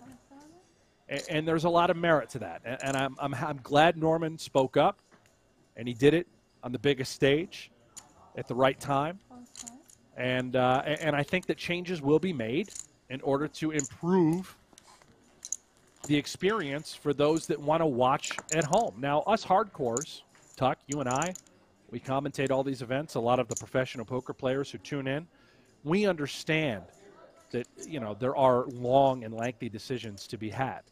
And we understand what these players are doing. But you got to remember, if you want to grow the game, continue to grow the game for a casual audience, you got to speed it up.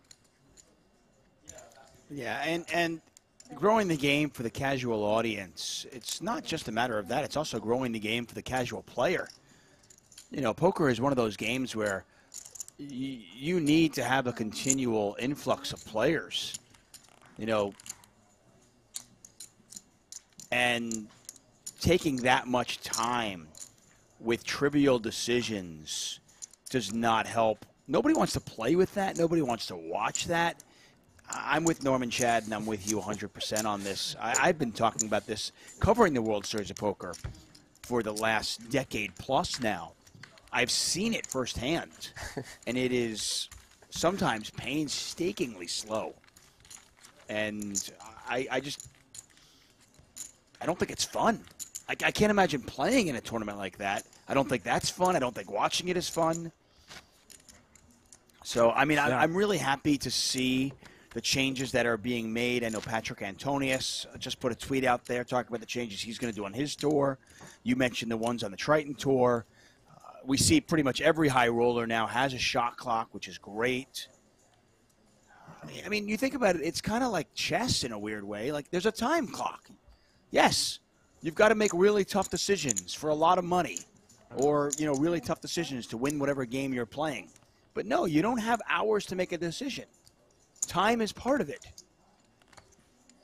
Yeah, we made a change, and I shouldn't say we. Paul Campbell really, at the Aria, who runs all the events for the PokerGO studio, great job that the entire Aria crew does. And they actually, in order to prevent stalling as blinds will continue to increase, when you get towards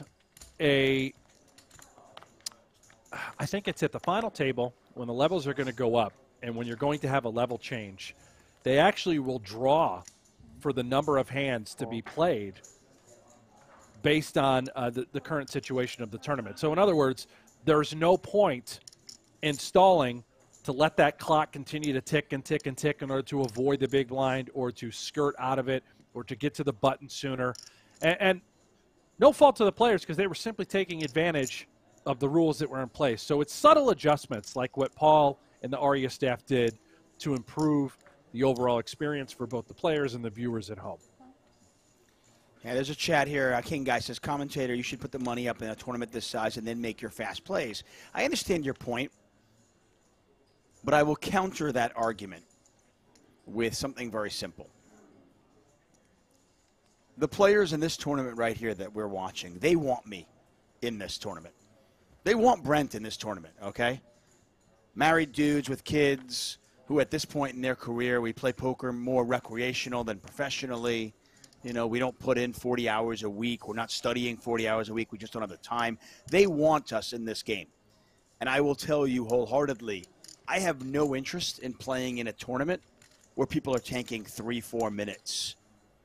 I don't even want to play in a tournament where people are tanking 30-40 seconds pre-flop, and they want me in the game. So, I mean, that's my argument to you.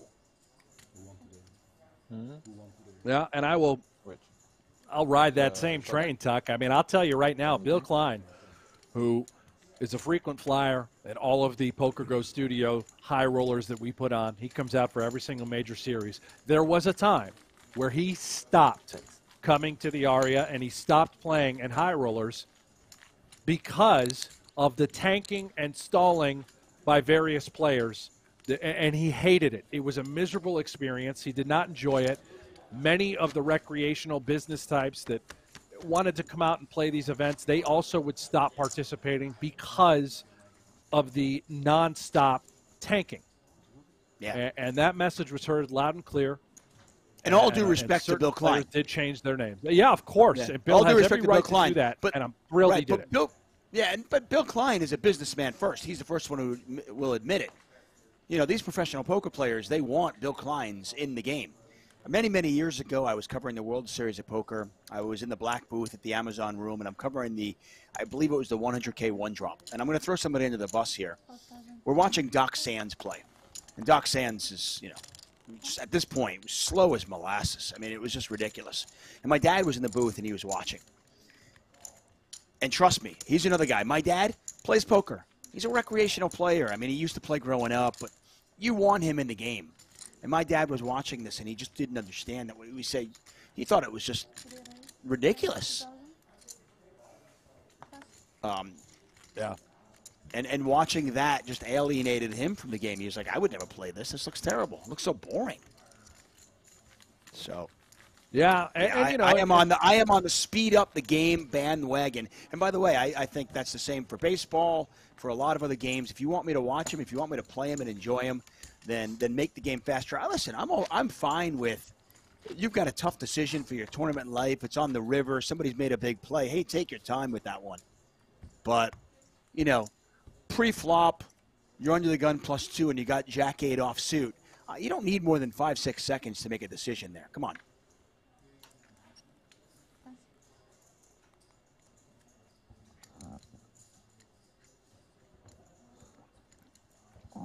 So, I mean, listen, I love the direction the high rollers have gone. I do think, and I would love to see the World Series of Poker taking the lead as one of the biggest names in poker.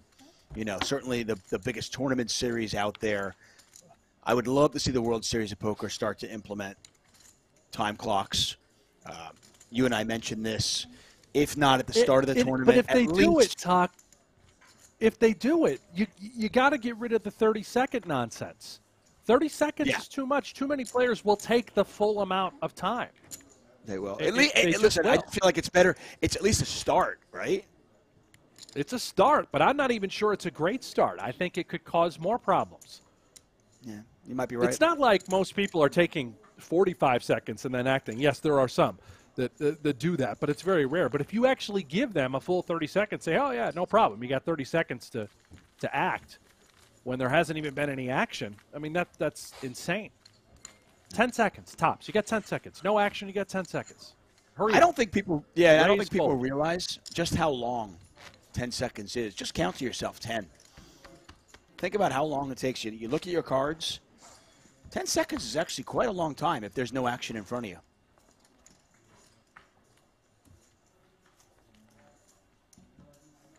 Here's a really terrible take by Gauntlet 4.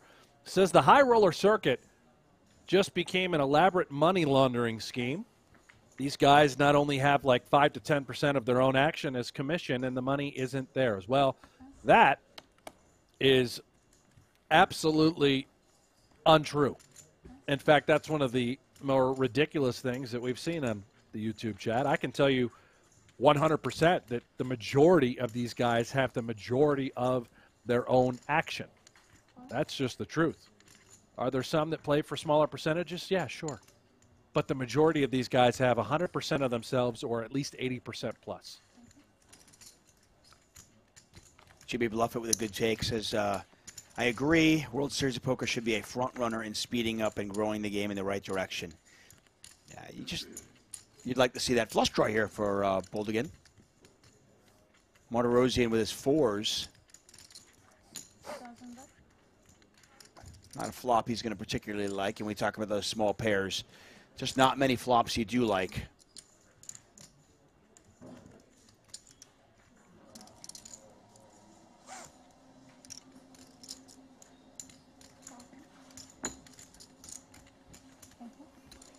Owen Lawler, is this real life? Well, probably not. I mean, it's all just a simulation after all.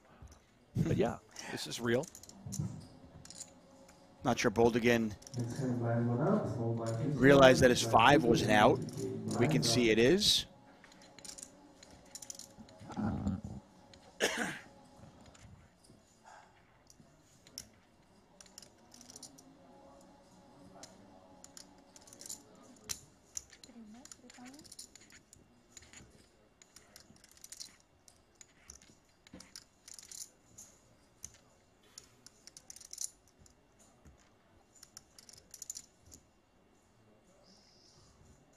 Boldigan with a small bet. I got to imagine Martirosian is just done with it, right? Hope I wasn't wrong. Yeah, he is. I think so. Well, every time I Sort of fold play it. by Boldigan. I'm telling. Has anyone found this picture of Boldigan, by the way? It's incredible. Did you see it, Tuck? No, I want to see The this. meme last year, his face. Oh gosh, I don't know how to find it. Somebody out there in the chat, find Boldigan last year and his. Or you shouldn't make a habit of that. And his Not facial. I think I usually do, so I'm really hoping it wasn't wrong. Expression. Donald Mooney asking if Ivy is still in. Registration is actually still open on this one, so we're going to see the numbers grow in this tournament. Strong, for sure. Adam says, longest tank you've ever seen. I'll throw mine out there in a second. Brent, for you? Oh, I've seen 5-10 minute long tanks, but usually they were justified. I can't think of anyone in particular, a name or exactly what the hand was, but I guess give me a moment. I'll try and think of it. Tuck, you've got one right away? I do. I have one that I was actually involved in with Doc Sands. I'll throw him under the bus again. I don't care. I was playing the WPT many years ago with Doc Sands. We weren't even in the money yet, right? We were relatively close to the money, but not that close, okay? And Yeah. I tried an elaborate check raise bluff on the river on a 10-5-7 3-3 run out. Okay? Okay. 10-5-7 3-3 run out, everybody. Okay? I check raise bluff the river, and Doc Sands tanked for 9 minutes going into our break with pocket tens. With tens full? Tens full. Top queen full ten house. clubs. Just called? Well, I moved all in on the river. I check raise bluff the river. I missed my draw, and I check raise bluff the river, trying to rep a monster hand, and he just called. I mean, well, he called all in with tens full, but it took him 9 minutes to do so because he thought that was he thought that I might have slow rolling quads. you? No, Oh. he legitimately, the way I had played the hand, he was like, I guess you have to have quads here, and he just thought I had Yeah. quads. And Wow. he had the second nuts, and he took 9 minutes to do that. Yeah. There you To go. his credit, he apologized after, but still, it just was baffling to me, the whole thing.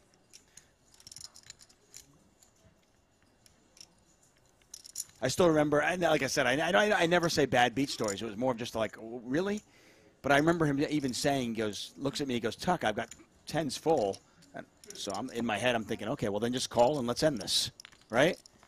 5 minutes later, I'm thinking, okay, well, he must have been full of it because clearly there's nobody who's going to tank with tens full in this spot. How about 5-4 of hearts on this 10-4 deuce 2 heart board? Vogelsang, who's already won an event this week. And he's just already the most stunning man in all of Europe at the moment. This guy is just way too good looking. Look at this guy. He's probably not wearing pants again. Yeah, the European Jeremy Osmus, younger and European. 9,000. I've never seen you gush about a man like this. Look at the guy. I know, he's beautiful. Incredible. And he can play poker. It's not He's got fair. everything. He is checking all the boxes, I know. And here he has flopped a big one. He's got a pair of fours with the flush draw. Let's see how he plays this. Chidwick bets 9,000.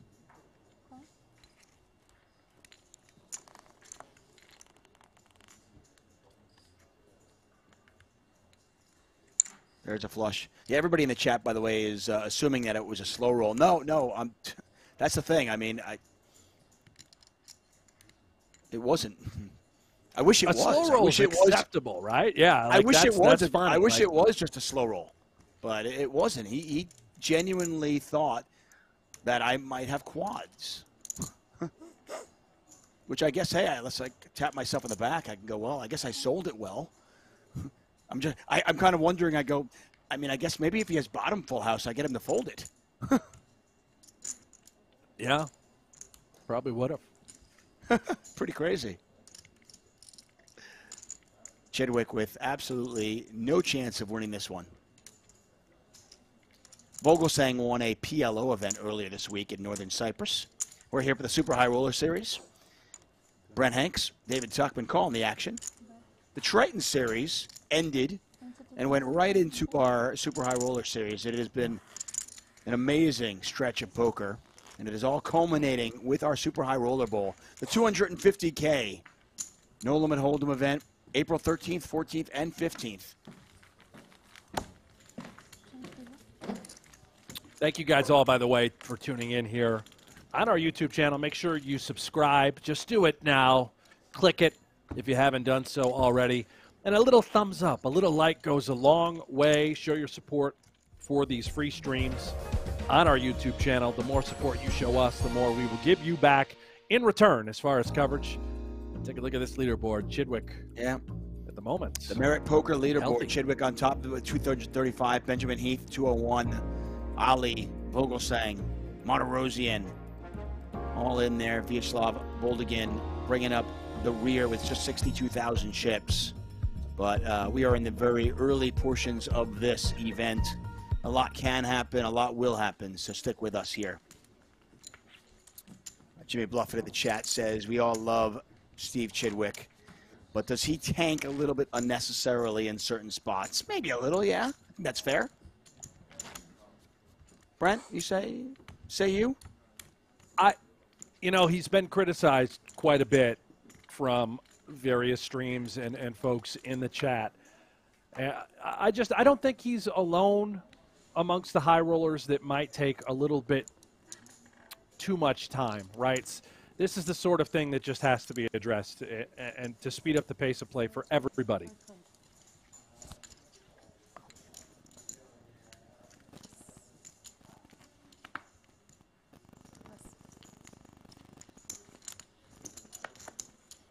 And I want to make sure that people understand this, and I don't want to speak for you, Brent, but I think I probably can.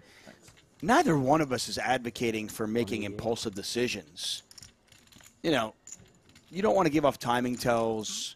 You want to think about your decisions. There's a lot of money at stake. Take a couple of seconds.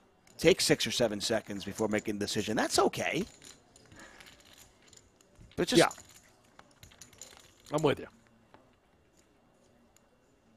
I mean, I think that's probably one of the biggest mistakes recreational players make. I know it's something that I did early on in my career, where I'd get overly excited and I would, call an all in super quick, rather than just take 3 seconds and just, okay, am I doing this right?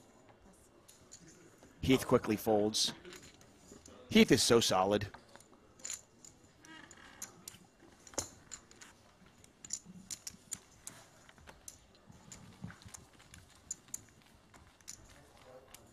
David asking, why is Ivy doing better than the rest? It's Phil Ivey. Might just be better than the rest as well. Phil Ivey is back. If you've been paying attention to Danny Negreanu's tweets, you probably are privy to that. If you've been watching us all week, you're privy to that as well. 2 titles in Northern Cyprus. Numerous final tables. Ivy has been on a tear. And with the World Series of Poker just about 6 weeks away, I got to tell you, I am pretty excited to see what happens there. How many events will Phil Ivey play? What'd you set the line at? 9? I said it at 6.5, but I think it's way too low. I would actually, I think he's going to play 9. Yeah, I thought you moved it up a little bit. Yeah, I think he's going to play 9. Vogelsang. I mean, with the 50Ks and the 100K and the 250K and all those 10Ks, I think there's a chance he could play as many as 14 to 15. Yeah, I would take the over 9 as well. I mean, assuming he is, in fact, going to come out for the World Series. It's just a lot of big buy-in events, you know, and he's extraordinary at every game. You trying to tell me he's not going to play all the 10K mixed events? He'll be in there blasting. Heath, bit of a misstep here. Pretty standard 3-bet with king jack off, out of position, sizes it up, 33,000. Sort of holding that we 3-bet and then just fold. We avoid trouble on later streets. Let's say we just flat it here, right? King jack from the small blind, reasonable. And then it comes king or jack high, and we're up against the aces. We might go broke. We find a way to lose a lot more chips, whereas if we 3-bet from the small blind, we do get a lot of folds pre. Obviously here he stepped into it, but it's just a simpler way to play the hand. You can't really blame him either. I mean, this is a button open. You're just not going to give that player a lot of credit. They could be opening very wide. Vogelsang happens to have, you know, number 1 right here, but he doesn't need to. Yeah, question I have for you is Vogelsang ever want to just call this? It's not enough. Oh, okay. Vogelsang's 4-bet was not enough. I don't know. It was small. This is a min 4-bet, and it's not enough. Right? So It has to be a 500. I believe if it's over half the amount, he'll have to put a few more chips in there. They're going to make him put out the exact minimum. So yeah. And does that price in Heath? It might, which is the point of Vogelsang trying to, if you're going to 4-bet, you know, make it small, leave the door open.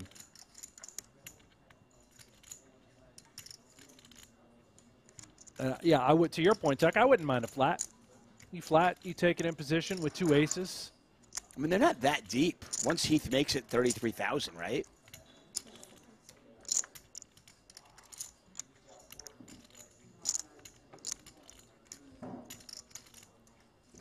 Heath using those time extensions.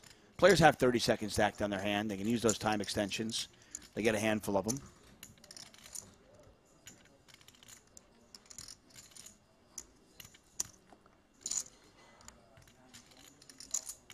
Now Heath, because of the weird misclick by Vogelsang, is he leveling himself into thinking he can get one through? He certainly has the price to call, and he'll do just that. Credit to Vogelsang with this really small 4-bet. He's getting maximum value at the moment.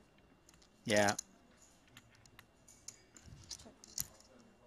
Heath avoids disaster, but not hitting top pair. He does have the king of diamonds, but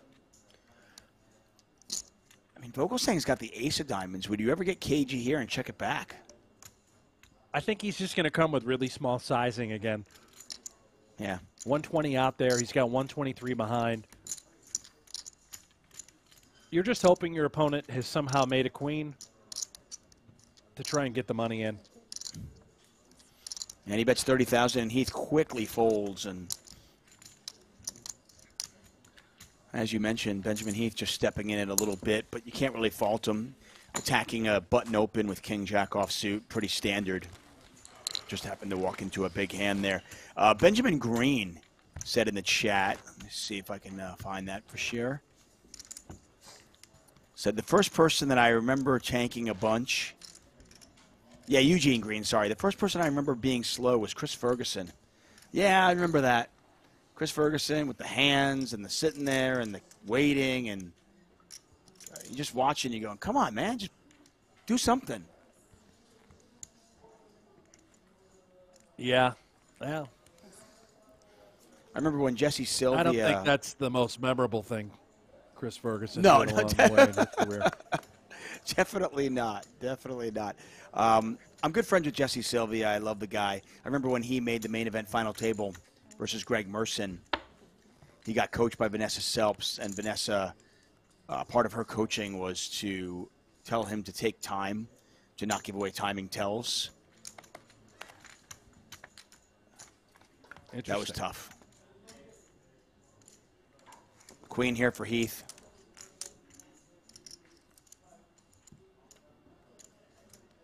David Paul says, how is it possible that all these superstar high roller players who crush these highly talented 50 to 60 player fields cannot get close to the WSOP final table? Well, David, I'm not sure where you were this fall, but one of these superstar high rollers won the main event by the name of Koray Aldemir. So I'm not exactly sure what you're referring to. I mean, keep in mind, first of all, if you're talking about all of the WSOP final tables, many of them don't play the smaller events. So they only play the main event. They'll play some of the 50Ks and the big ones. And then keep in mind that what percentage of the main event turnout is actually these high rollers. It's so small, and they have to go through so many landmines to get through. It's very difficult. There's a ton of luck in the short term and a ton of variance. Yeah. Well. Wow. Oh, yeah. Again, Koray. But Koray did it anyway. Player. And he won the main event, and he plays all of the high rollers for the most part. So I'm not sure what David was referring to in the chat.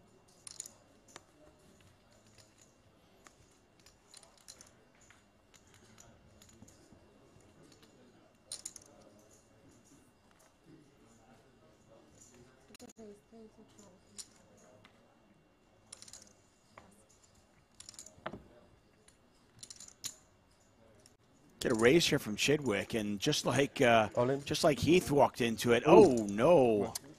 Look at this! What a dream scenario for Chidwick.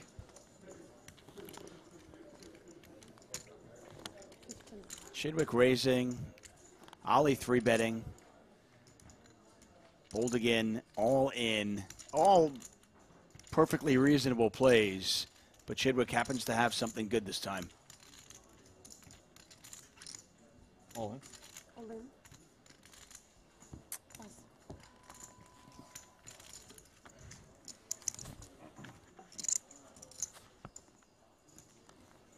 And it's queens versus eights. And by the way, as we talk about people taking too long to act on their hand and wasting time, look how quickly Ollie he's not going to Hollywood. Yeah, I was 3-bet bluffing. No. You caught me. Wow. I'll quickly fold. By the way, had he stayed around, he would have flopped a pair with a flush draw.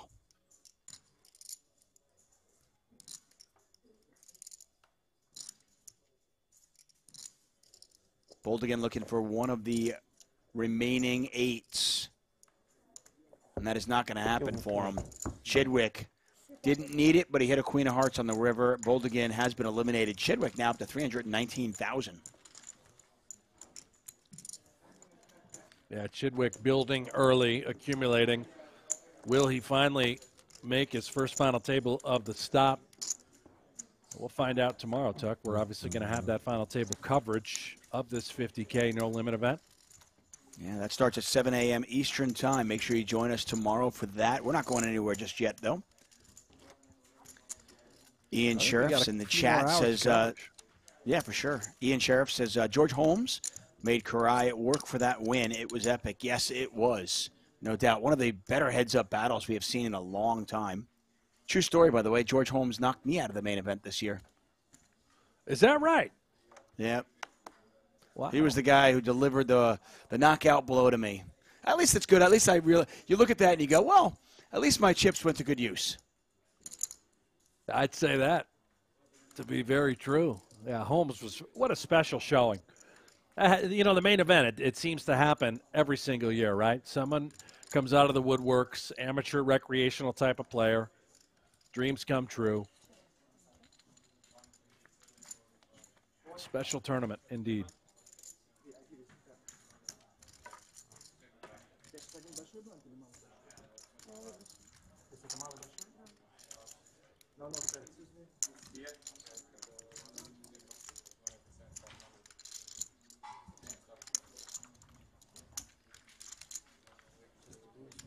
Vogel saying with top and bottom pair. My mind, by the way, is still a little bit wired for short deck. I'm going top and bottom pair, but that's vulnerable. Yeah,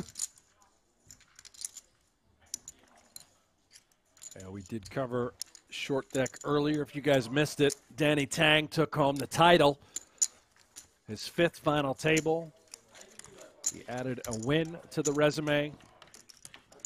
He put on, I don't know if it was clinical, but he certainly put on a show. He dished out one of the more uglier bad beats we've seen to Jason Kuhn, who bowed out in 3rd place. If it wasn't for bad beats, though, Tuck, I mean, I don't think I would even enjoy poker. I love being delivering bad beats. I hate catching them. It's just part of the game. I know some recreational players that will literally only play, and they want to play against professionals, and they want to play against the best out there and just give them bad beats. They savor it. Martirosian raising with the Jack-10 offsuit. Yeah, Jason Kuhn, a recipient of 2 bad beats this week. And both times, they left him in 3rd place in a short deck event. And in both times, the person who knocked him out eventually went on to win. Yeah, and a lot of money left out there. Yeah.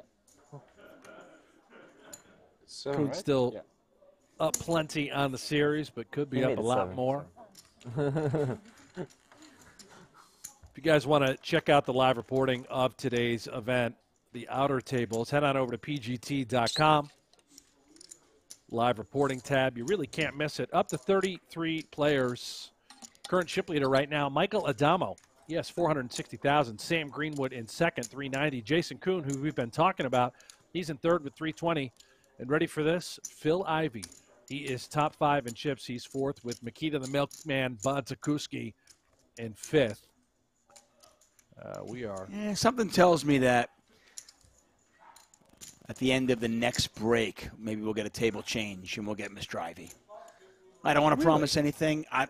Listen, I can't promise anything. I'm not in Northern Cyprus. I'm not at the Merit Poker Room right now. But I'm going to go on a limb and say maybe. Do we know this or no? Or no? No. Like I said, You have no insider information. Okay. Zero inside information. If I did, I would sell it more. 22.5. People asking how many players are going to cash in this event. Again, registration is still open, so players are still filing in. Once we get the final numbers, we'll let you know. Martirosian, under the radar, very, very good no-limit hold'em player.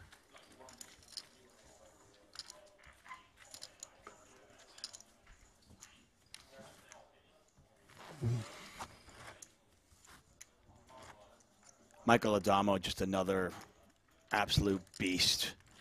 And that guy just crushes. I mean, what he did at the tail end of 2021 was unfathomable. I think he printed roughly, was it $9 million in the course of 2 months' time? He won the Super High Roller Bowl. He won the Poker Masters. He won. I think he won the High Roller at the World Series of Poker as well. Yeah, he did. I commentated on that. Went bananas. Yeah, and he was just relentless. He had a chip lead at that World Series of Poker High Roller. And I was fortunate enough to commentate on that, and he was absolutely relentless, just put on a clinic.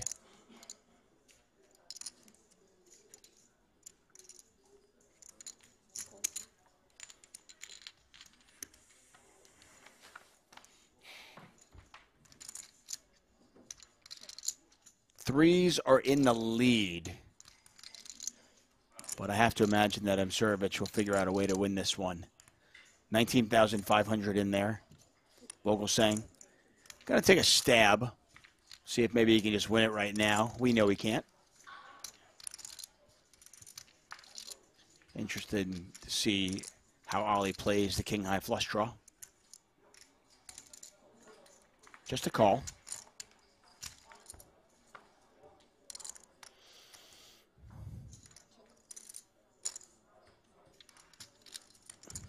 Ollie checks. And it's a good flush draw. I think if he had a very bad one, let's just use like 7-3 of hearts as an example, if that was the case.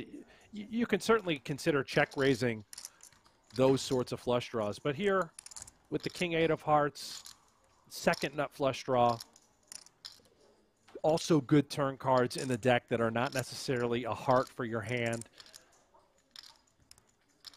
And here, you know, let's see what Ali does with the missed flush draw.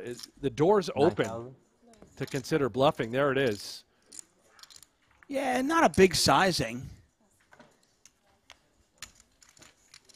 Just trying to get an ace high or maybe a baby pair to fold. No, he's not getting a big hand to fold, and he does exactly that, right?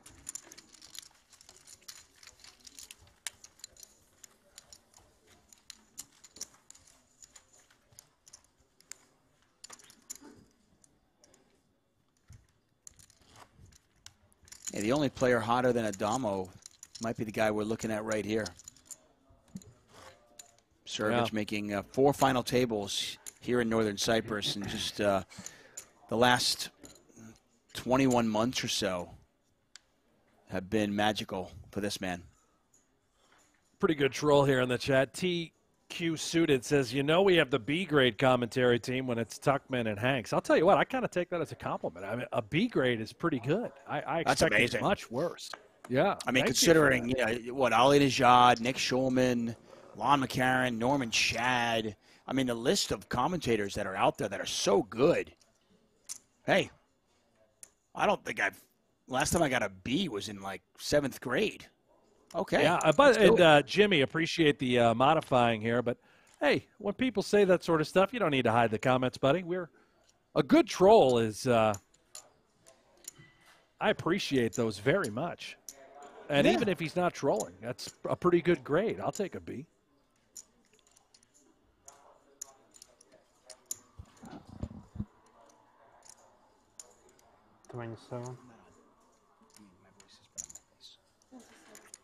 We got a little warfare here. Blind on blind. I love watching these battles.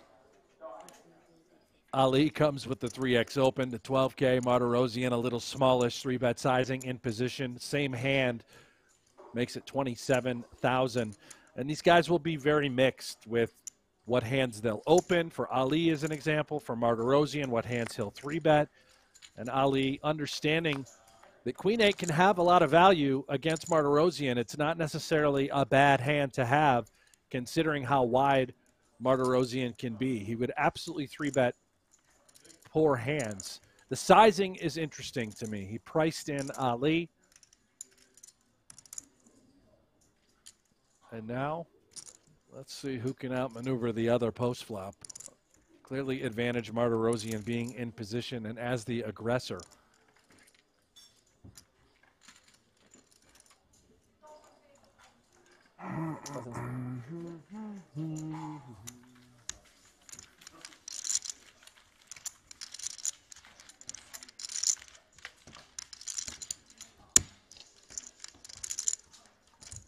You are watching the 2022 Super High Roller Series.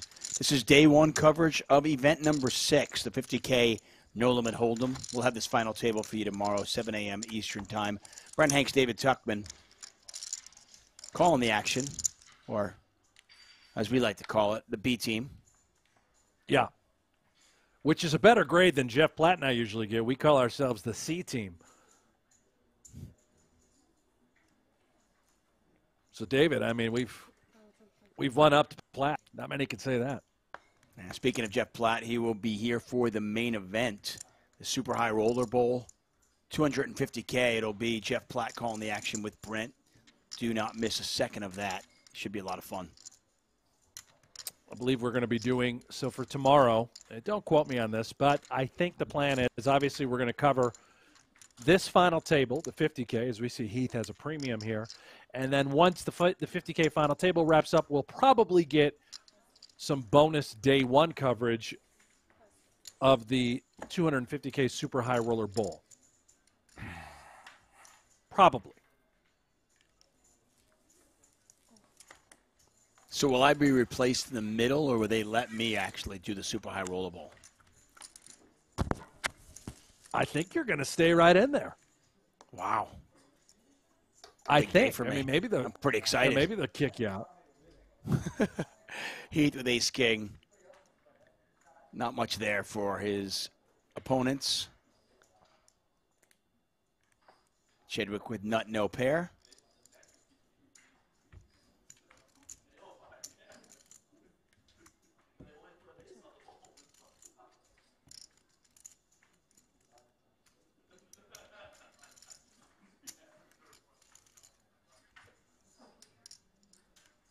Action on Benjamin Heath. Bottom left corner of your screen, you'll see stack sizes under their pictures. You'll see the percentage of the time they'll win the pot if it goes to showdown. And Heath should win this right here. Maybe Chidwick's curious. Well, the value of king high.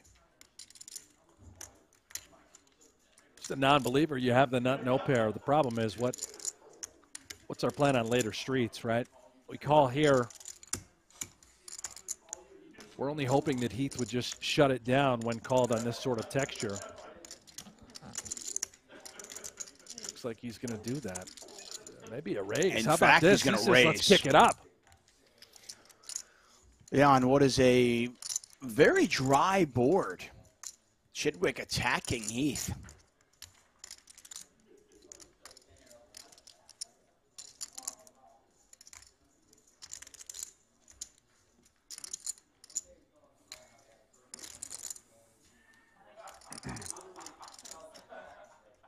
Zachary Marsh says David and Jeff should do the 250K. That'd be a couple play-by-play guys in there together. That'd be a first. Although with the way Jeff is playing these days, he could probably do both sides, right? Oh yeah, yeah, he goes both ways. Chidwick adds a little equity here. Yeah, Chidwick went from nearly no equity to okay, maybe.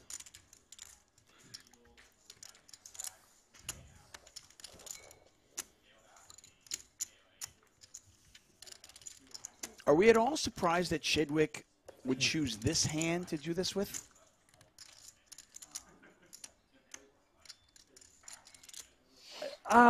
You know, it's more about, I guess, not necessarily trying to put pressure on an ace, but more or less trying to push Heath off a similar holding. You know, he just didn't believe that Heath had an ace here. And that was, I think, sort of the point of the check raise. That you don't see it that often. There's not a lot of hands that make sense to really check raise. If you're Chidwick, it would be like aces up, or maybe a gut shot with the wheel with backdoor diamonds. You know, things like that that at least have some sort of equity. Chidwick, man, he goes to the streets. He's like a street poker sort of GTO combined player. You know, not everything he does is theoretically optimal, but he's in the moment and he understands his opponents better than everybody else, right? It's just you know, I think Robert in the chat, he says this is just a Chidwicky thing to do. And here he just thinks maybe we shut it down, that he can't really continue unless he has an ace. It's very interesting because I think really, really good poker players find bluffs that most of us don't see. And this is not a spot that I would normally think would be a bluff. So, yeah, we'll call it a Chidwicky thing to do. He does shut it down. Heath will put a value bet out there, and the hand will be over in all likelihood. You know, I've seen players take, you know, backdoor equity and bluff in this spot.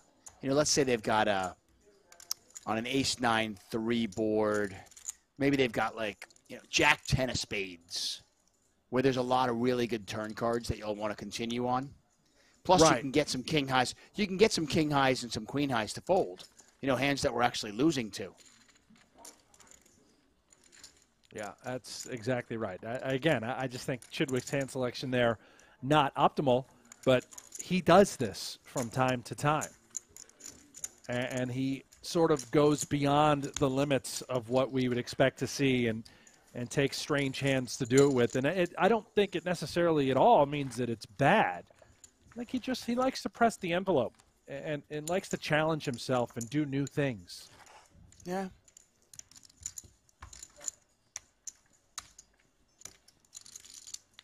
And Frederick in the chat, again, we make jokes about chat pros, but really there are some insightful folks that'll join us here. Frederick, a great usage of just simply saying that's an exploitative play. You know, it's not necessarily game theory optimal, but perhaps he just thinks he can exploit Ben Heath, and that's all he was out to do.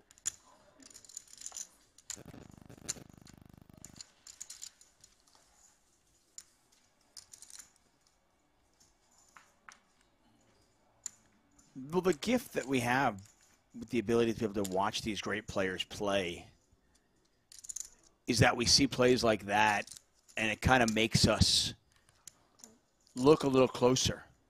Why is he doing this? What's he doing? Is this something that I can incorporate into my game? Should I? So forth and so on. Nonetheless, we continue on. Get a raise here from Heath. Vogelsang calls with King 8 suited. Chidwick going to call as well. 22,500 in the pot. Ace, Queen, Deuce. Chidwick flops the best of it.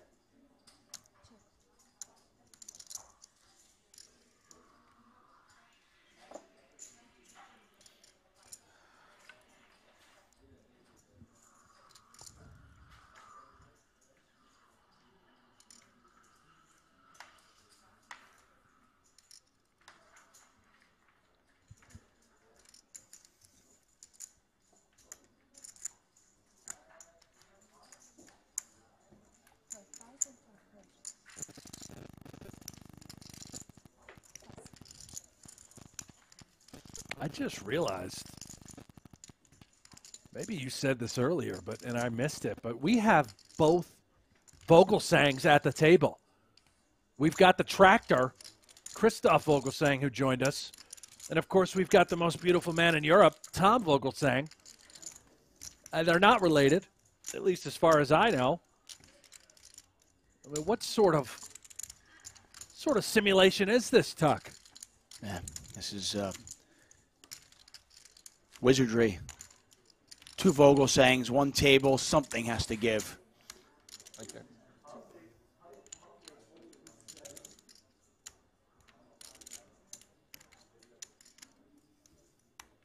Chidwick check calls the flop with a queen.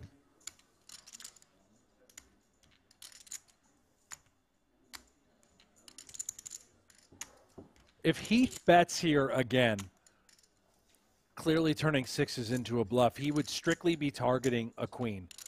And he's going to shut it down. You will see that once in a while where you sort of zone in on, okay, he probably doesn't have a ton of aces here. If he does, it certainly is not going to be that strong. It's unlikely to be ace-jack, ace-queen.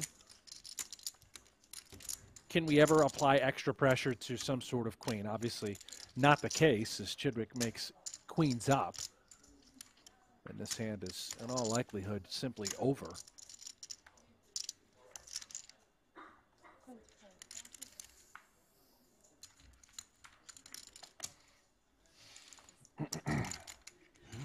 $25,000 bet from Chidwick does not get looked up.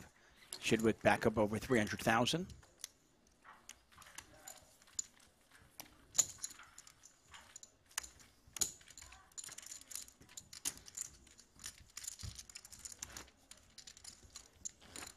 I was actually wondering if Christoph Vogelsang was there. PokerGO Hold'em is here. Free to play online poker. That's right. You can play free Texas Hold'em poker from the creators of High Stakes Poker, Poker After Dark.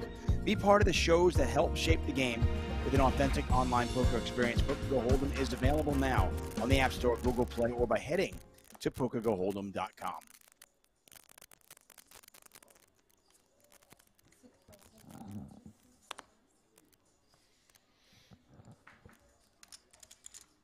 Sixes didn't work for Heath. He's going to try it with sevens. Martirosian with King Jack offsuit.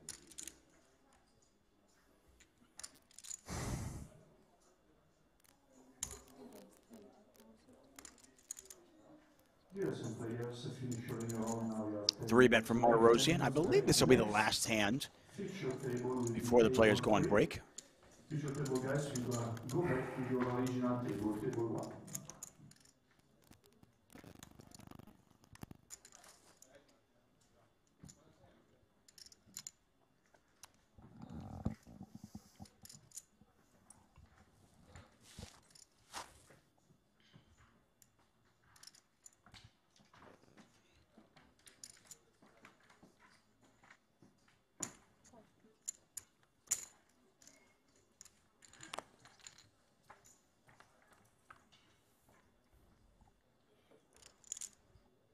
Ace-9 deuce, 2 spades on that flop. Heath does make the call pre.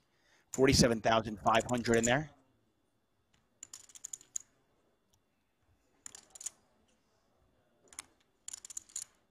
Heath checks. Martirosian, the pre-flop 3-better. He's going to try to rep that ace. Not a big bet. Doesn't need to bet big.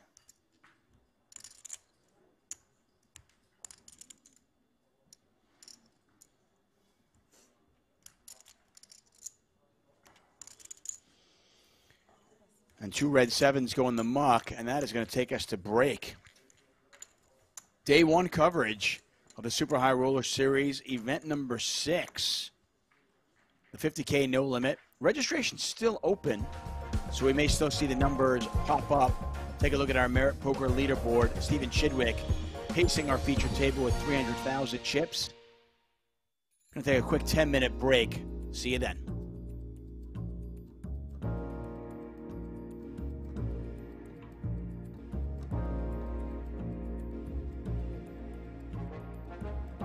Poker's most exclusive tournaments.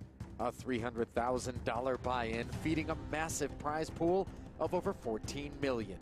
48 elite players came to test their skill in a 4-day battle of strategy, aggression, and endurance. This is the 2018 Super High Roller Bowl. I don't think Chewy's ever been in a market. Ace-9 in Ivy's hand this time. He makes it 6,000 here on the flop with top and bottom pair. Petrangelo sticking around as the third heart rolls off and gives him the flush. That was a dramatic pause that I put in there, as though it wasn't self-evident. And I think Petrangelo's considering leading as he defends the big blind here. Yeah. The 7 of hearts is rich with possibilities regarding Nick's range in form of the 8-10 and all the flushes and some 2-pair combinations. And the idea behind the lead here is that Ivy gets very pot control-y on turns with his ace-X, and we want to simply build the pot with our flushes and charge certain hands that have equity. And oh my, Ivy rivering 9s full of aces. Petrangelo's hand absolutely strong enough to lead here, and he will. And of course, Ivy will be raising either in the form of a shove. He goes so big that it looks like Ivy will shove this river.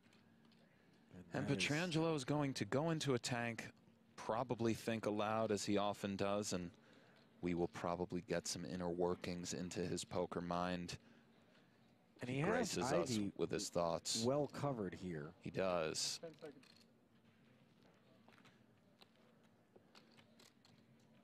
Oh, and Ivy. I like this. Yeah. Why not? You know.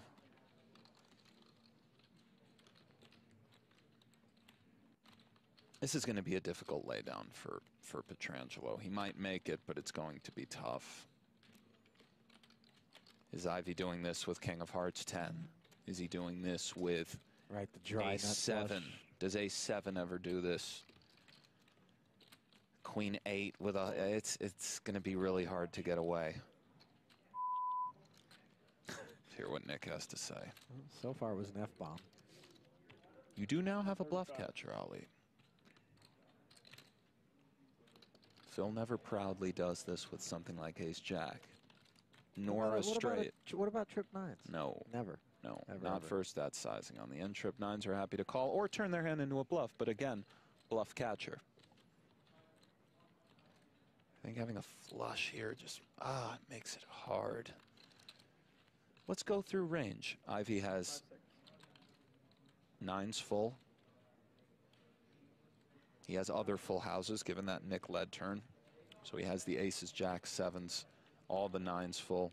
That's a very healthy amount of hands. To counteract that, his bluffs are King of Hearts X, some straight draws that had one heart. There might not be enough. Ivy also has bigger flushes. Petrangelo might find this fold. If you think he's under bluffing things like Ace-7 and King 10 with the King of Hearts, there is a chance Petrangelo puts this hand in the muck. It's pretty reasonable, frankly. This is a dicey, tough situation. It's hard for your opponent to have the hearts as well. But they're out there. Yeah, and they're out there. Is this the line that he takes? I mean, he just calls a lot of his flushes on the end. Maybe the king high ones put it in, but his range is rich with full houses. There are some bigger fluffs and bigger flushes, and the problem is it's not that easy to find bluffs, but Ivy's very capable. King of Hearts Queen, King of Hearts 10. Just other stuff. I don't know, 7-10 with the 10 of hearts. There's combos out there that you can find, but there are many full houses that loom here with all the combinations of the 9 in conjunction with the board. I think trips for the most part flat here. Not that easy to find a ton of bluffs, and pretty interesting to see if Petrangelo finds this laydown.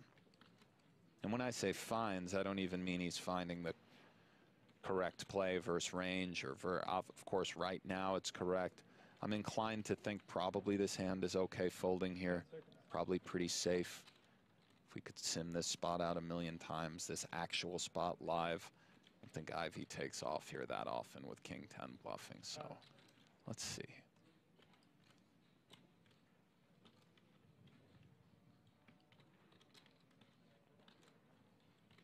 It's 135 total? Yeah.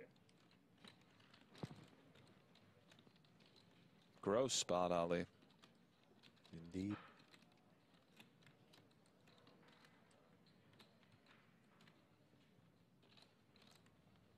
Hey, Paul.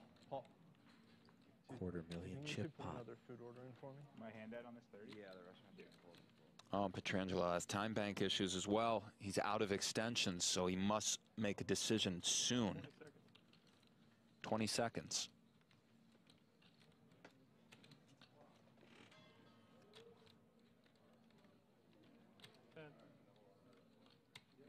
Seconds now. Great fold. Found it. Yep. Beautiful. Time well banks done. Well done, invested there. Petrangelo. Yep. Absolutely. That's why you use him.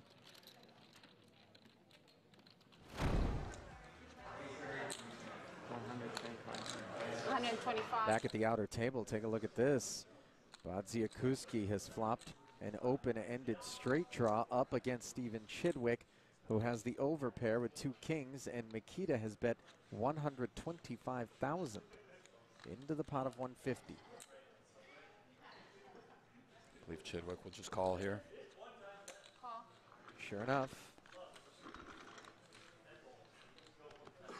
Another 250 into the middle, 400,000 the pot size. Chidwick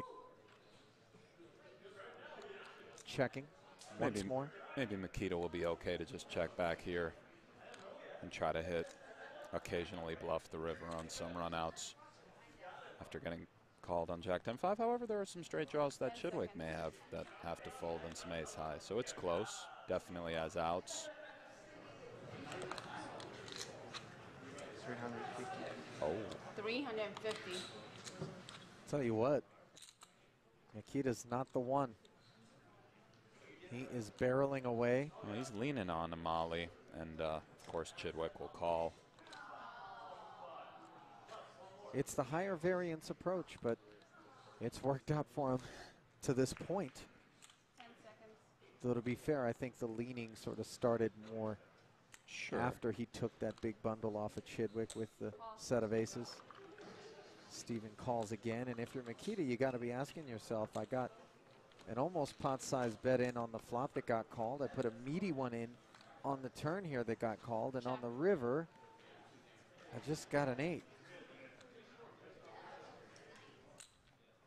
Third check out of Chidwick. Where does Mikita have him? Probably around Jack X. 5X is absolutely allowed. Some 10s. King, Queen is possible. Nikita would know that he's bluffing now if he chooses to use this hand as a bluff. And of course, something like a shove is an incredibly bold play on the bubble, in the 600K bubble. If anybody's capable, it's this dude, but I don't know, Ali. We shall see.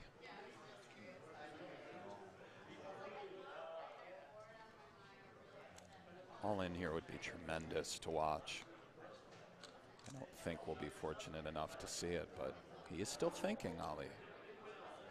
Fully aware he would be turning his hand into a bluff, essentially, if he puts something crazy out there. Well, conversely, might he think that if Chidwick had some sort of draw, it's best to check back with the showdown value of an 8? I feel sizing-wise, I mean, it's a pretty enticing move to just put Chidwick in. It's also quite maniacal, but think about it. If you're Chidwick with Jack Queen, Jack King, even 5-4, do you really want to call off 1.8 million when Seth Davies is over there on the other table with 30 bigs? And he does do it, Ali. Wow. Chidwick is capable of calling, by the way, but let's see. What a play by Badziakuski. I was just having fun up here, but he did it. 1.3 million. Let's see if Chidwick comes with the call. Wow, I guarantee you he won't have any time extensions when he does whatever he does. This is a massive pot here on the order of that which these two shared earlier in today's competition. What a play by Nikita Badziakuski. Beautiful. And I'm surprised Chidwick didn't think about it a little bit longer. But what a great, great, great, great, great play. Picking up the action back at the table. 9-7-5 with a couple of clubs. Negrano with the gun. Hello and welcome back to the 2022 Super High Roller Series. We're at the beautiful Merit Royal Hotel Casino and Spa in Northern Cyprus. Day one coverage of the $50,000 No Limit Hold'em event.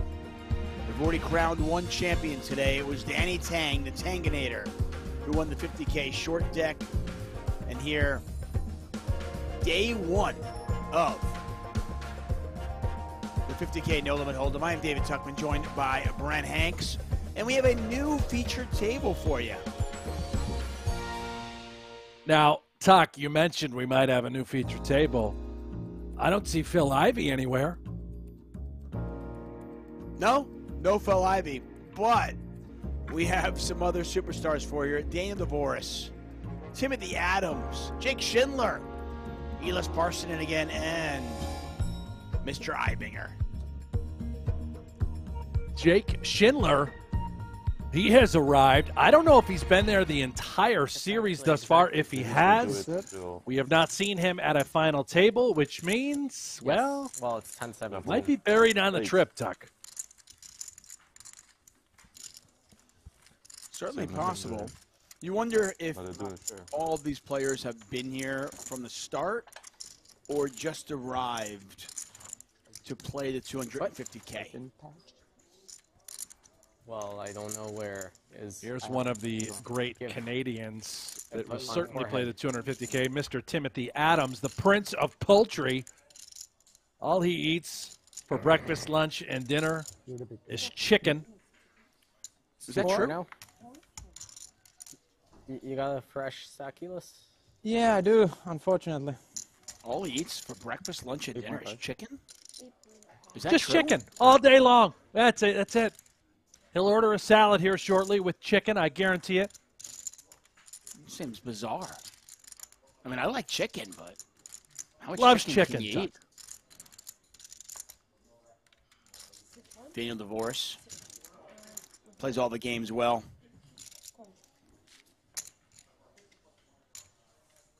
Thinks about the game in a special way. He is our chip leader at the feature table. Of course, DeVoris, another one of those Canadians that's made the trip out here.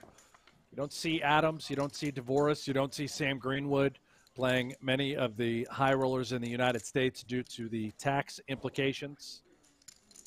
They are all elite talent. This is an above average flop for Adams. Top pair with the flush draw.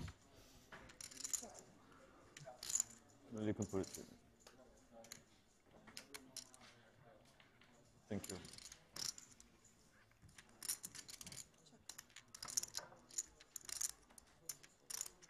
Three of clubs on the turn.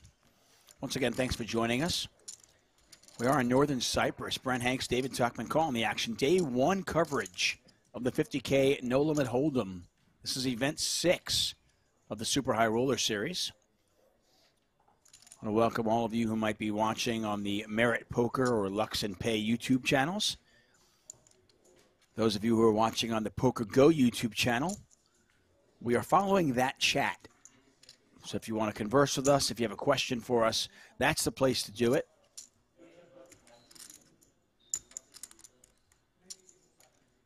And if you haven't done so yet, please hit that subscribe button. We are just under 250,000 subscribers. Trying to hit that 250,000 mark this week if we can. Would love to do that, Tuck, on your watch. By the way, I wanted to point out that the cheeky, sneaky little check back by Adams on this hand on the flop, which I believe has earned him this additional action from the pocket fours. Had he bet the flop, he may have lost a customer. He certainly keeps DeVoris curious by taking this line. Not a great run out for the Queen Nine of Diamonds. Clearly, backdoor clubs do come home, but perhaps we do try and eke out a little bit of value still in hopes of being called by worse. And he's going to go for it. Hard to imagine DeVoris calling another straight here, but he's getting a really good price. Look at this bet, 8,500 into 81,000. That exemplary pot control, awareness, probably trying to get max value. I mean, that's DeVoris can't call much more than that with a couple of fours, right? Adams seemingly targeting fours, threes, ace high sorts of calls. There it is. That's beautiful. Yeah, and it's hard. I mean, DeVoris, you're looking at that situation. You're getting 10 to 1, 11 to 1 on a call. You know, going back to my limit hold'em days, it's hard to find. It's hard to find folds when you're getting 10, 11, 12 to 1 on your money.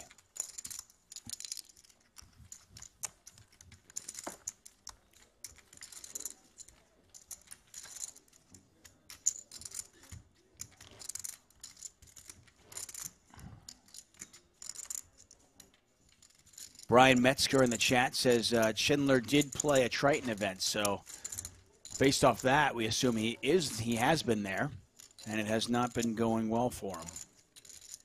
Greg Hausch says, you say that, but then you don't answer 90% of the questions. Well, that's because, Greg, only 10% of the questions are good questions. I didn't even see any of Greg's questions. What did we miss, Greg? We answer all the good ones. How's that? 9,000. So, Zach Marsh, by the way, you don't need to write everything in caps lock, man. I mean, this is like... We get it. You're here in the chat. Thank you for joining us. Yeah, caps are very aggressive. It's a very aggressive way to chat. You don't need to do that. Just not necessary. What my dad does. Schindler raising it up with ace-jack. Timothy Adams is going to call him.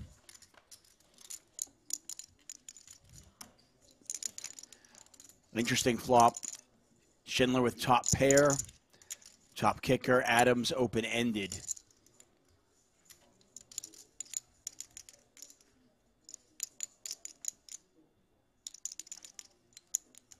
I haven't seen Jake Schindler in a while. He's been playing all of the high rollers in Las Vegas, and I guess by the sounds of it, he did make this trip for the Triton been working out Super High too? Roller Series. Yeah, he's in great shape. He's again, it's a part of this what we're starting to see unfold for a lot of these elite players, getting their bodies in shape. He's chiseled, really is. He looks like Ken. You know, Barbie and Ken. Yeah, he's got a lot of Ken in him. Kenneth Schindler.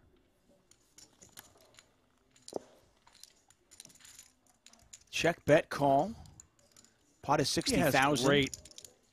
A great presence, posture, poise, demeanor at the table.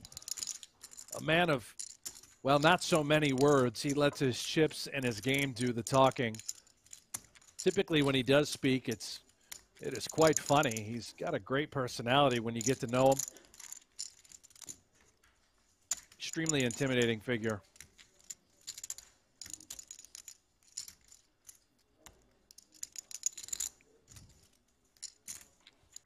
Adams with the check. Schindler going to fire a second bullet here. Big sizing, too. He bets 45,000 into 60. Back over to Adams.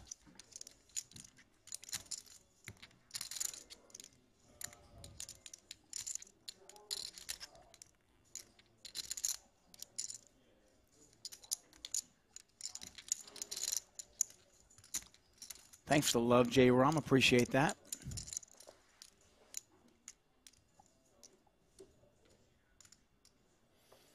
And Adams is not going to see a river card.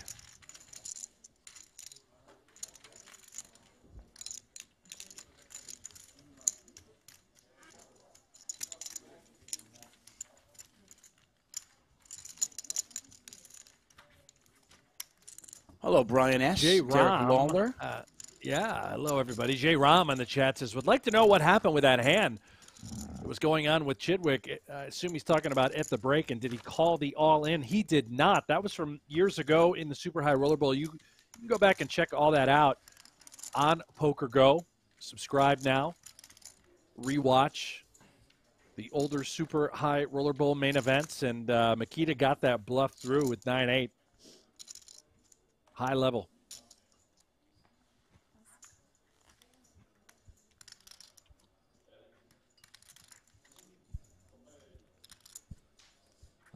$8,500.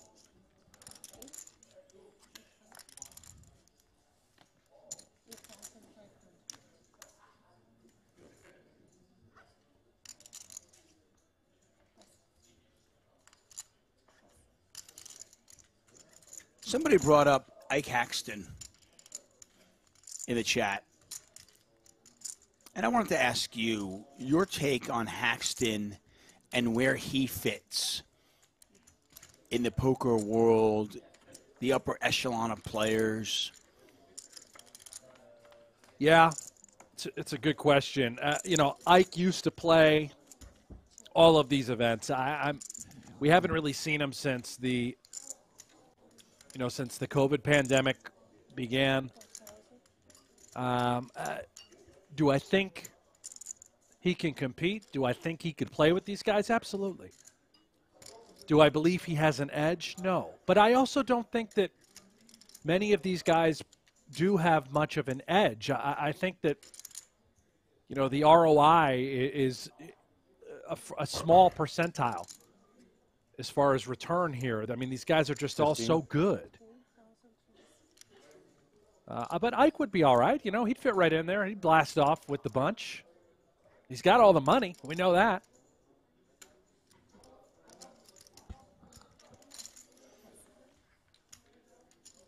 Trip fives from Mulder. Bet and take it. Very quiet for day one. Yeah, Is you're that not going to get a typical? lot of talking. Yeah, you're not going to have a lot of chatter at this table in particular. Nobody here overly animated, all quiet, reserved.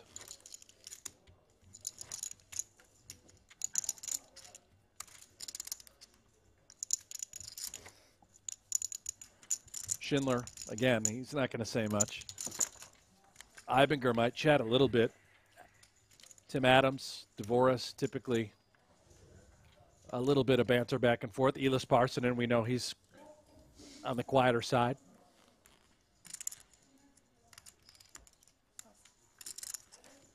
Just depends, I think, Tuck. You know, day one doesn't necessarily mean that they're always quiet. It just depends on the lineup, on the dynamics. Yeah, no doubt. It just always surprises me. It shouldn't, but it always does. You see a day one of a tournament, and you think, well, I mean, got a long road to hoe. Why so quiet? But yeah, it's just the dynamic. These players are in the zone. As They're you tired mentioned, too, man. They've been here for a long time. It's not exactly a spring chicken at this stretch. This has been a gruel for most of these players. Just jumping from tournament to tournament, nonstop poker, day after day. And they've been here for a while, as you mentioned. Greg players in with the an ace chat. high. Talk nothing but love for the 500th time. What are the blinds, and can the graphics people get them in there? It's not like a simple, hey, let's just add some new graphics. That's not how this works.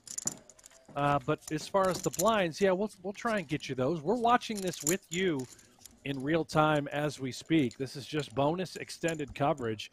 If you want to see what's happening via live reporting, head over to pgt.com, and we'll get you that. Take a look at the current chip counts, of course. Yeah, brought to us by Merit Poker. Dan DeVoris with 276,000. Mulder with 259.5. Timothy Adams on 240. Matthias Ibinger, our short stack at the feature table with 127,000. And yeah, we'll get you those blinds in a moment. I'll have my graphics team works on something right away. Say I would go just because I'm not sure. 35 entries so far. But I would go again. It was a lot of fun. Yeah, that was. I felt so bad. Man, the next day I was in such bad shape. I don't know why. Like. Looks like the blinds are 2,000, 4,000. One of my friends There you from go. Finland, he A tells little me in the conversation. summer Here we go. Let's tune in. you can bet on how many people are going to drown because everyone gets so drunk and just. It's a little morbid. Yeah, it's very morbid. Drowning and what is going on? I was talking with Mikko the next day, or a few days after. And he was like, Ellis and I were trying to find his car.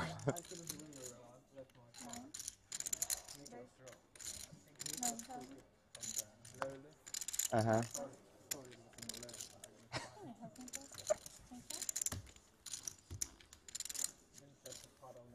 Yeah. Yeah. Yeah, it escalated very fast. Maybe it's better when they don't talk. We're talking about drowning and in blood. Maniacal things here. Yeah. Animals.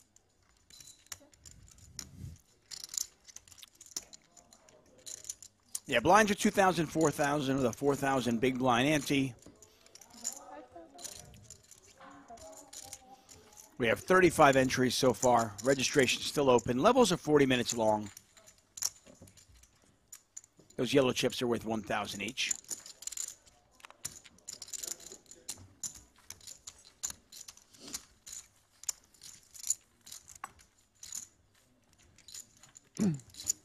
And Greg says, I'm as chill as can be. Even pay for PokerGo. By the way, appreciate you. Thank you, Greg. All the love there. Just looking for normal info that appears on screen typically. Yeah, it's not our, again, this is overseas. It's not our production. We are simply hosting the stream. And it's not a simple, hey, let's just add information at chat's request. It takes time to build out graphics. You can see the stack size there next to Parsonen. And we know they're playing the 2K, 4K level.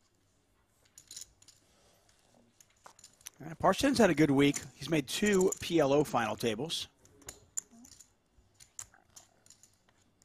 Eliminated both times by Ali Mserovic. And Ali laughed about it both times. Ace King, King 10, and 2 aces out there for Elis. The Finn versus Ibinger.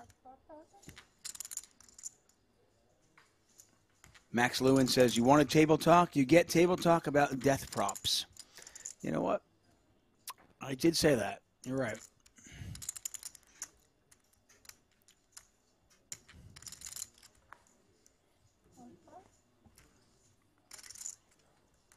Funny how different the games are. You know, we've covered Pot Limit Omaha. We've covered Short Deck. Here we're covering No Limit Hold'em. And how differently the games are played, the dynamic at the table, so forth and so on.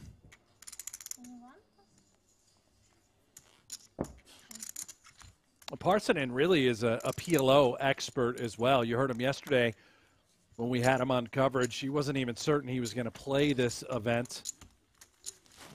Thrilled to see him hop in there. We know Dylan Weissman is now playing the 50K no limit variety.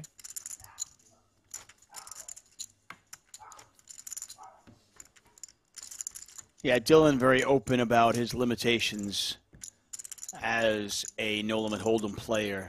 He is primarily just PLO. In fact, I don't even think he played the World Series of Poker main event.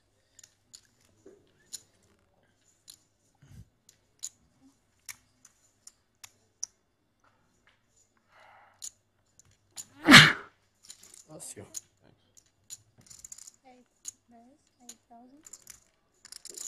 Mulder raising to 8,000 with the Queen 6. That's a min raise.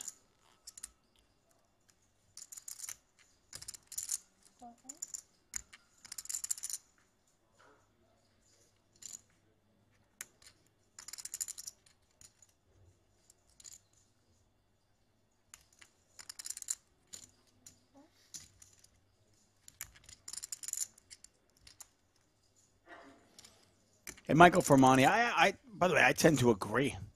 You know, I don't like a screen cluttered with too much information, but I think, you know, some information is obviously useful. I'm with you.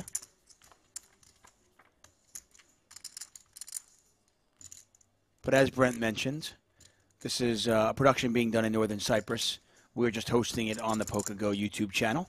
And we've got an action flop for you. Parsonen with top pair. Schindler with bottom set.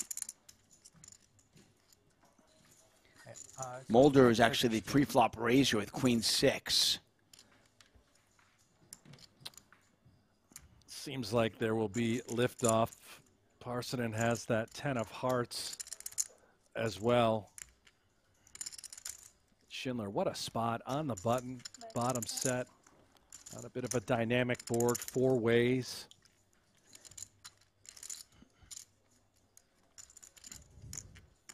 You figure this is worth at least a couple of streets of value, depending on the run out. Pot is 48,000. Schindler bets 1/3 the pot, so it's 12,000 over to Parsonen. He's going to make the call. Yellow chips are 1K. The blue chips are 5K.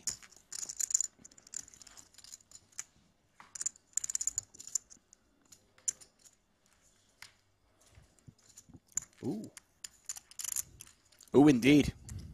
We have life. Yeah, Parsonen now picks up a gut shot and a flush draw. And suddenly he's got 25% equity. Would love to see a river card for free.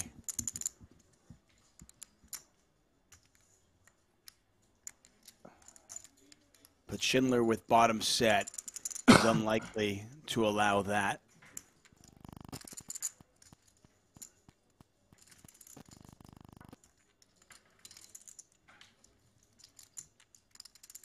Thank you.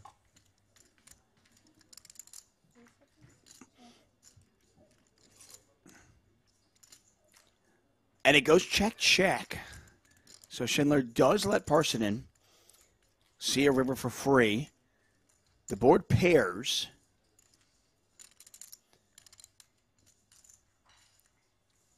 I think Parsonen is perplexed by Schindler's line. You saw the little glance looking over. What sort of hands would Schindler be betting relatively fat on the flop and then checking back whenever the flush does come home on the turn? You know, for us at home, it's like, well, clearly he's got a set and he was worried about the flush getting there. But would Schindler have bet a flush draw as well on the flop and then, you know, checked it back on the turn to sort of look under rep to ensure that we get an extra added street of value on various rivers? Would he have done the same thing with a set? Would he have done it with a good jack? And I think really for Parsonen, this is just, this looks like it has to be a value bet for Schindler. And if that's the case, Jack 10 just doesn't perform well. No, I think Jack 10 at this point, clearly just a bluff catcher. The green chip, by the way, 25K. The blue chip, 5K. Schindler bets 40,000 into 60,000. He did check back the turn, and Parsonen gets away from it. That's a nice laydown. Very, very nice laydown. Schindler up to 261,000. Yeah, that's beautiful stuff by Schindler all the way around. Great point by Frederick again in the chat. High frequency check since most of Elis's range are straights and flush draws on that flop. And of course, you have to remember the jack certainly can be there as well.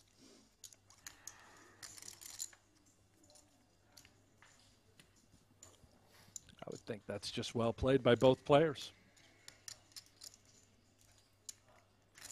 Mulder on 267,000. Not going to play it. Divorce with fives. Andre Tomas says, tonight I am playing the monthly main event at my poker club in Venice. Wish me luck. Good luck, Andre. 8.5. Yeah, best of luck. Go get him.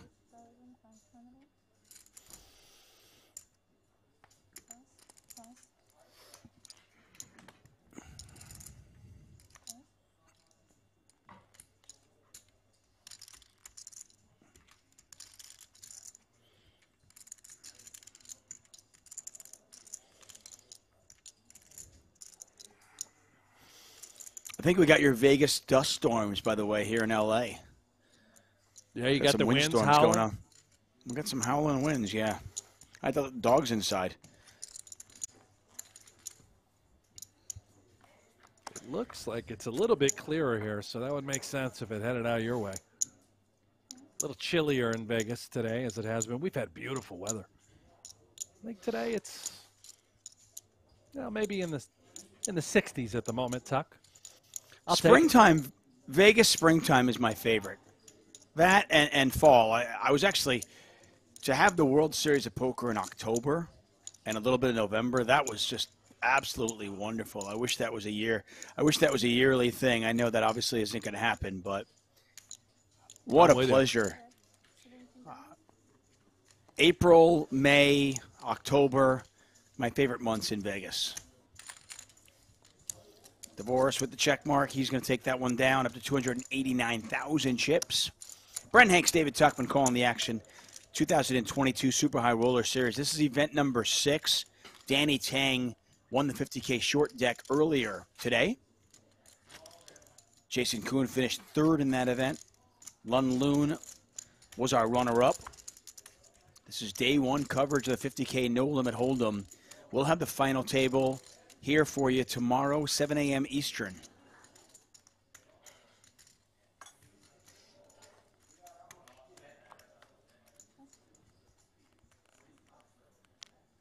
And I've been keeping an eye on the live reporting, which you can find pgt.com/live reporting. We are now up to 39 total entrants in this event. 24 do remain. Current chip leader, Rok Gostisha, about 550,000. Vyacheslav Boldigan, who was with us at the start, he's accumulated 460. Sam Greenwood, 390. Jason Kuhn, 320. And Phil Ivey rounds out the top five, right around 300,000.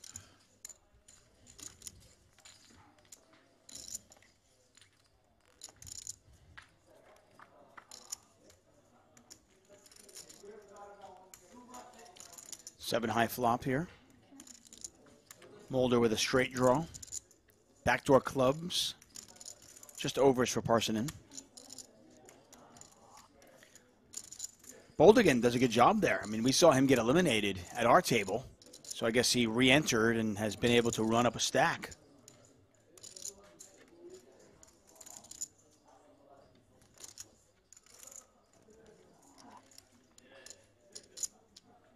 Tuck, another question for you in the chat. Will we see any more 888 car interviews? Love the Matisau one. That is fun content. What are your plans this summer, Tuck? What are you working on? I appreciate that, Bri. Thanks so much.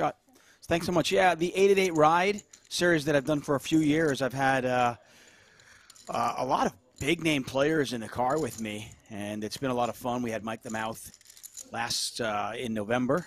And the plan is right now to get that series going again. Now that, you know, we feel a little bit safer about getting in the car with somebody post-pandemic. We'll get that one going. Were you actually, were you feeling safe in the car with Mike Matisau? No, definitely not. That had to be never terrifying. Well, I was doing the driving. He was just talking, so it's okay. What did he talk about? I didn't catch the I mean, I need to see this, but what was he? I mean, the man's got a lot to say. Yeah, I can't even imagine what the editors had to do. So basically, the way 888 Ride works is it's basically comedians in cars, but it's not funny because it's me. So I pick up a poker player, I drive him around Vegas, we talk, okay? The editors edit it down to a nice little show that we can put on YouTube, right? I can only imagine what the editors had to do with Mike the Mouth because, as you mentioned, Mike doesn't shut up. I mean, you don't get the nickname the Mouth by accident. The Mike, Mike just goes on and on and on and on, and finally, I had to just pull over and, you know, we're only looking to make a few-minute show here. Any politics for Matisau? Of course. Mm-hmm. Mm-hmm. Yeah. And I even said to him, I said, you realize if we talk politics, none of that is going to make the show. So there's no point in us going in that direction. And he just couldn't help himself. Could not help himself. But, yeah, the 888 Ride series has been a lot of fun through the years. Phil Hellmuth has been in there. Maria Ho. Brian Rast. The list goes on and on.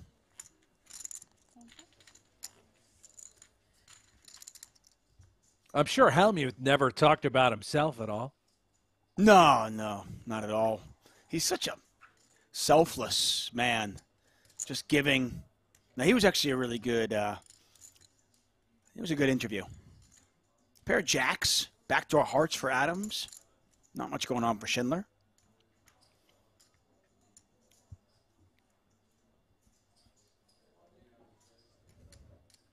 Who would you want to see if I was doing an 888 Ride this summer? Who would you want me to get in the car? Are you talking to me or the chat in general or both? I both. Why not? I'll throw it out to the chat. Let me know. Who do you guys want to see? Mm-hmm. I had Lon McCarron this summer. How about, I mean, I'd like to see some of these guys, some of the PGT high rollers, get to know them a little bit more. Crack the shell, if you will. This guy, Jake Schindler, he never really has a ton to say, but maybe if he's stuck in a car with you, he'd open up a little bit. I don't have many gifts, but I'm pretty good at getting people to talk. Yeah. I'd like to see and hear you do that.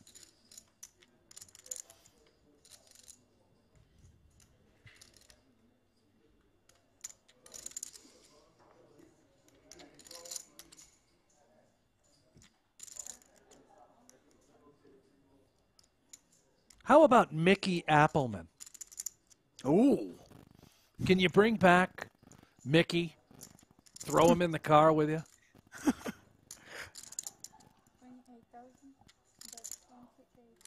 Thinking back to some of these old school World Series characters, you know, Mickey Appleman. He's there. Greg Hoosh says Doug Polk. I've actually had Doug Polk on. Doug and I took a trip in my my 888 car. We took a trip to a cannabis dispensary. That was our ride. Yeah. Meanwhile, Schindler is up to no good here. 5 high, no pair, no draw. Yeah, Adams played this hand, you know, a little slow. 2 diamonds out there, an ace out there. And now he's facing a pot-sized bet on the river. Trying to figure out if he induced this or if Schindler has it.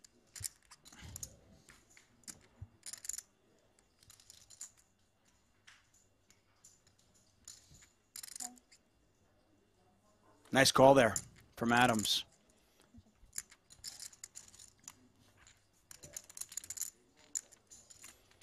Adams now up to 273,000. Schindler on 224,000. Daniel Negreanu, Antonio Esfandiari, Tom Dwan, Phil Ivey, Sean Winter, Bicknell, Foxen. Some good names out there. Will Kassouf, yeah, he'd say a lot in there too. You wouldn't get a word in. That's kind of the game plan, right? I think the people out there, they hear enough from me being the play-by-play guy. The whole point of it is get somebody in the car they want to hear about. You know who was great I had in there? Recent Hall of Famer. You know, we talked about the Hall of Famer earlier today. Elia Lesra. There's a guy with some stories. Oh, boy, yeah. He's been through it all. Great call there from the Canadian. Tough spot.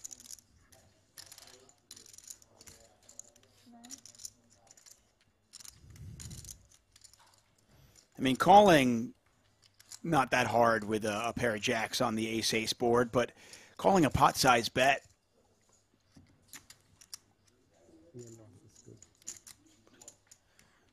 We saw Mulder raise 6 diamonds. Sorry. You know, polarizing spot, too, where Schindler just unlikely has many bluffs, right? He just never shows up in those spots while bluffing, and he happened to be in that spot, and for Adams to just correctly pick it off, it goes a lot to show you his skill set.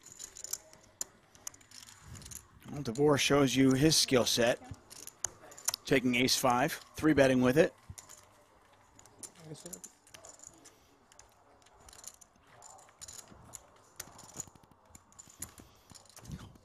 Getting some good names in there. Victor Blom, Garrett Edelstein.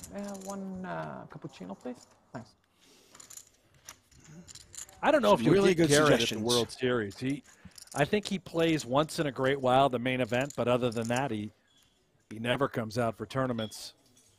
Nah, the good news is, though, fantastic. I mean, I got a car. That's the whole point of the ride, right? Oh, you're going to head out to L.A. You pick him up. I can head out to L.A., exactly. I mean, hey, even a better show. I could drive all the way from L.A. to Vegas, drop him off at the main event. Beautiful. Adams is going to raise here with ace-jack offsuit. Just a reminder, a scheduling reminder, we are back at it tomorrow, 7 a.m. Eastern Time. The final table of the event you're watching right here will be what is in store for us.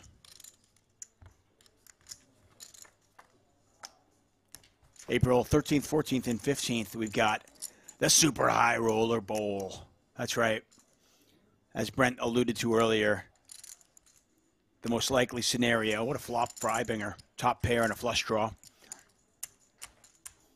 We'll get the final table of this event tomorrow at 7 a.m. Eastern, and when this concludes, we will probably, nothing definite, but probably have day one coverage of the Super High Roller Bowl. Then April 14th and 15th, we'll wrap that one up.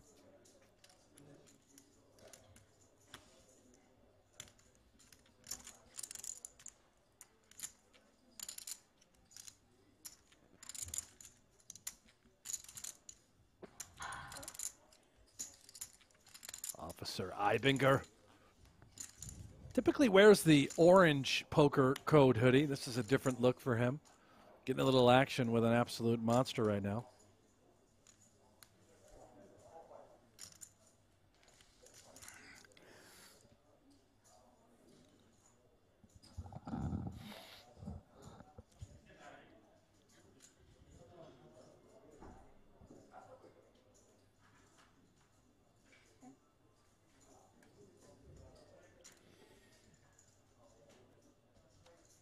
It's funny, you and I talked about the pace of play, and this is the first time this week that I've noticed it being a little slower.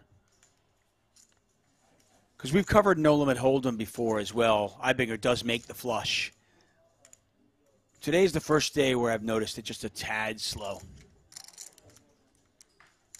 Yeah, and again, this is why right now in these certain spots, each player should simply have 10 seconds to act. If you're raised, you get a little more time. But it's, you know, Ibinger here taking, I don't know how much time this is here. We're well past 10. Going to give him the old knuckle. Have to imagine Adams checks this back, but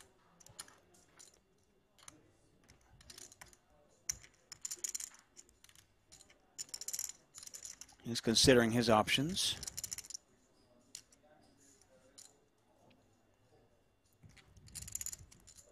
$20, $21, $22. And he is going to bluff at it. $23, $24. So about 24 seconds, and he's going to throw out a little bluff there. Ibinger getting everything he wanted. Yeah. I mean, Ibinger gets absolute max value. Adams has nothing. Thank you.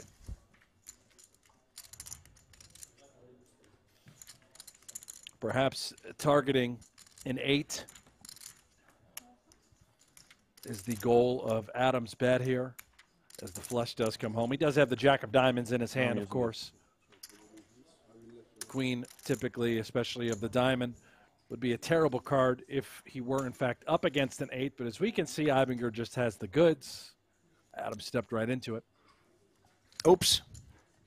Adams a quick fold. Ibinger takes it down. Ibinger up to 152,000. I'll throw this idea out there for you and for our audience. So I know Patrick Antonius just put something out there where there's going to be, you know, you've got 10 seconds stacked on your hand. If there's action before you, you get 20 seconds. If there's a 3-bet, you get a little bit more, so forth and so on, right? Late registration. Okay. 26. See what's going on here. Bye, Timmy. Why not? Well, while they do this, I'll talk about PokerGO Hold'em. PokerGO Hold'em is here. That's right. You can play free Texas Hold'em poker from the creators of High Stakes Poker, Poker After Dark. You can be part. That's right. You can be part of the shows that help shape the game with an authentic online poker experience. Maria Ho, Antonio Esfandiari, Phil Hellmuth, Danny Negreanu, their avatars are all in the game. Brent Hank's voice is in the game. And you can download it on the App Store, Google Play, or by heading over to PokerGoHold'em.com. Looks like we're getting some players moving. We're losing Adams. Or next hand, I mean, because we were doing the high card, right? So what I'd like to see happen, I would Brent. guess it's just because they want to make sure that we're able to play down to the money today. Which one I'm using? Okay. It's still possible when you like. Yeah, I agree. I mean, yeah. The only reason why they extended yesterday was in order that the short deck players could still have the opportunity to jump into the holding game. Yeah, but then that wasn't even the case because they had dinner break. But no, like technically, I think it was time for it. That's why. No, it worked out perfectly. Yeah. Okay.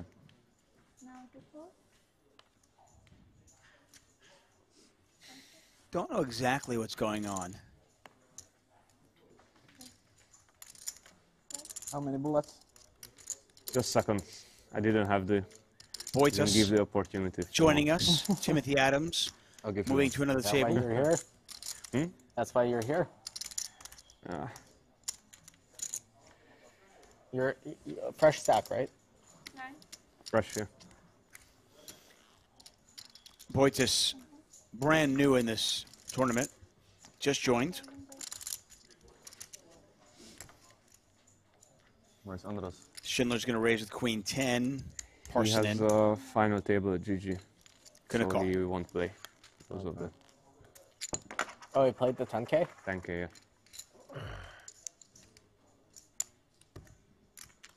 Schindler open-ended. Parson with a pair of So you have jacks. to We'll play get some until, action like 7 here. in the morning?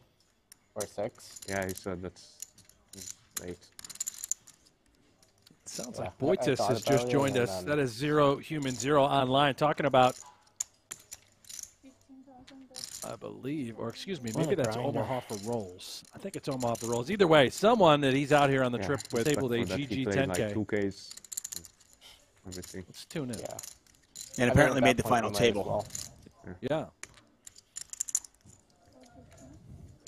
Parson in check calls. Pot now 54,000.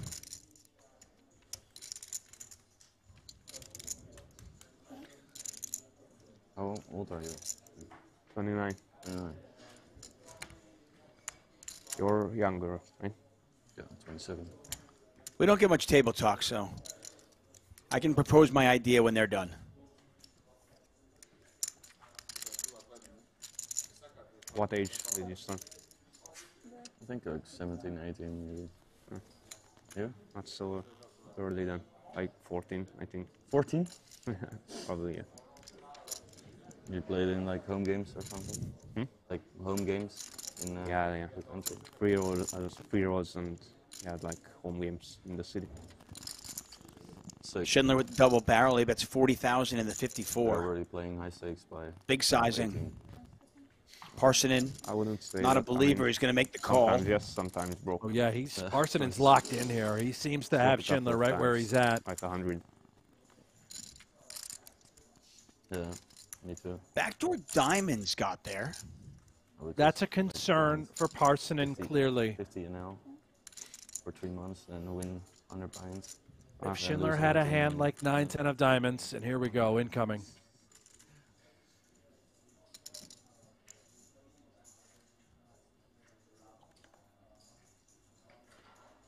Yeah, you think of the double barrel range of Schindler, the bluffs that he has. At least some of them would have picked up diamonds, right? Absolutely, and Parsonen does not have a diamond in his hand, which is also a cause for concern. I think he'd feel a lot better about the situation if he had some sort of Jack X of diamond, and there's a big fold and a huge bluff for Schindler gets through. So we have now seen 2 big bluff attempts by Schindler. He's 1 for 2 to be exact, but that one mattered the most as he was all in for his tournament life. So fascinating, Tuck, as you stated earlier, to get under the hood and watch these guys maneuver early on day 1. Yeah, can't even tie the top because it's so full. He did not take much time either. Diamond came off. Well, he's Parsonen clearly checked. listening to us. He piled the chips in pretty quickly on that one. So I'm going to throw my proposal out there. Because you're just like, yeah. So we talk about all these time things, and I know in chess you get a clock, right? And you hit your clock, and you have that. Now, that's obviously not practical in a poker tournament. Okay, we know that. But I would love to figure out a way where players would have, sort of like online, players have X amount of time per tournament to make decisions on their hand. And as the tournament progresses, you get more time. And, you know, so if you can make decisions pre-flop in 6-7 seconds, well, then later on, when you need the time, you'll have it. I don't think that's I'm not smart enough. Tuck. In fact, Daniel Negreanu said this is exactly what's needed, is you get a certain amount of time for an entire tournament. That's it. That's all you've got. And if you run out, you simply run out of time, and you start getting penalized. But I love the solution. Yeah, I mean, when you run out of time, you get 10 seconds for a decision. That's it.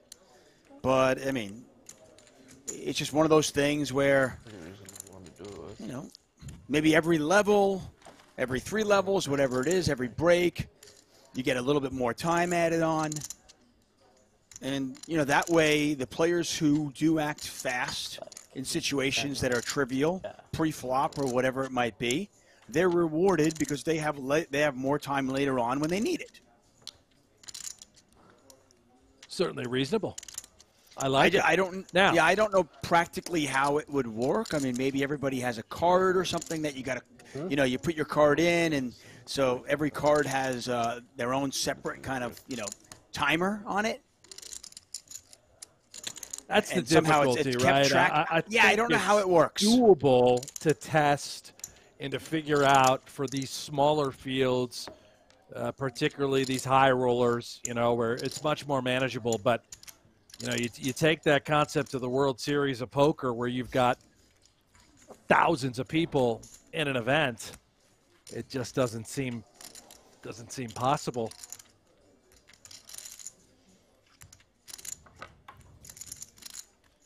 Ibinger nails the gutter. He can only chop this pot or win it. Can't lose it. 42,500 in there. Mulder does check his pair of sevens. Action back over to Ibinger. Yeah, I've tried to kind of come up with different ways how it could work. Far smarter people out there that can maybe come up with it. But that, to me, I've always liked the system like that, where if you think you might need time in certain situations, you can kind of make it up in other ones. And for any of you out there who play chess, then you're probably familiar with something like that, at least.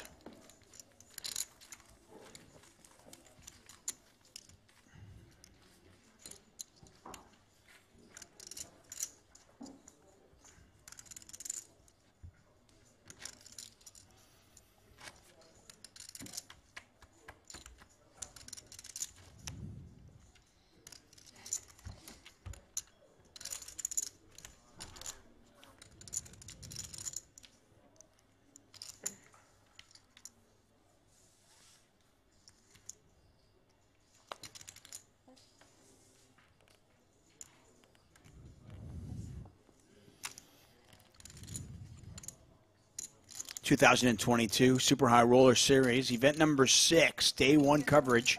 50K no limit. We've got well over 30 entries now. Brent Hanks, David Tuckman calling the action. Ibinger. He's going to play.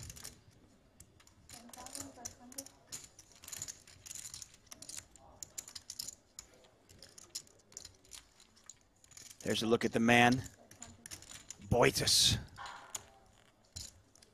5-4 suited. Yeah, why not? Let's see a flop.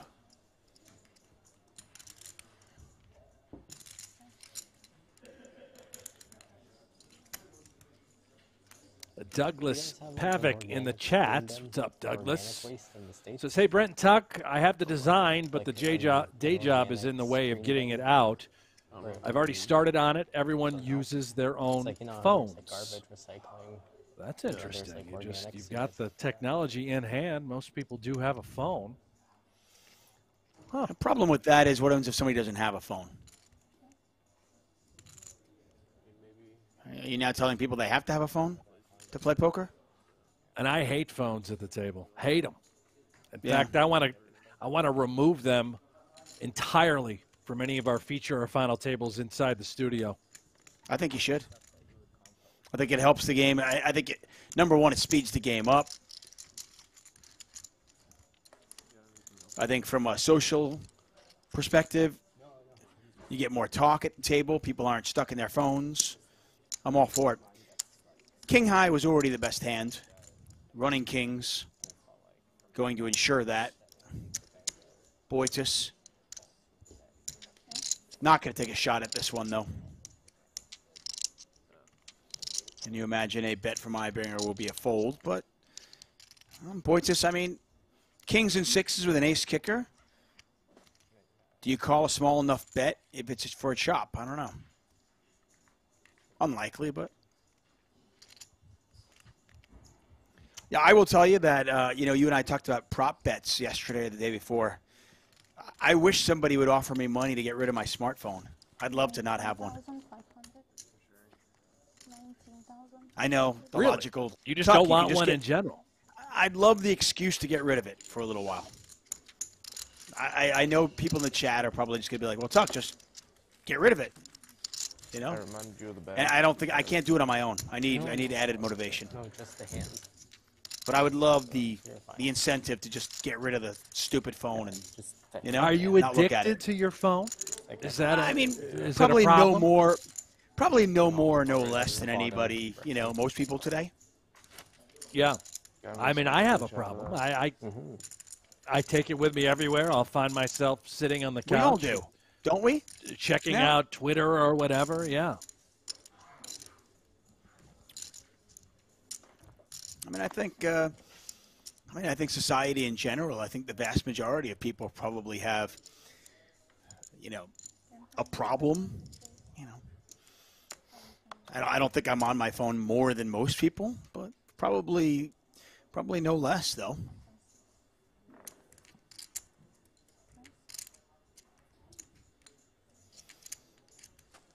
I mean, I'll put it this way. If Bill Perkins offered me a nice 5-figure sum to not to look at my iPhone for a year, I'd snap call. So by nice 5-figure sum, 10,000. Not enough, huh? That's a small amount. Get rid of my phone. You can't use it for anything? Just simply no phone in your life whatsoever? No communication? I would literally take the phone and put it in a safe and not use it. No, it would So just how, be like we used how to. does your family get a hold of you? Like we used to. I'll be home. I don't know. I mean, you grew up without cell phones. So did I. We all got by. Yeah, you're right. Right? We survived somehow, some way. Or We you borrow survived without someone's cell phones. phone and you call your wife. That sort of thing.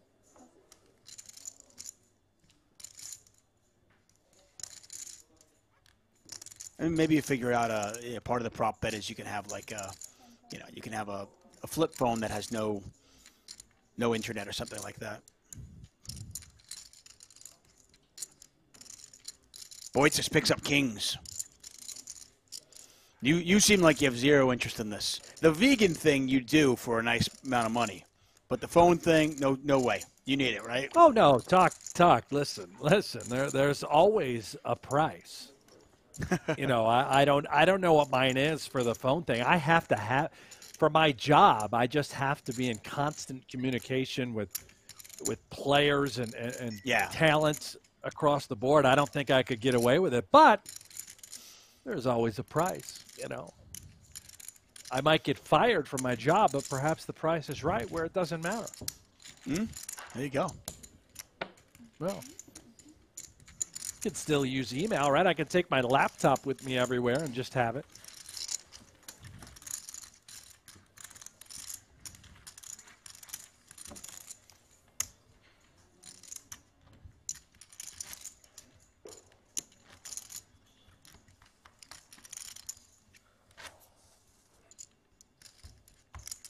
Taking a look here at Boitis.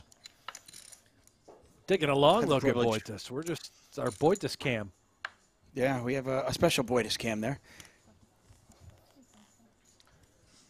think he's the second time we've seen him at our feature table. I believe you're right. Omaha for Rolls. I think that's the online name. That sounds right. Established for him. An absolute killer.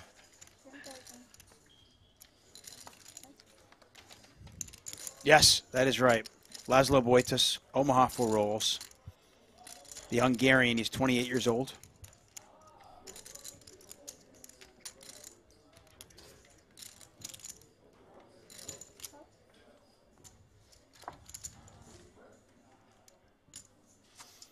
See a lot of these PLO experts jumping into the no-limit ring. I think the PLO guys would really like these no-limit guys to jump in their PLO ring, too. And a lot of these guys just have all the money. You know, Boitas kills it online. He's probably got like 3,000 Bitcoin. Who knows? Just a great deal of wealth amongst the high roller community.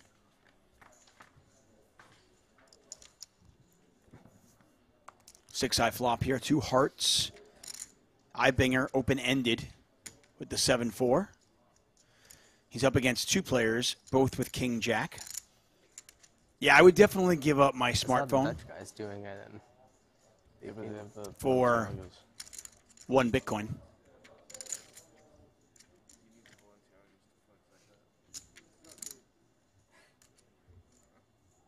Well, I think now you're talking, Tuck. I mean, 1 Bitcoin, that's, I think at the moment, worth around $40,000 USD, and clearly the sky's the limit, allegedly, as far as that currency is concerned.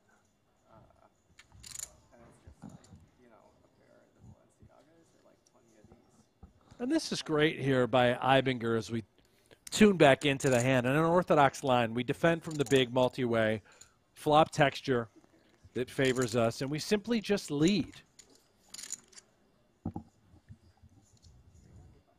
And I think he has another great card to consider doing it once more. He tries to understand what Boitas can have in this particular spot. King Jack of Diamonds, the backdoor love and equity. Keep in mind, Boitas just flatted a raise preflop. Could he have small baby pairs? Yeah. Well, we can probably remove some of the 5s. It would probably it would make sense for him to have a hand like 5, 6 suited of clubs. Of course, now the only thing that really would make the most sense, maybe 5, 6. I guess that's the only combination, really. So again, a great 2-barrel opportunity with just 7 high. It's this kind of out-of-the-box thinking that we watch sometimes. And if this is a recreational player, you might even be like, oh, the donk lead, or what is he doing? But because it's a really good player, because it's somebody with the pedigree of a Matthias Ibinger, we kind of, you look again. And I think that's something that all the good players do. They just try to always think, okay, how can I make my opponents uncomfortable? How can I take this standard traditional hand and put my spin on it, so to speak? I really like that lead out by him. Really pretty stuff by Officer Ibinger. It's a good story. We had a lot of adventures in Panama, in Macau.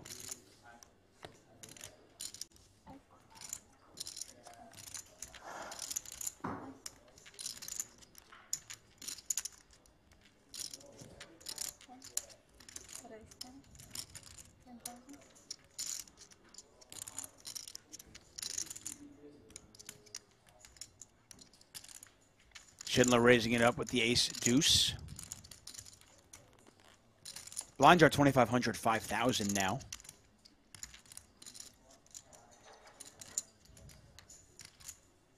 So that's a min raise, Parsonen. Likely to come along for the ride. Only has 73,000 behind, and he's actually going to move all in. No flop necessary. He gets the ace deuce in the muck.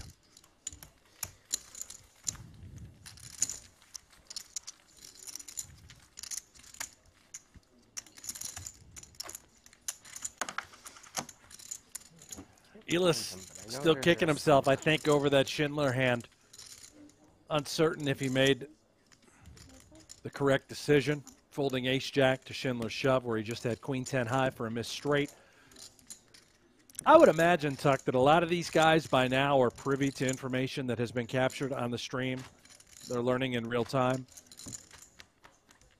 what has happened thus far. That's fair. I think that's fair to assume for sure.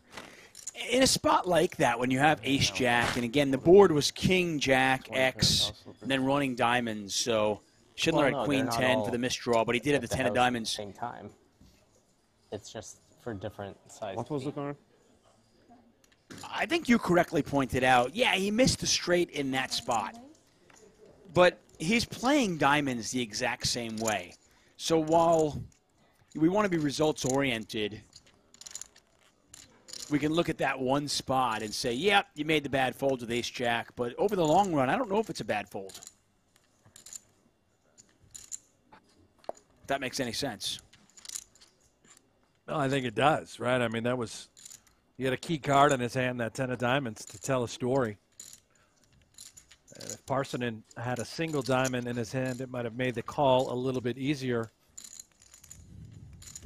or at least changed his decision-making.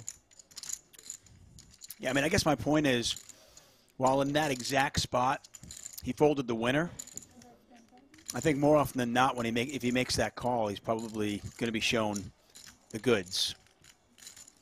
Boitas, not going to get much action. Gets a little bit, though.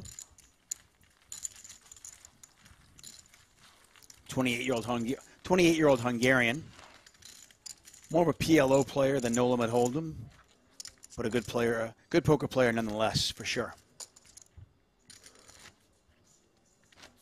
Not sure if we saw that correctly, but did Ibinger fold pocket nines pre there? You know what? I was looking down at the. I was looking down at my notes, so I didn't notice that if it did happen. I thought he must have been involved in the hand, and we just didn't see the graphic and was waiting for it to move over, and then saw Boitas collecting the pot. I do have a shirt with. I don't know. What the chat, I don't know what that's we what the just chat is saying. The chat is all kind of wondering. Wait, he folded 9-9? He folded 9-9, so I guess he did. I was looking down at the player bios and didn't catch it, but was it just to one bet or was it a 3-bet? No, there was no 3-bet. Boitas opened under the gun with aces, and I assumed that Ibinger had called and we had moved around the table and we just hadn't seen him. Must have been some sort of graphics error or what have you, but I think he just mucked pre. I'm assuming it must be an RFID error then. That seems weird. I mean, at this point of the tournament to just fold nines? Yeah, I think you're right. At 9, it wouldn't make any sense whatsoever. You know, we don't often get those. They happen. But, yeah, it happens once in a while if you know, let's say you're sitting in seat number 2 or seat number 1, then the cards fly over your sensor. It can mess it up for a second.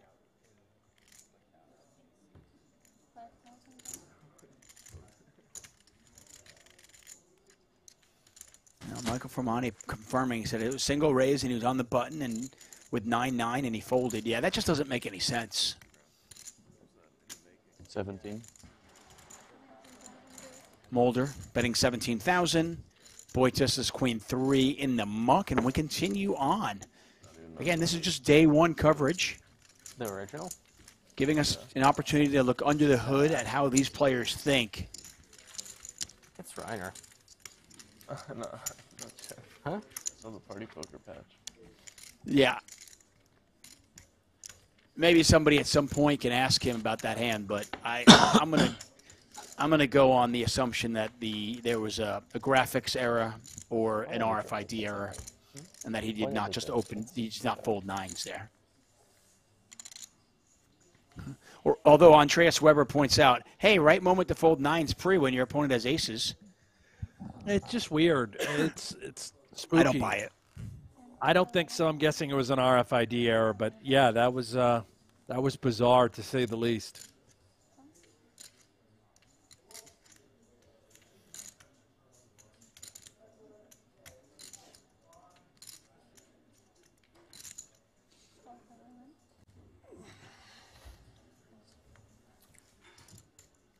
Schindler on 250,000 chips. Going to raise up with king 10. Mulder makes the call. Divorce out of the way.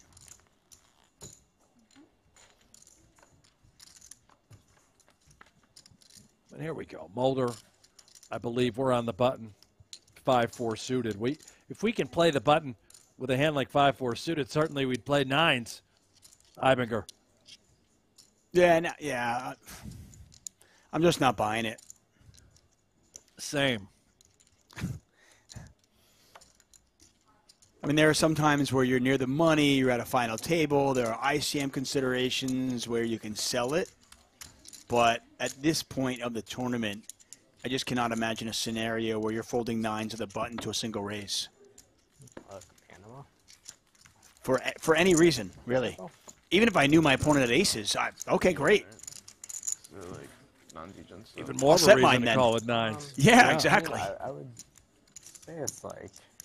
Dapper Dave asking if Phil Ivey is still in. Last we checked, he was, right? You can check out, you can go to pgt.com and get all the live reporting. The last we checked, Ivey was on about 300,000 chips. And it's also like the same as like, there's like, you know, all these like tall buildings that are just like all marble on the exterior or whatever. But then you're like walking on the sidewalk outside of the building. And then there's just like fallen down wires going across the street and like holes in the so many holes. Nines are no good for Ibinger, but he's gonna play jacks. Like that are like 6 feet deep. Where if you're like drunk at night and like not watching where you're going, you could die. Yeah. I think Divorce is talking about not watching where you're going and being on your phone, maybe. Yeah, I've seen some horror I don't know, stories but we've about heard that. a lot of sort of death talk whenever they pipe up. First it was drowning. Yeah. Prop bets. Now we're talking about dying while walking, talking on the phone. Maybe we don't want them to speak, Tuck. Yeah, maybe table talk is overrated. By the way, Alistair Donaldson agrees with you. Says, I think they should ban phones at the table. There's really no sense. There's no point. I mean, all the How much events we pushback would run, you get? There's some palace-looking place. who cares? Then don't play. You know, No, I'm with you. I'm I just can't wondering tell you how much many pushback you'd get. times we have had final tables with players at the table where they're looking at their phones and they're looking at the charts. They're looking at ranges. I mean, come on. That's terrible. Seriously? We're at the final table. We don't need this, guys. Get rid of the phones. No one should have that. Ridiculous. They're looking at their phones and looking at their ranges? Yeah, and how they're going to change and what they're calling. Yeah, it's, I wasn't here last time, but yeah, it does kind of suck that like. Vogelsang is wearing pants today. Good just, news. Like, the place looks like a little deserted, right? Because it's like all the pools are empty. Looks like he's wearing there's, capris, like, though. Construction tape everywhere. Well, that's fine. It's a qualifier. And then serve lunch and like a bunch of peers. Very hip, very stylish. All the kids are wearing them these By days. the looks of it, they're starting to open up, but because I saw them. Yeah, I've covered live streams before where phones are not allowed. I'm a big fan of it. I think get rid of them. No point. You don't need them. Sometimes people make an argument, go, well, I work a job where I need to be held. You know, somebody's got to get a hold of me. Okay. How much are you playing? Maybe your wife's pregnant. Okay. There's always an exception to the rule.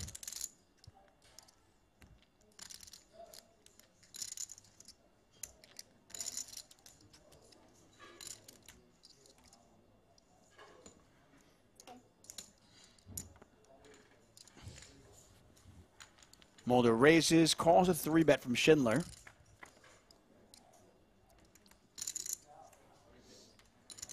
Case 10 out there.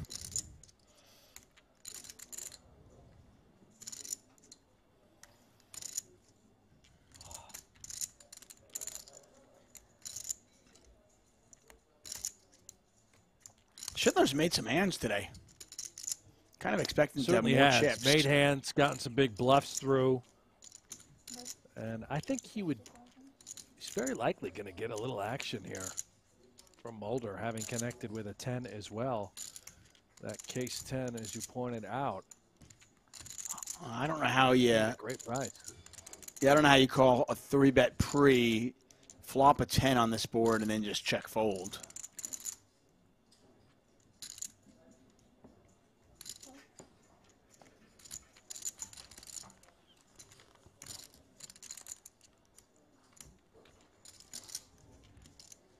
Seven of diamonds in the turn. Pot is 150,000.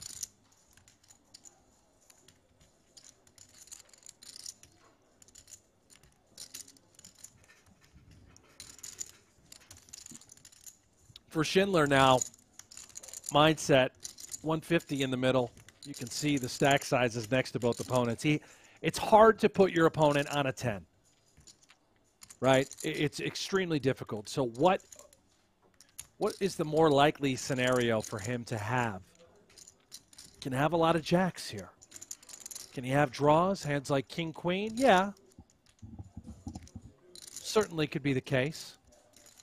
This is a very, very interesting check, perhaps trying to represent that he doesn't have a made hand. And Mulder checks it back. A lot. Does Mulder not have many flush draws in his range since he checked back the turn? I don't know what flush draws they would be. I mean, could he have like ace, queen of spades? Unlikely, right? That hand is probably going to be getting in pre-flop, or at least you would assume so. Schindler checks it again. Yeah, this is something else by Schindler. He is just trying to suggest that he has a hand like ace, queen, ace, king that he's missed. Trying to induce Mulder to eke a little Mulder value, does and that not backfired. fire at it. And Mulder's, you should have smile. Mulder's, okay, cool. Lost the minimum on that one. That could have been worse.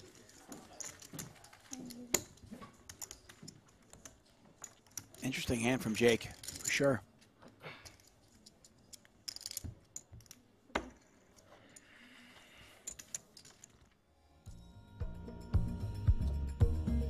Take a look at the Merit Poker leaderboard. Jake Schindler on 315,000. Daniel DeVoris on 273. Elis Parsonen, the PLO expert. He's already made 2 final tables this week. Has some work to do. Only 92,500 for Parsonen.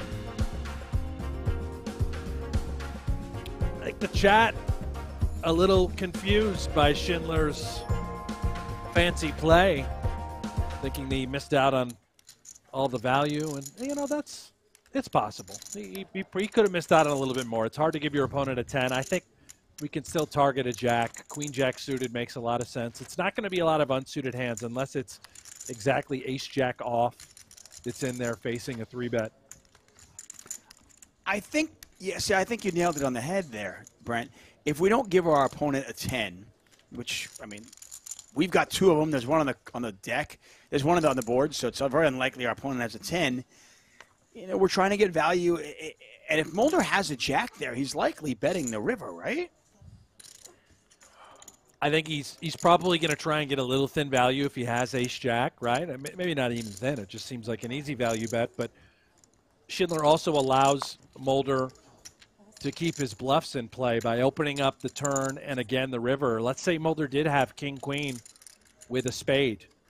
You know, that would have been a perfect river to sort of overbet, try and apply a lot of pressure to lesser hands. King-queen would effectively be a bluff there, even if he were up against a hand like ace-queen, ace-king that Schindler could have possessed. A couple of nines. I think sometimes we forget, you know, they don't see the cards, so they have very limited information. And while the double check there from Schindler certainly looks strange and didn't work out for him in that particular spot, and I don't think it's as perplexing as people might think. No, Yeah, I think it's very fair. Obviously, Schindler was never considering folding at any point, no matter what happened on the turn or the river. Right. He was not going to get off of that hand. Well, he picks up tens again. He's going to raise to 10,000, min raise. I mean, the funny thing is, I mean, clearly if he knows his opponent has exactly ace-10, he's going to put some value in there because that's the only way he's going to get value. But it's really hard to put your opponent on a 10 in that spot. This time, Mulder's got king-jack.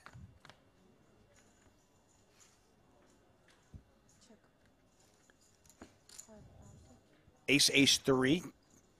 2 hearts out there.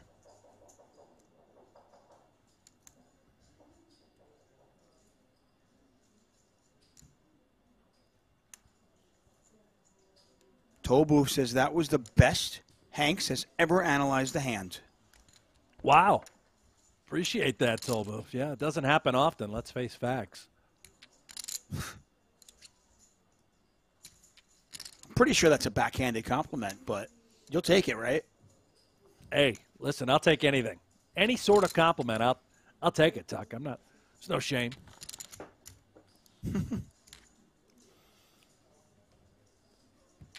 Schindler with a 19,000 chip bet. Back over to Mulder. Pot is 56.5.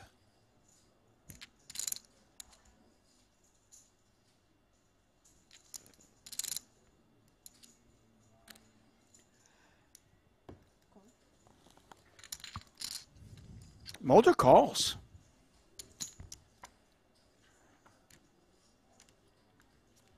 King on the river. You know, it's the power and the value of King High, right? We think that Schindler can show up with less.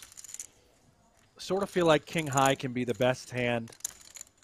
And Schindler, again, he had him right where he wanted him. He was getting the sorts of calls from Mulder, who's simply a non-believer in the moment. And wisely, of course, checked back there with the tens. Was a little concerned that Mulder was calling with an ace, perhaps a sticky, stubborn king high sort of holding. Kudos again to Schindler, despite losing the pot. This is the only reason why I'll play devil's advocate on that last hand. If we're playing against players who are notoriously sticky, players who fight for every hand, then wouldn't we want to bet our set there? Because we know we're going to get called by all the draws, all the jacks. If somehow, inexplicably, they do have the case 10 in their hand, do we want to give our opponent a chance to be sticky as opposed to a chance to our opponent bluffing at it? Yeah, and I think, you know, in a vacuum, you're exactly right. We don't know Schindler's frequency to be betting and changing his betting lines with the top of his range. We just don't. No. Is there a scenario where he is going bet, bet, bet with a set? Yeah, of course there are. But there, in that particular spot, he didn't. He just opted for a different line for reasons that really we just don't know. Only Jake knows the answers to those questions. And it's easier for us. We see all the cards, but that's just reality. Yeah, the game is incredibly easy when you can see the cards, and I think something you just mentioned there is important also. You know, these players trying to balance their range. The way Jake played that particular hand, maybe he only plays a set of tens that way 20% of the time. Right. Yeah. You know? Maybe he looked at the randomizer or something, and it was, you know, he hit the 10% spot where he goes, oh, okay, I guess I check it twice here.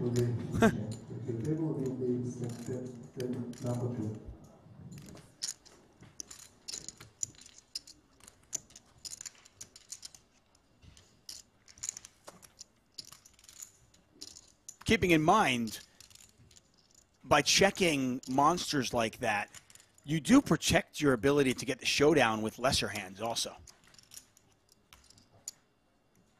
Yeah, another great point.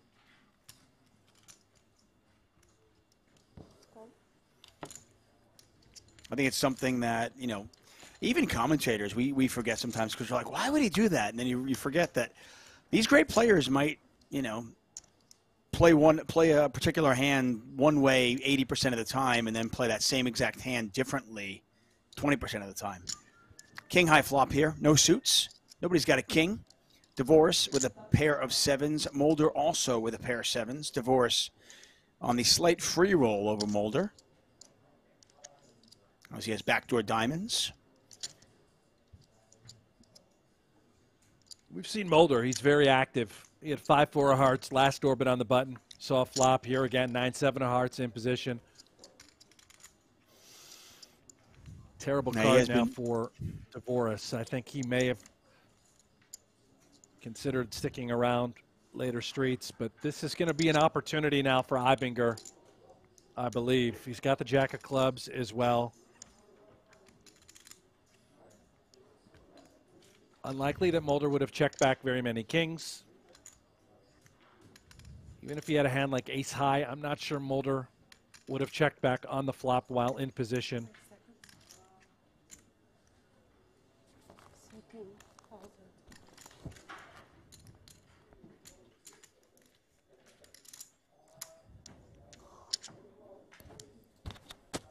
I think Mulder is a little handcuffed here. You have Divorce behind you. You have to be concerned about the overing Broadway types of tickets. Of course, the king and the ace to our 7. Then again, what does Ibinger have? It's like it's an ace and only an ace. I don't think he'd be betting a king if he did check the flop, and I'm talking about Ibinger in this instance.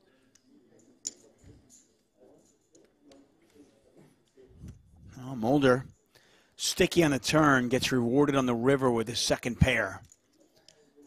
See if Ibinger continues to tell the story. At this point, we know it's not going to work. For Ibinger, too, now, ever being called on this turn. Yes, there are draws. Hands like 5-6 that could have been there that Mulder could have checked on the flop to try and take a free turn. Clubs show themselves on the turn as well. But it just looks like he can have an ace a lot of the time. Ibinger just shuts it down.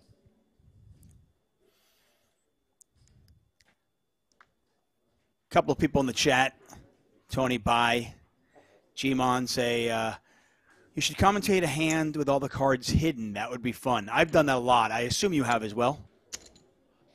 Yeah, I think, Tuck, first time I ever stepped in a booth was with you years and years and years ago when you used to have that small little setup at the World Series of Poker. I'm pretty sure we never had hold cards then.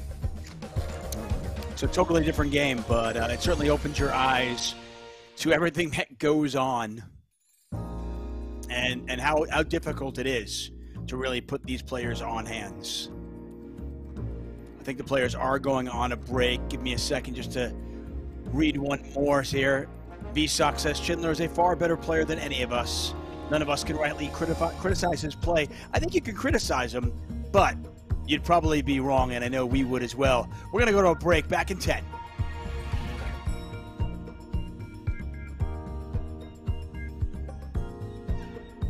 One of poker's most prestigious high roller tournaments is back.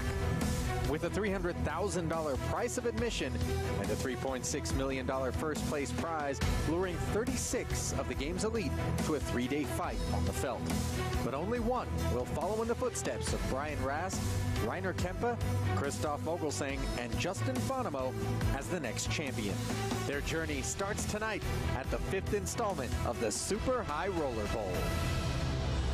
Is protect yourself at all times. I got to bet, yes. That was grimy. And I feel like it's grimy in a cash game to say you got me or you got it or I can't call or any of these sorts of things. If you look somebody in the eyes and you're like, you got me, and then you get a read and you're, no, you don't call. Yes, it's a little grimy, but at the same time, I wouldn't do it. I'm not advocating for angle shots, but it is protect yourself at all times. So fair or foul? Always say, foul in an icky moral way. fair in a technical way? I don't know if it can be defined with just the fair and foul. It's gross, but it is protect yourself at all times. Make sure they fold if you're out there, if you're not sure. Mikita's not looking to protect himself as he has flatted Negranu's 5K open with 2 9s, or perhaps it is in the interest of protecting himself, or his chips rather. I can really do it. Not looking to bloat it pre. I was thinking like either bet in the dark or check in the dark, but none makes sense. Bet in the dark would be sick. Neither makes sense. Like throw out 15K, that'd be sick. 15, just bet 5 in the dark? I don't know, man. I have to look, see what comes. Okay, we've got some to work with here, right? You and me. Let's go. We got 6s, we got 7s, we got 8s, we got straight draws, we got flush draws, we got all kinds. So, what we got to do here is put 1 blue chip in. Go ahead. 5-9. I can think of a card that would create some spiciness. Or more. It's up to you. Yeah. Whatever. Yeah. Definitely. And that, of course, the king of clubs. I know. I'm not asking for advice. And the next table to break. Yeah, I did, though. Oh, man. You don't like that bet? So, I can't ask the next to break. It is the next to break. Okay. In the event that we break. Against the rules. Rules. Bad ways as options. You should. 16. Comes with 16. Fine. 16,000. This guy, I knew it.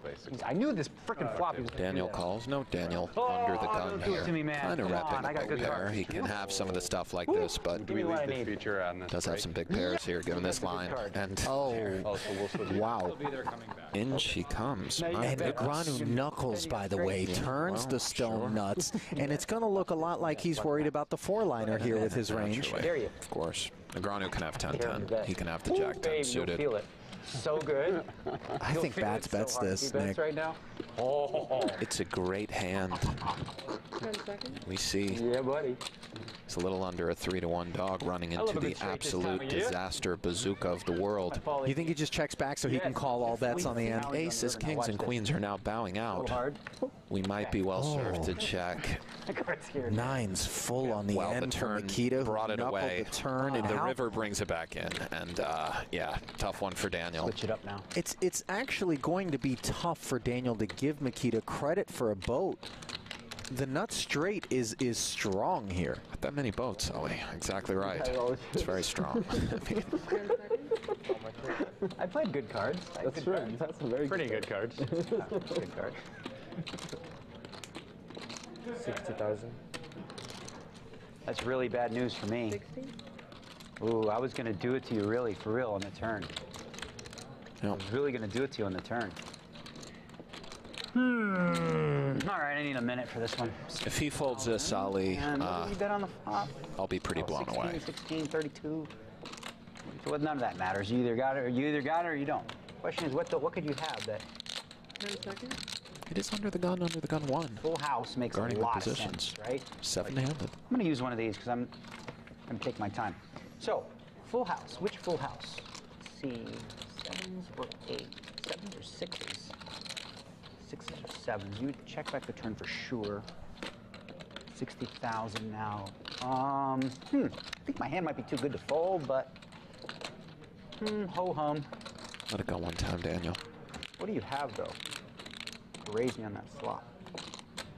Not that, because you bet that. Yeah, I think you just have a full house, bro. Whoa. Or a really solid, crazy next level bluff. Or maybe you just have a 10. That's the thing. Weird.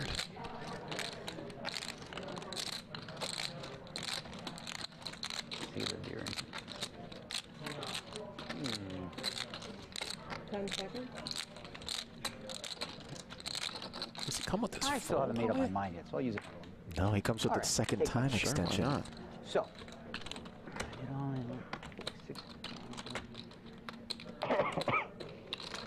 I raised, that was the button, so I was under the gun here.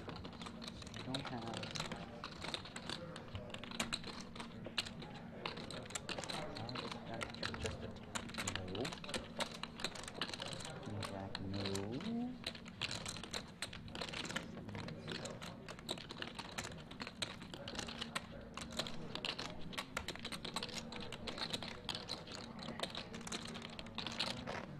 Budyakovsky, good player.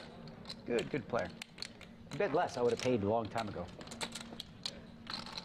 Now, 60 into 47. I'm gonna try to win, like you said. I'm trying to win. Otherwise, I wouldn't use two of those. 10 seconds. Oh, do it, Daniel. What a fold. Awesome. Wow. Sevens or sixes? Fours? Find out. Six. Beauty. Oh, wow. Oh, what a rough spot for Jake. Cooler alert. Yeah. And on this sort of texture, it is real tough to see a path. What happened pre-Ollie? Do you have a Yeah, Smith line? opened to 4,500. Schindler 3-betted to 14,000. Smith just baiting his man. Flats. Doesn't look to get any more in there pre. Now he is knuckled. And Smith is just thinking maximization here. What line will be the one that yields the most profit? 10 seconds. These cards just don't rate to have connected with Jake. And flats. Board pairs on the turn, and the seven's not supposed to help anyone. So ugly for Schindler, yeah. Everybody's been in this spot a million times. Snapchat. Not really. Deeply or aged? Yeah. I was told I was too old for it. I don't Nah, not too old. I don't like it. I already have Instagram and Facebook. Yeah, I'm not a fan of it. I mean, Instagram has all that anyway, if you want to do that, yeah. They stole it, right? Yeah, they did steal it. There's 30 pairs above the 7 that we beat. Facebook has stolen too. Yeah. Snapchat's useless. 6 that we What don't. Run of the market, nothing. Oh, they have filters. Yeah, One that we chop with. Some hands that have an 8 in it that aren't even paired. A little bit. Just a really rough spot for Mr. Schindler. And what's the bet? you empathize. Been there. But he's done pretty well for himself, and maybe he'll hit a king. But, yeah. Well, the bell tolls for Jake Schindler, who has no add-ons.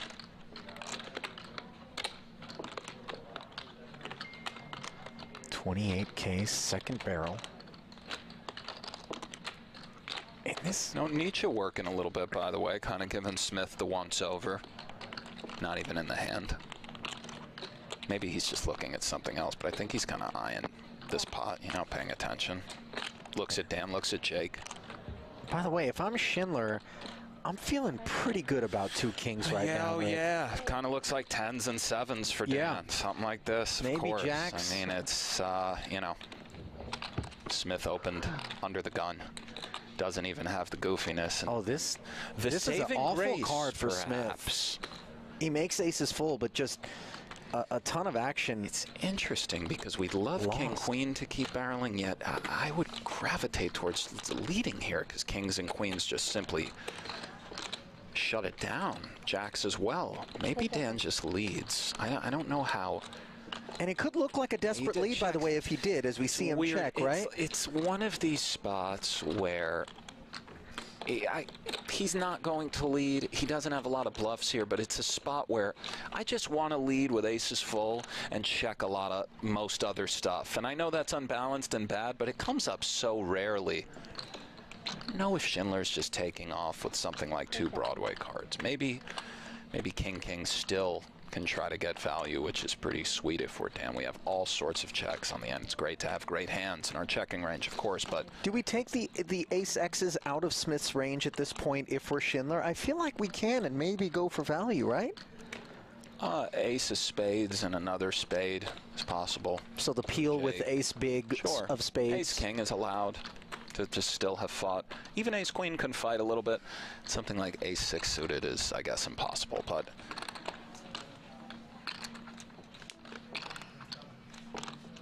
Schindler's weighing going for value. What's unfortunate for him is things like jacks and 10s. Might check fold. Oh, no. Oh. Is that all of it? Yeah. Ladies and gentlemen, say goodnight to Jacob Schindler. Understandable. Kings are incredibly strong there. If we think about it, especially with the king, sure. I mean, great hand. Top set for Winter, open under for Foxen. Buckle up. A pot could be a Bruin, Ollie.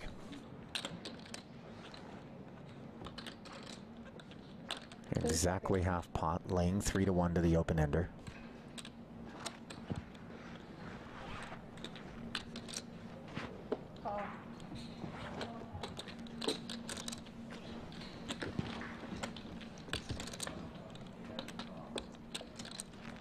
Now a heart draw added to the repertoire after Foxen flatted.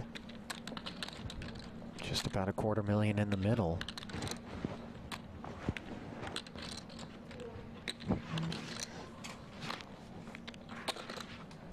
Alex staring on pretty intently. Sure. It's very conceivable scenarios where it all goes in here. Looks like he's trying to steady that breathing. Right. Very possible Foxen makes a semi-bluff here and puts Sean in. How much did he bet? 145.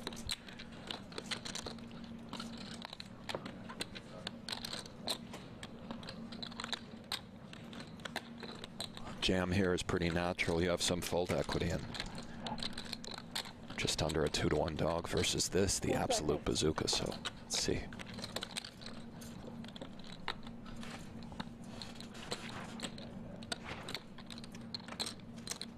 Time extension.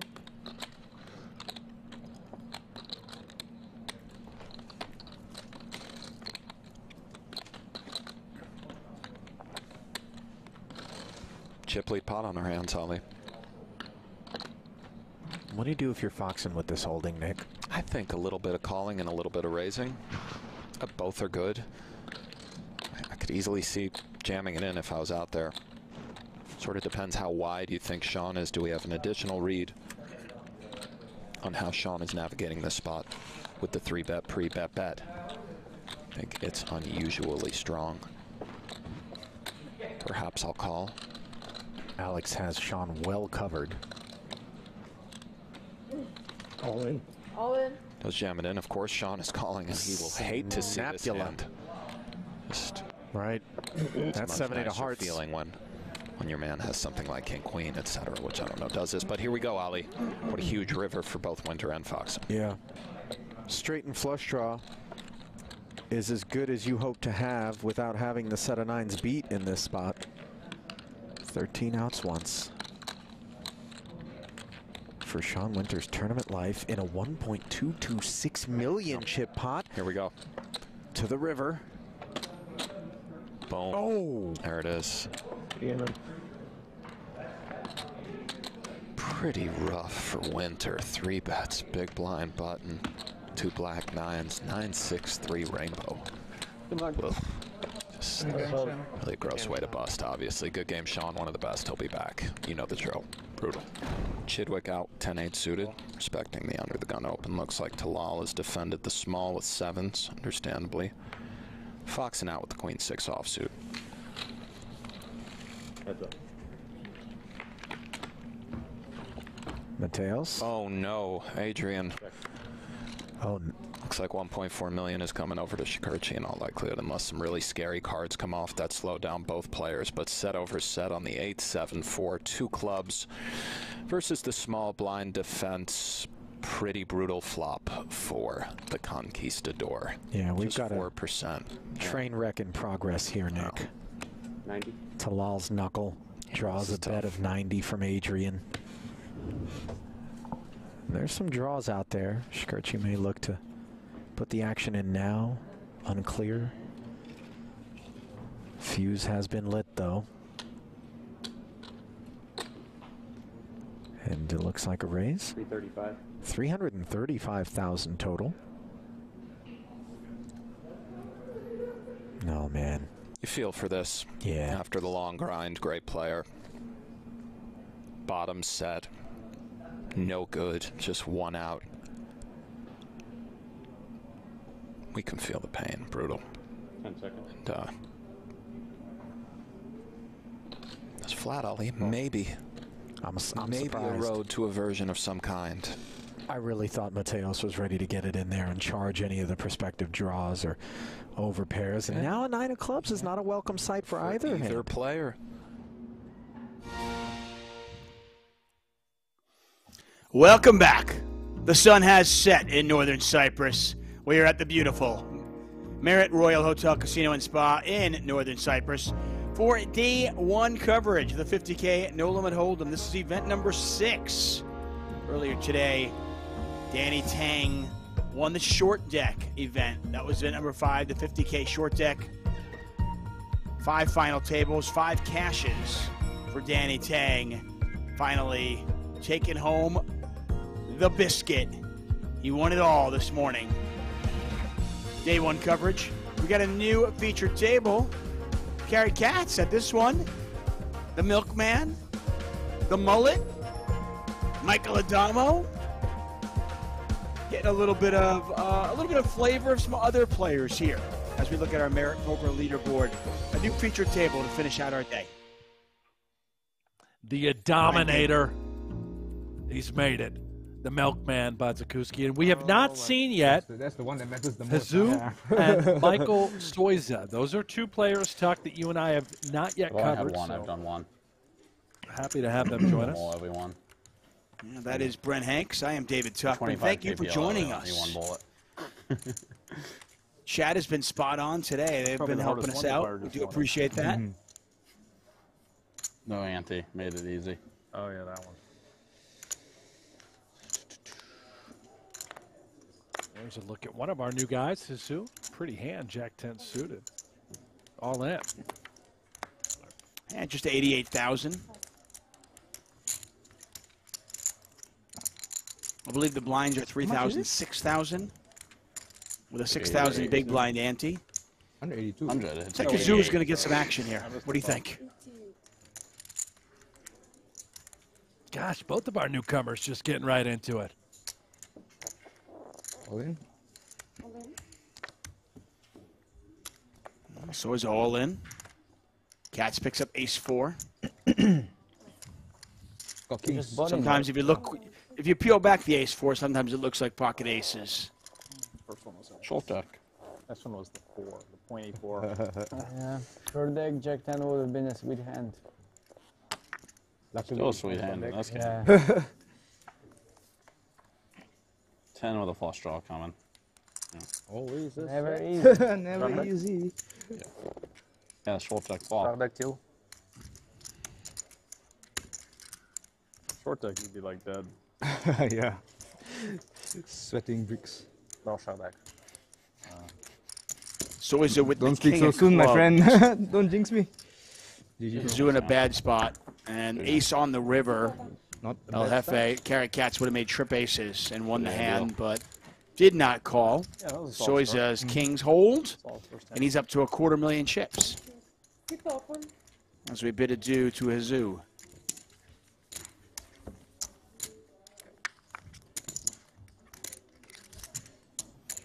A 43 lot entries. of comments in the chat about Brewer's mullet. I'm a big fan, Tuck. In fact, I know I say this a lot, but I think you could rock a mean mullet. I really do. I believe that. I think the Tuckman mullet needs to arrive. I would do it for $5,000 a month like Chris Brewer's getting. You got me. I don't know if it's $5K a month. I think that was off. It might be $5K total. I don't know exactly the figure that's been. He's not doing it for $5K total. Come on. I'm telling you, I don't think it's for an absorbent amount of money. It's not $5K a month. I think I was very wrong there, but you know what? I'll find out. I'll make you a deal. You know what? What day is today? Tuesday? Yeah. It is tantalizing Tuesday, and I'm going to give you a deal on this Tuesday. That's right. It's 2 for Tuesday. I'm going to give you the mullet, Hanksy. I'll give you the mullet and no iPhone, okay?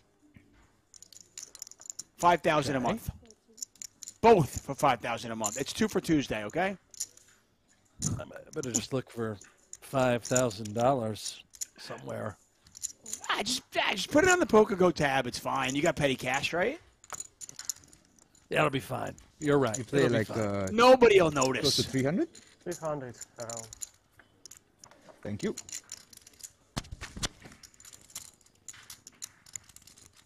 I mean, think about how ridiculous I'll look with no iPhone, no smartphone whatsoever, and a mullet. Hours and hours of enjoyment. No smartphone, mullet. I mean, it's the 80s all over again for you. Baker KC says mullets are back in style in the southern U.S. There you go. I don't think they ever left the southern parts of the U.S. They don't. It's a good that point. style's always been the same. Wisco Baron says, can we get a swag giveaway? Maybe Adamo's game-worn flip-flops. Autographed, of course. Somebody reach out to Adamo and see if we can get those flip-flops autographed. I don't hate it. Yeah, I don't hate it. We always do some sort of giveaway. That is Remco and Donnie Peters when they run our YouTube streams. That's their specialty. They're always giving away items. For the rest of us, they don't have us, Tuck. They don't have anything for us to give away. Nothing. Wow.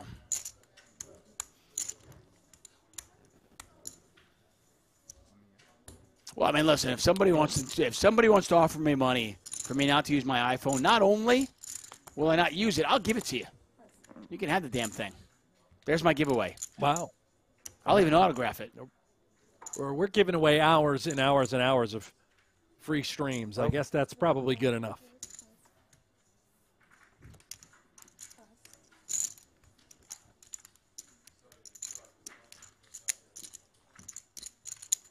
Yeah, and if you are interested, I feel like we're giving away a free education. You watch these guys play poker, you can't help but get better.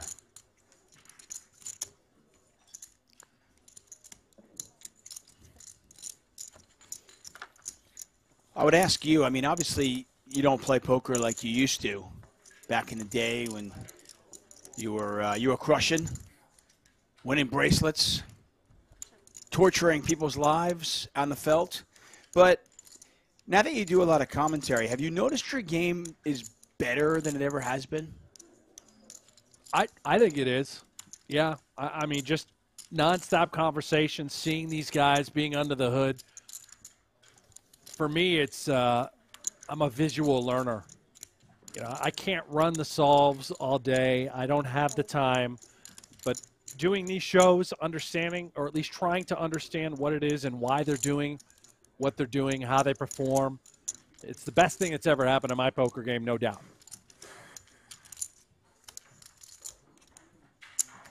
Frederick Eggholm says Adamo should rock his Poker Masters jacket. You know, I think we have his jacket in Las Vegas still.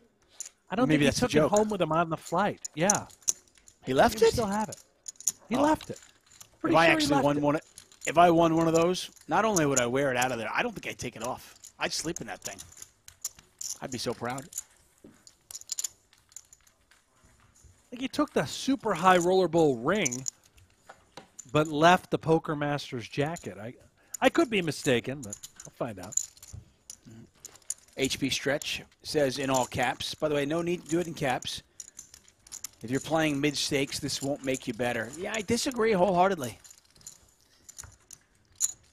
I have commentated countless hours of poker, and I can tell you that it has helped my game immeasurably. And I am, I would say, primarily a mid-stakes player.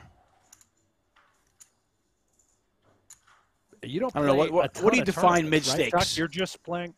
Oh, you know, you're 2-5 and above, 2-5 to 5-10. That's mid-stakes, right? Yeah, 5-10 is my bread and butter. Yeah, I don't play a ton of tournaments.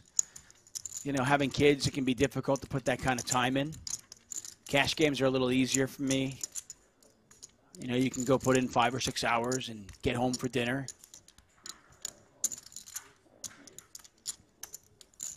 Tough, man. Tournaments are extremely time-consuming. Yeah, I mean, if poker tournaments would be I think more like dad-friendly. We got an all-in here. Ooh. Bodziakowski. Yeah, Bodziakowski. Yeah, he just keeps waking up with the big ones. Bodziakowski moved all in from the small blind. Soiza squeezed it, saw one jack, saw the other one, and very quickly said, okay, we can party.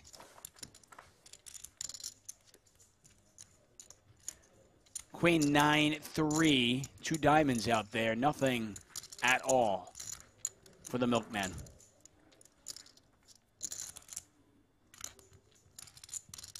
It's more fun this way, Tuck. Right down the river. Was there ever a doubt? Nope. 9 of spades, and the milkman has been eliminated. And Soiza, courtesy of kings and now jacks, is up to 409,000. And I'm uncertain if registration is still open or closed. I think he can still hop in this thing, Tuck. The Milkman certainly will, if it's an option. Not a bad start. Not a bad start at all. How much was there were 27 people active, and now we've lost 2. You've got both scalps. Yeah. How much was that? Like 140? 150? 125, 128 with the blind. 20 bigs. 21 bigs. Yeah. Thank you all for joining us here, the Super High Roller Series. We lose 2 players very, very quickly at our featured table.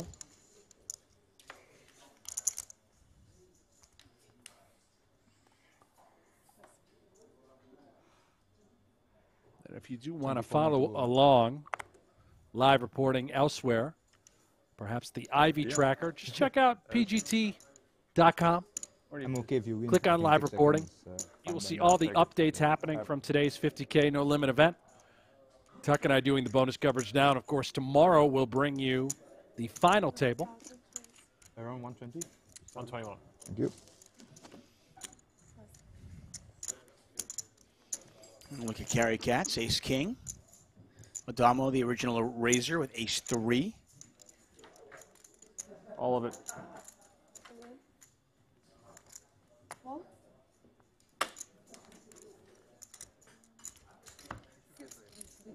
What do you mean? He won the hand.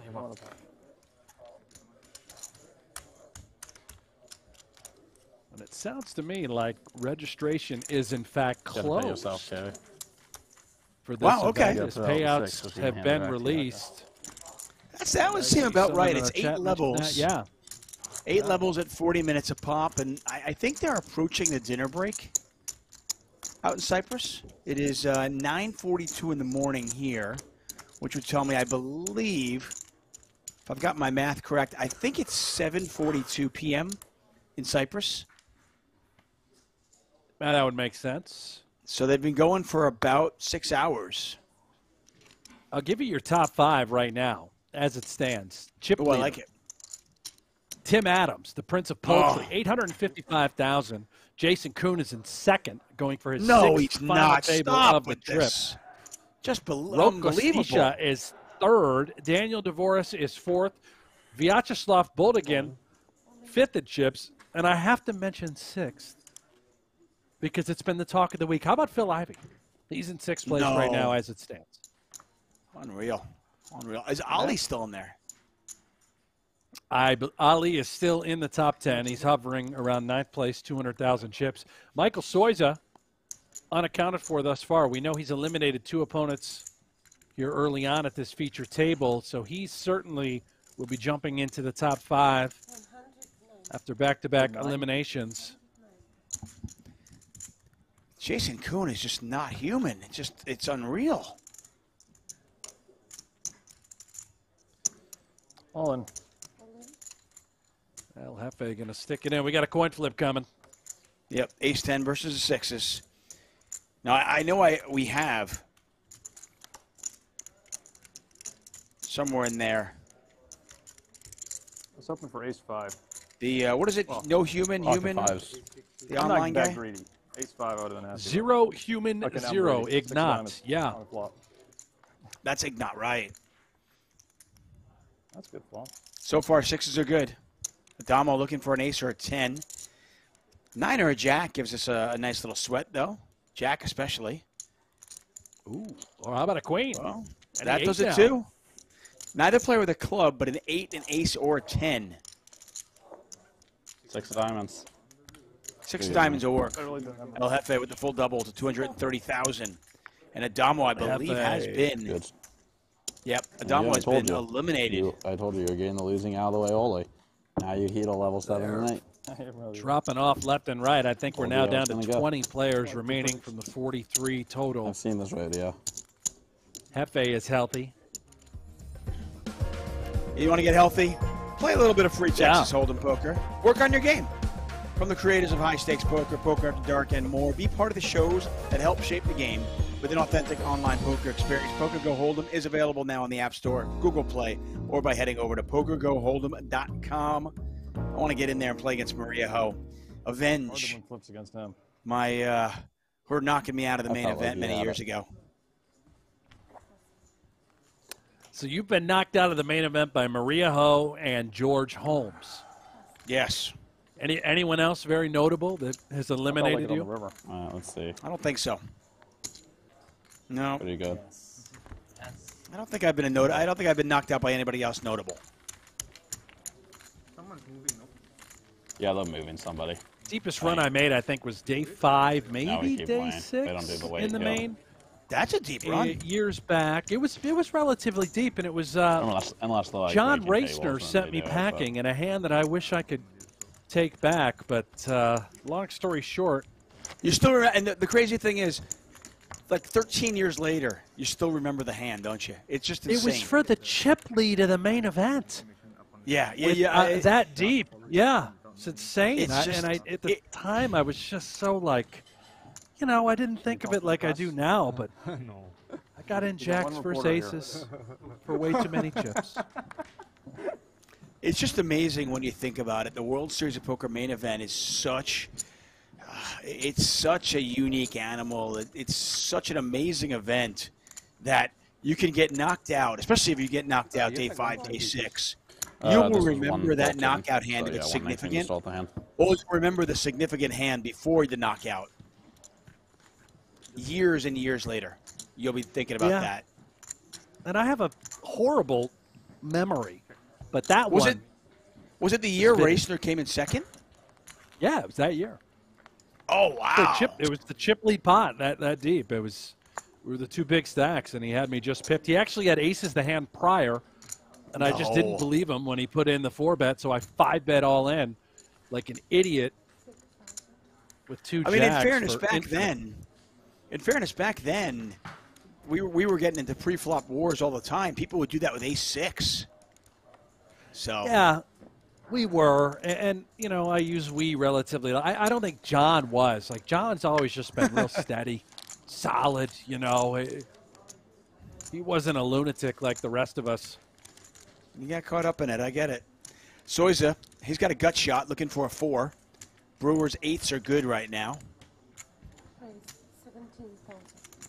And this is really fun stuff by Soiza. Rather than check calling, let's really put in an aggressive play on this dry texture, gut shot to the nuts. You can get a lot of folds. Brewer clearly sticky. Doesn't think that Soiza ever has a king whenever he check raises, which I believe Soiza should be mixing in from time to time as well.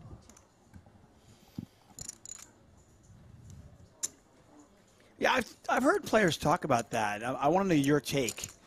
If you're never just betting, if you're never check raising one pair, like top pair, you become a little too easy to play against, don't you? Yeah, and I think he does. I think you have to be mixed, especially when deep. This is a tricky one now for Soiza to pursue. 16? He's going to stay aggressive. He bet 16,000. Oh, I thought he said 60. 16,000. All right. 16 into 52. Does he ever have a 6, though, Tuck, right? Well, I mean, I've seen players in this spot check raise a 3. The 6 is a little less likely, I agree. Check. Good. I hit a 5 on the river. I thought that. Yeah.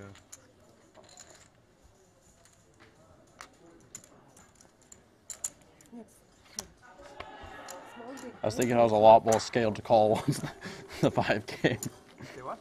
So I was thinking I would be a lot more scaled to call a shove once the 5 came. Yeah. But still, I don't know. Yeah. Tough hand to fold. People in the chat not being very If I friendly. shove, will you still call? I don't know on that Wivel. Other Wivels I would. That one's kind of scary. Yeah, for sure. One of the 2 cards you don't want to see, something along those lines. Well, You said folks aren't being very friendly, David? It's somebody just laughing at you. 5-bet shoving Racner. LOL. Well, dummy. Listen, I deserve the criticism. It was horrific. I didn't know better at the time. I didn't have it in me to just maybe call and open. I was on the button too. Just call. Got great stacks behind you that can move it in. I mean, you could even 3-bet. You could 3-bet and call 4-bet and then get away from it too, can't you? I could. You know, I think I can just call. You know, a couple jacks, mix in some calls with my 9s, 10s, and jacks. 3-bet once in a while. The stacks are right. You know what's right? Boldigan. He's giving away some of those chips. He's only got 239,000, but he's got aces, so a reasonable opportunity to get some chips here. He's going to raise to 12,000. Brewer calls. Soy's thinking about it with King Jack off. Call. And he says call.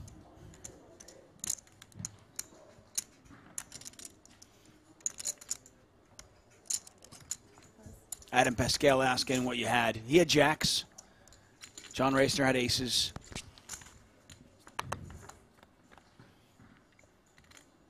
Brent did not show up, did not catch up, and was gone.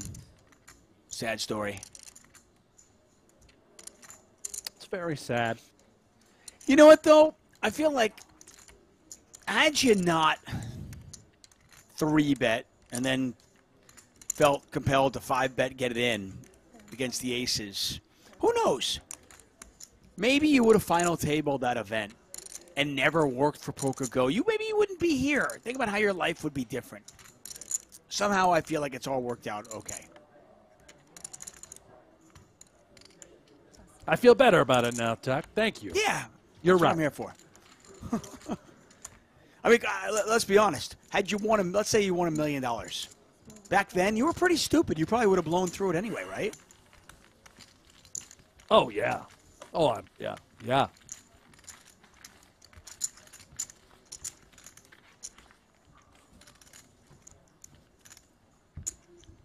Well, I feel better about life now. I knew you would. Mr. Park says, Brent, are you playing the main event this year? Oh, yeah. Won't miss it. I'll be in there. Blasting off. How many times have you played it now? Correctly 4-betting and 5-betting, punting. I've played every year since 2007. Oh, wow. I did not know that. That's a lot of Maybe mains. 08. You know what? I think it's 08. Every year since 2008. So you played like 15. Yeah.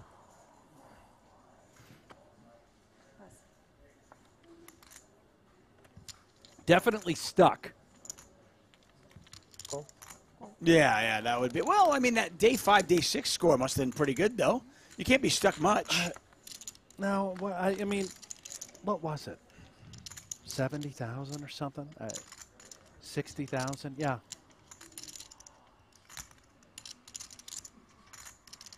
Pair of jacks here for Martirosian. Have you cashed any other time? I think I have 3 cashes in the main. Then you got to be close to with one day 5, day 6 score for say 70K and a couple of cashes. You're probably pretty close to even in main event, which means it's close. I think I'm down a little bit. Yeah. Which means you're in the top 5% of people who have played main events. Okay, probably top 3%. You just continue to make me feel better, Tuck. This is beautiful. I'm not. Hey, listen. I'm not going to sit here and blow smoke up your butt, but I'm going to be honest. Okay. Oh. If you were terrible and you didn't cash, if you played 15 times, you never cashed. I'd say what it is, but you know, you make it day 5, day 6. That's tough. Blowing smoke up the butt. How about Boldigan here? Gut shot, backdoor puppy paws, and he is coming hard after Martirosian. Man, Martirosian's not a believer though. He's going to make this call. Pot now 115,000. Oh, Boldigan now picks up a pair of 8s to go along with his gut shot. I still have yet to see this picture. I'm going to look it up later, though, for sure. Oh, it's really good. Daniel Hart, by the way, reminded me I was 41K, so probably stuck.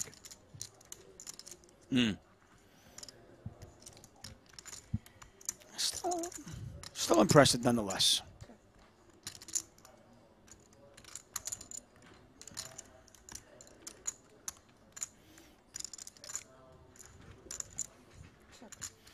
Check, check. 115,000 in there. 3 of diamonds. Harry, how slow do you think Makita is when he plays chess? Do you think he could play a game against him? Well, no, he beat me pretty quick. Check, check. Monterosian going to win it. Yeah, that'd be tough. Monterosian now up to 324,000. You definitely would need timed clock. Yeah. You have to play it, yeah. A classical game with him might take a long time. Days. Feels like it. So it sounds like Makita plays a little chess and he takes his time. We know he takes a lot of time at the poker table. So a lot of formats law, but in classical you can take as much time between moves. Does anybody play that? That's what the World Championship is. All right. So like the World Championship matches take like 9 hours and stuff. Shit. That's too long. But I think most of the people enjoy playing with a time clock more. Yeah. Kind of like us. Like the main events, right, doesn't have shot clock, but... Right. They get introduced later on. Yeah, I'm fine with them not putting it in the main. It's whatever. It's really, really big for a lot of the people that get there, so let them take their time, even if it's not the best viewing experience. I think that's an interesting and fair take. Now playing like I think 501K or some shit. I think the vast majority of recreational players would prefer time clocks. Yeah, for sure, because it takes too much time for a lot of people, right? Yeah, it's the internet pros that take the longest. I don't think that's true. I don't think that's true anymore. I think that recreational And players... their usually response is, well, because I can take more time. Yeah, I think recreational players in general play slower than pros at this point. Wouldn't know. Yeah. At least in the US. You go play like some of the big field stuff. It's like... I get it. It's just they just run into a bunch of spots like... They're really confusing if you've like never played it before. I played in Vegas recently, but to be honest, I've forgotten what it's like. Yeah. I played all the small events, everything, the whole city. I mean, it's fun. Yeah, but it's been a while, that's why. Some random Joe's deep in the main, he gets shoved on for like 10 big blinds, and Smallville's big, and he's like, the fuck do I call? Well, I mean, happens to me sometimes still, so. Yeah, I mean, yeah, it's still a hard spot now, so I'm saying, like, I don't blame if that guy takes 2 minutes to figure out what the fuck he should do. It's fine. First tournament life, Once a year, you play a big event. Yeah.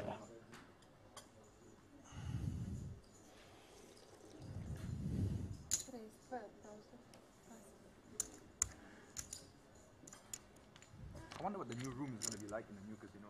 Or the old casino. They showed a photo of it. I haven't seen it. It looks like it's like a general convention room. I'll tell you, in a day without much table talk, I appreciate Chris Brewer. Yeah, that was nuts. That was nuts, man. The entire rigging was shaking. Yeah, I was at the steakhouse in the Rio, which is in the top, the Voodoo Steakhouse, when that earthquake happened, and like the way they designed them to be safe is like that the building actually like moves with the quake. So when you're on the top, like we literally had like silver whales sliding off the tables and stuff. I was with my cousin from Texas, and they were freaking out. Everybody was freaking out, man. People like jumping up their seats and running for the door, that kind of thing. I don't know, dude. I think being from California, I was just like, I mean, I didn't know what to do, to be honest with you, Like, my girlfriend had kings. She's like, fuck, I got kings. What the fuck is going on? Did Joe stand up? I think she won the hand after that. They continued the hand and she won. My friend had a funny one. He flopped a set right when it happened, and he came back, and then this old guy just ran this savage bluff on him, and he folded the river, and the old guy just like showed and was like, dude, I thought it might be my last hand ever. I'm not folding my last fucking... Yeah, he was like, I just was gonna win it. It was like an insane. He got like double check raise, and the guy shoved like 2 times the pot of the river to the main, and he was like, I guess I got a fold. Oh yeah. Shit, man. That's quite funny actually. I gotta win my last hand, Yeah, he was like, So you have about 300, just under? Like 260. Thank you.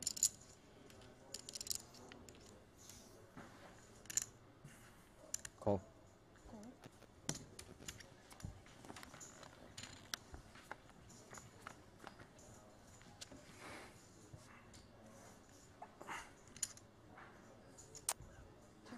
Hefe active here, a little 8-6 suited, fun hand. So as it connects, backdoor puppy paws.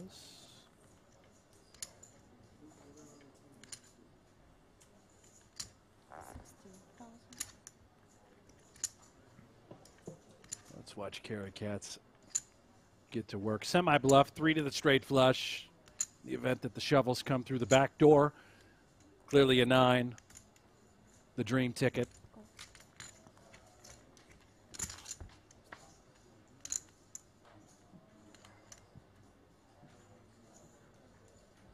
This is going to be a tough card for Kerry to want to continue on. You have to be worried about Soiza having some sort of flush draw and simply check calling.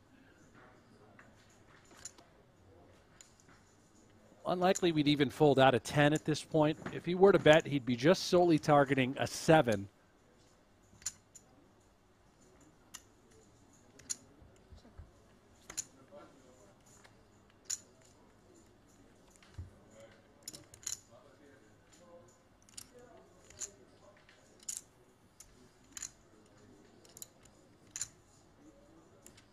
These are fun spots on the river. We've got the key club in our hand.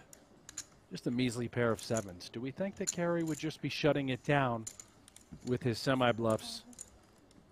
He's going to go for a little blocker bet. Effective. Winner, Soiza.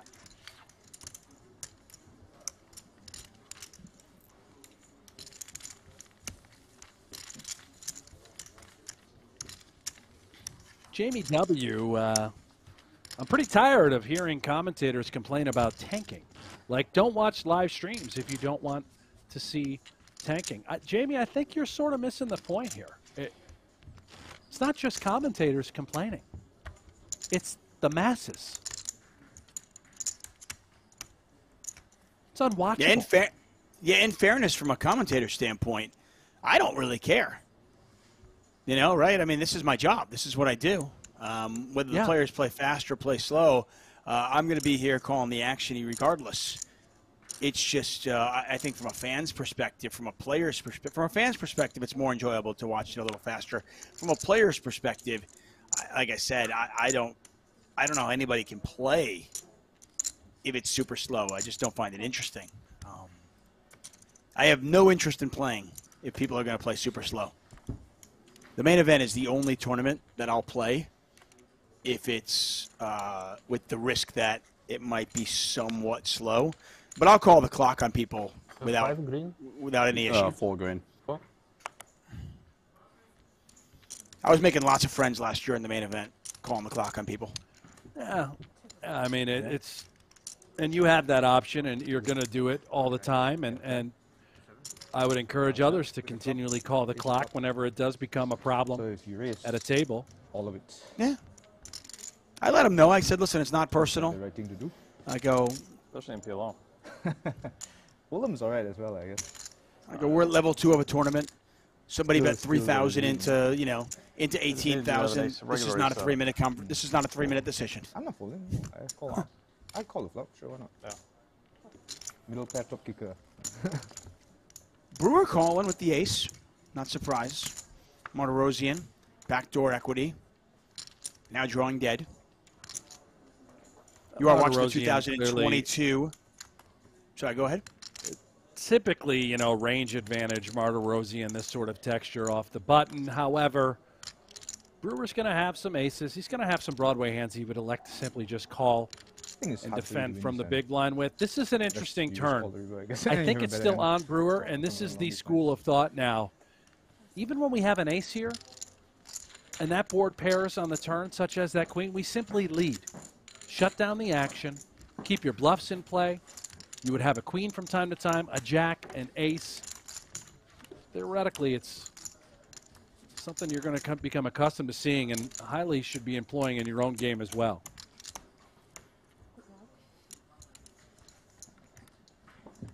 Get a dealer change. You are watching the 2022 Super High Roller Series Event 6 Day 1 coverage. Take a look at our Merit Poker leaderboard.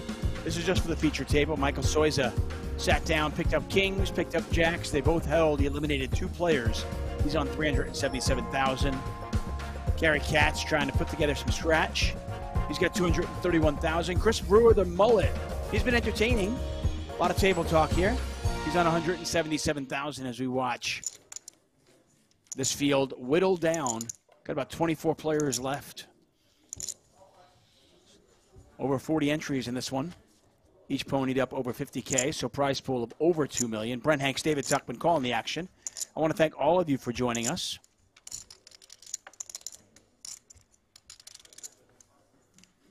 I think from, you know, when we talk about taking a long time, this is a game, and similar to chess in the sense that the longer you take, in theory, the better your decisions will be, right? So I think it goes without saying that in a game like this, there should be some time restraints to limit that. Totally fine with that. It would even out the playing field, if you will. You take away your ability to think as long as you like on a decision. It's better for the recreational player. I'm just thinking about it from a TV perspective.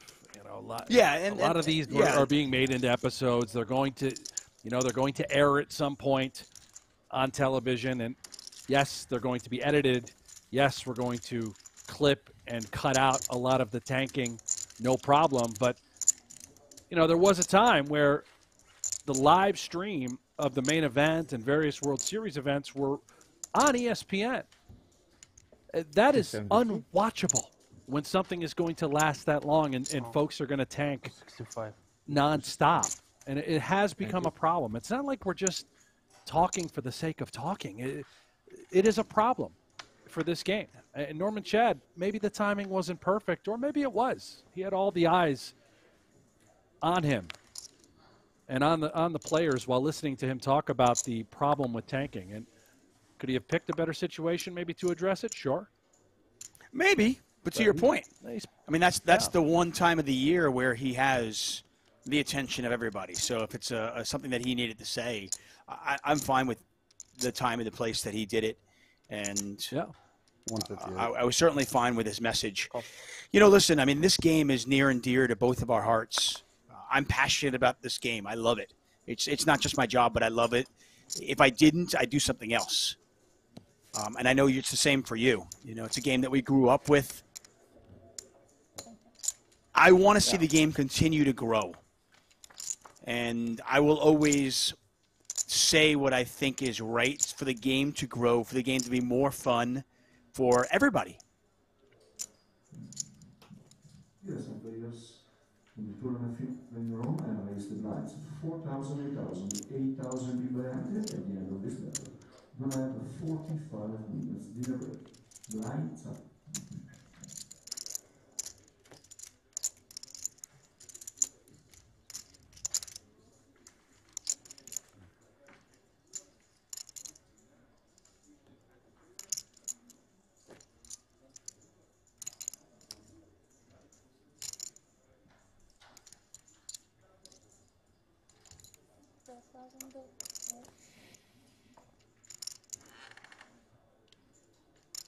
Now, here's an example that, by the way, B Purple Poker, when Farha folded against Moneymaker's bluff, implement the time clock.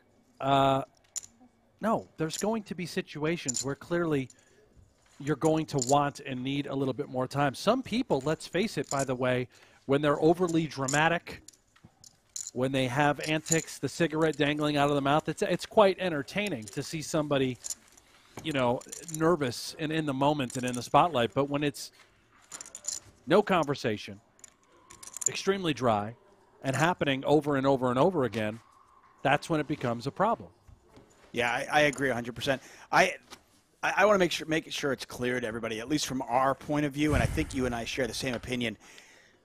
I am not looking to get rid of the flavor of the game. I am not looking to get rid of, you know, if there's a huge moment and you need a couple of minutes to make a decision, pardon me, the last thing I want to do is prevent you from making that decision and taking the time to really think through something. I've watched Garrett Adelstein on streams.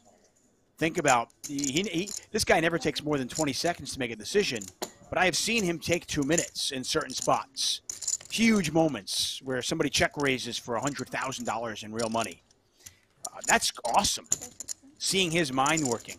This is about, you know, Guy 3 bets, the other guy shoves all in, and now I'm going to tank 40 seconds to Hollywood. What do you just fold? Who cares? Yeah. Pre-flop, you got Jack 6 off suit, under the gun +1. What are you doing? Just fold. I mean, the last thing I want to do is take the flavor out of the game, take the strategy out of the game. I love that. That's why I love this game. Pair of 6s here for Martirosian. Catch with just the dreams and hopes of ace-king that have gone unfulfilled.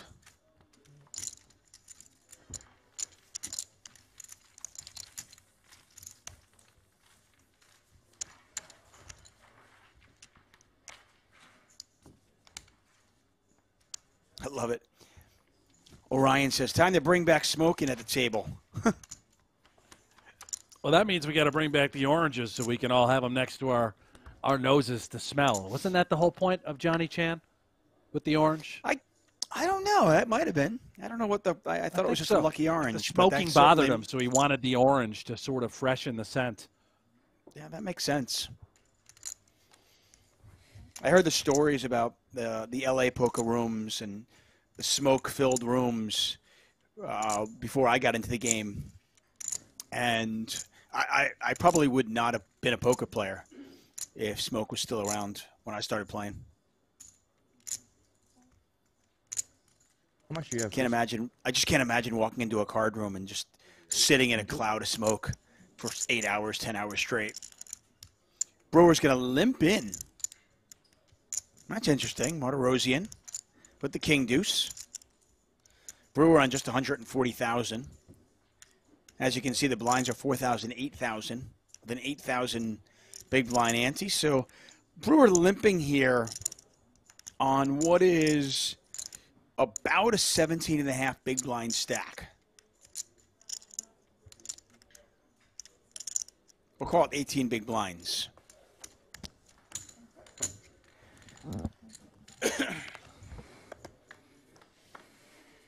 Marcus Rucker asking if Phil Ivey playing. Oh, yeah. Phil Ivey's playing everything this week and playing well. 5 final tables, 2 titles. And last we checked, he was 6th in chips. Pair 4s for Soiza. Brewer's going to bet, though.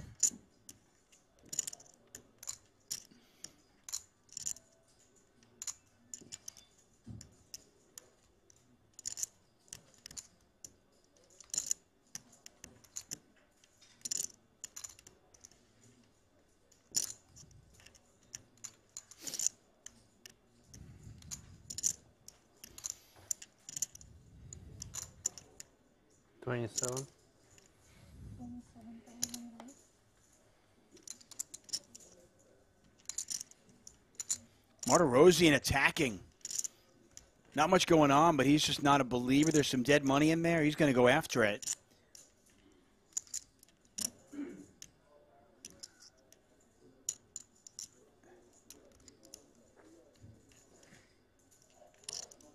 I'm not sure if Brewer is considering something here.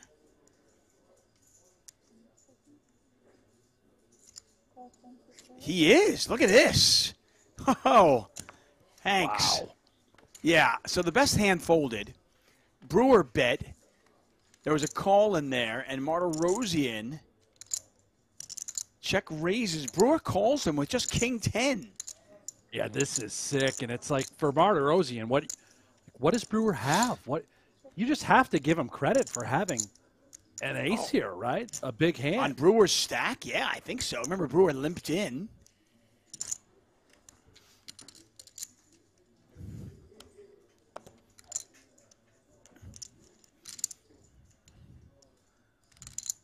Now, if you're Brewer, what do you put Martirosian on? We can see he's got the best hand, but he doesn't know that. And he checks it back. Well, this is 5-6 got there. 5-6 got there, and spades got there. Martirosian has the deuce of spades. Brewer's got the 10 of spades. How does this play out?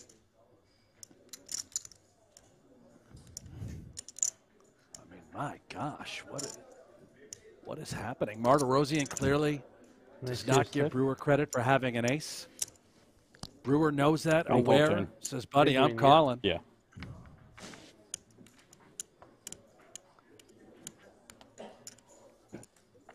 Brewer just looks like he's ready to fight, doesn't he? Martirosian does it. Brewer might call him with King 10 high. This would be sick. Yeah, that river, though, completes many of the draws. 5-6, spades.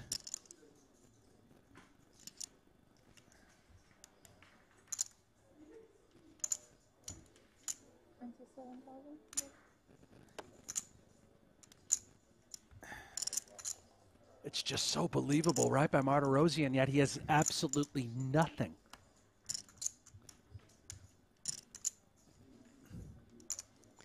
Yeah, so Martirosian check raise the flop. Oh, wow. And Brewer moves all in. The world. Wow. This color is Oh, this is the hand of the day. What a hand. It doesn't look like blue to you? Light blue? The color? No. Looks like green? Huh. Shows the king of clubs. For me, yeah. I could still have it, though. Does it look like light blue to you? Or blue? Turquoise. Turquoise. What a hand. Well, that's awesome. Interesting. That's amber. Martirosian check raises with nothing. Brewer calls him with nothing. It goes check, check on the turn. Then the river, you get a sprinkle bluff from Martirosian, and then an all-in from Brewer. The hand played itself. The hand played itself. Didn't look like it played That's the line of the night. I love it. The magical mullet. He dug deep into the soul of Martirosian, saw through everything, had a plan of his own. That was beautiful. 16? The hand played itself.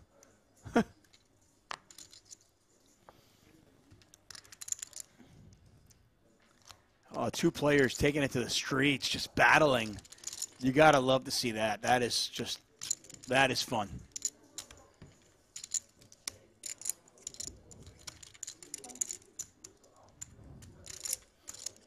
The chat loves it. What a play. Brewer is sick. 6 shove. He knows Martirosian is out of line often. Such a fantastic hand. The power mullet. High-level poker. Thank you for the chat, guys. That's good stuff. Pair aces here for Boldigan. Cats with the gut shot to Broadway. No spade in his hands.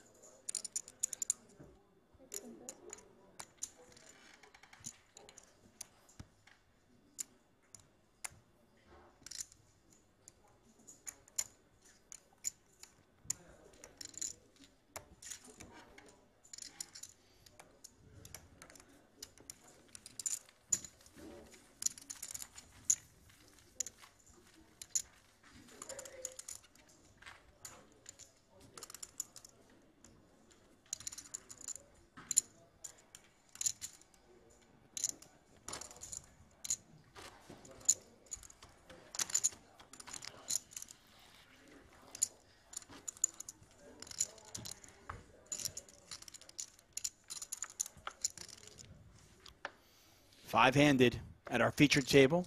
I want to thank our sponsors, luxonpay, ggpoker, David Tuckman, Brent Hanks here for the Super High Roller Series Europe. Event number 6 right in front of us. The 50K No Limit Hold'em. All of this building up to what will be an epic Super High Roller Bowl, a 250K Super High Roller Bowl, April 13th, 14th, and 15th. Good morning, Sandy Joy.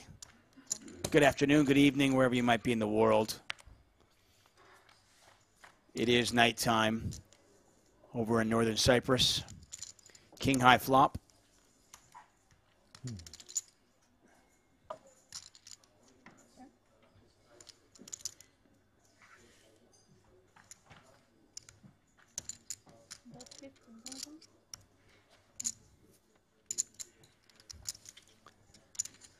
Martirosian just continues to fight. He's tough, huh? He's a bulldog. He really is. He is fearless, relentless, sees all the spots, everything. I think that's an apropos description of him. Martirosian, the Bulldog.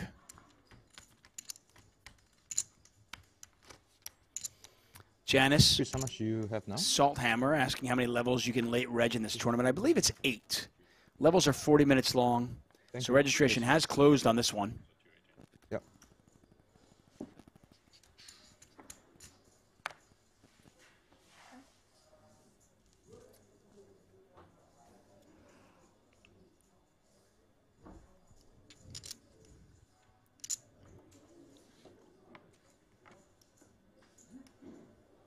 Farhad says, payback for the 300K bubble in the super high roller a year ago.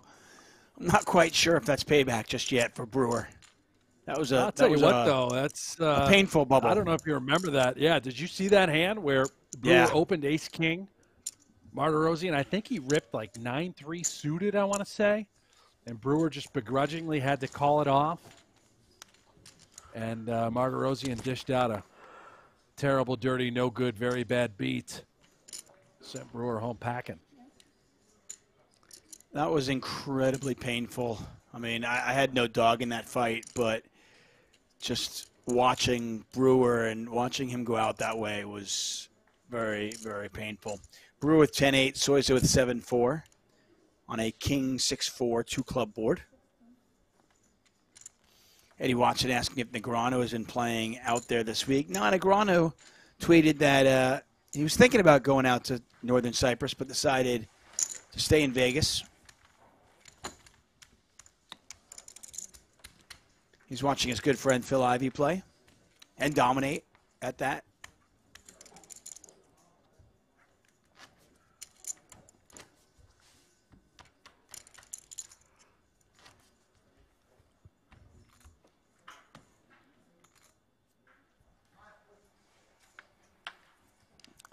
I believe the players are going to go on a dinner break in about 25 minutes, and when they do, we will call it a day. But we will be back tomorrow, 7 a.m. Eastern Time, for more poker action from Northern Cyprus.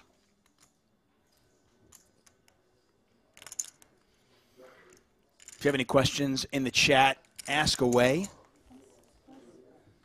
We'll do our best to answer them during the lulls in action. Yeah, can you grab those? Sorry. Trying to be helpful and I do the opposite.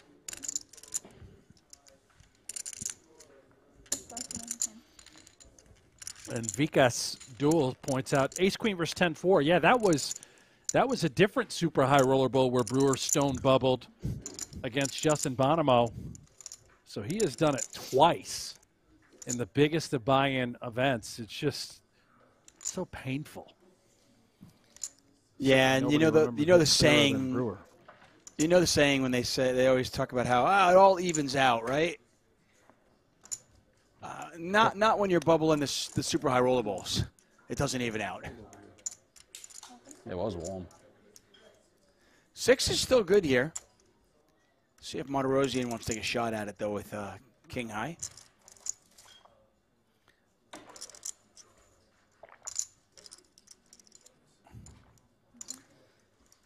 People asking about Tony G and Tom Dwan. I have not seen either player there. I don't think Tony G is coming. I think he's busy doing something. And we have not seen Tom Dwan. Yeah, it's which is surprising, right? Dwan's typically a frequent flyer for these Triton events. Okay. Ambassador Tony G obviously was there the last time around. Not certain they are. Yeah, you wait, but Jason comes in. 250,000 super high roller bowl starts tomorrow. Not too bad.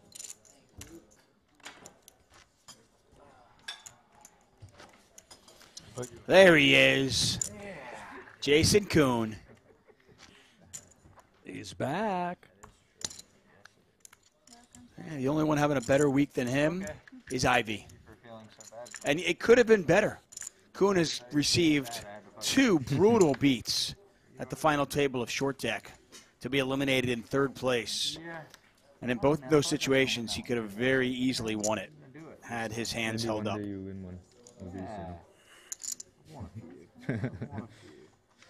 Most notably this morning, where he had a set of 7s. Could be worse. Versus Danny Tang's aces. With 1 card remaining, Tang hits an ace. And that was for about 80% of the chips in play. Insane. Yeah, that's a insane. That's a tough one. I think he was nearly an 80% favorite too when the money went in. Is that right? 77%, which is that is a lot in short deck. And then just a couple of days before that, it was him versus Mikita Badziakowski. And Jason Kuhn flopped the straight with Jack 9. And the Milkman hit running diamonds to make a flush. Jason Kuhn was 91% to win that one. That's just disgusting. So to lose both of those in those pivotal moments, just really, really unlucky. Kuhn hits a 9 here. Brewer open-ended. Kuhn on a really, really strong stack, though, 566,000.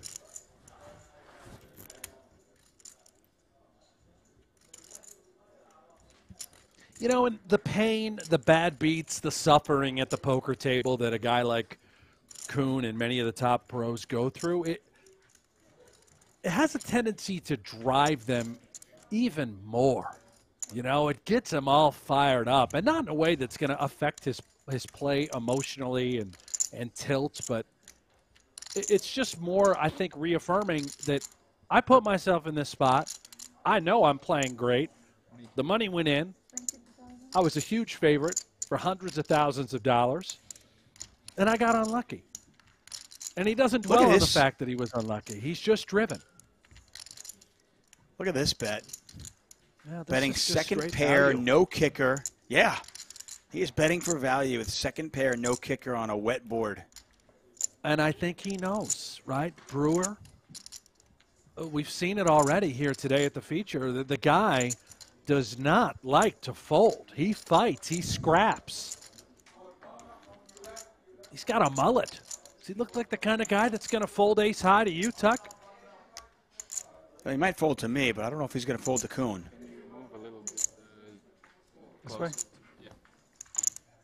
Thank you. Yeah.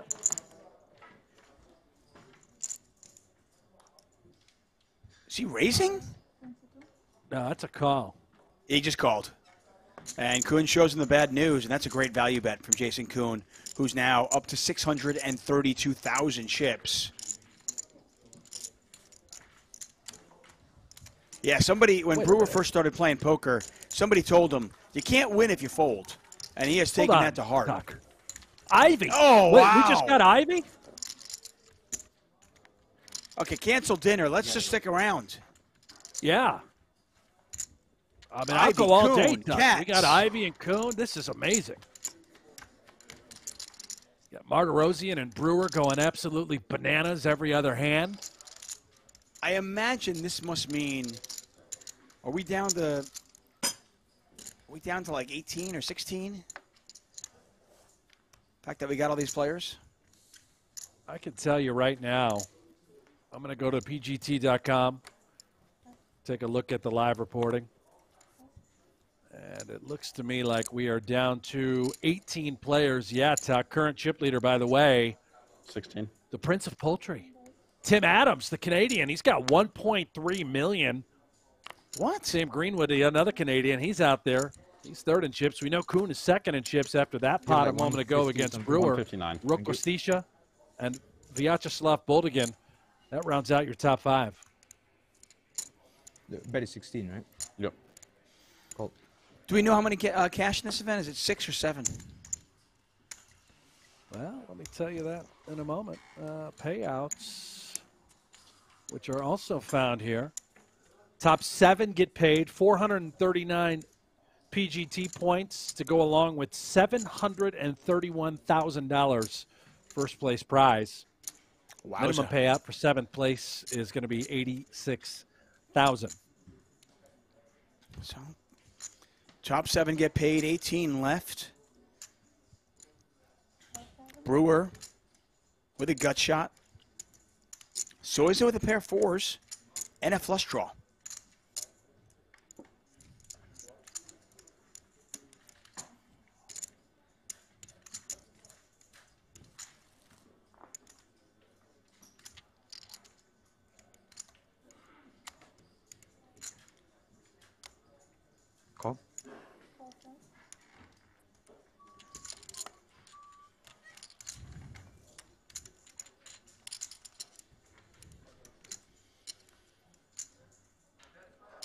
8 of spades. Pair of fours still best. Brewer with just 131,000 chips. Pot is 68K.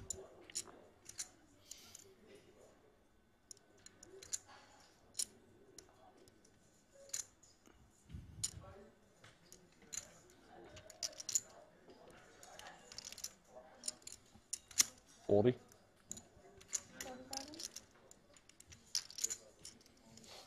Always low chip. Very lucky.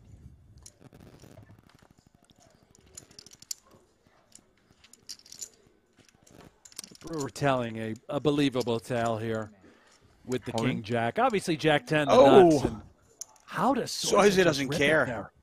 How does he just rip it? Bottom pair with that flush draw, unafraid of Jack 10 being present or a queen. Maybe. Maybe not. But maybe. Great result there for Soiza.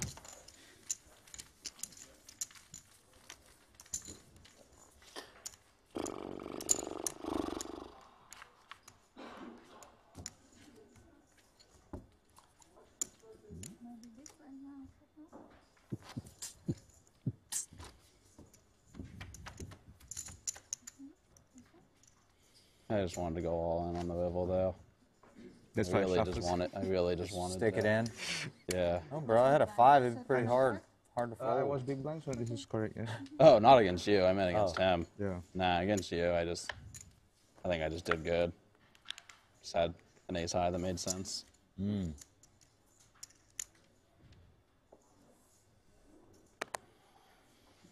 All right, I'm over this fucking tournament. 9-5 triple range much. Oh, he goes all in. Oh boy, yeah, you are, Brewer, because you walked into the Kings of Ivy. What's happening?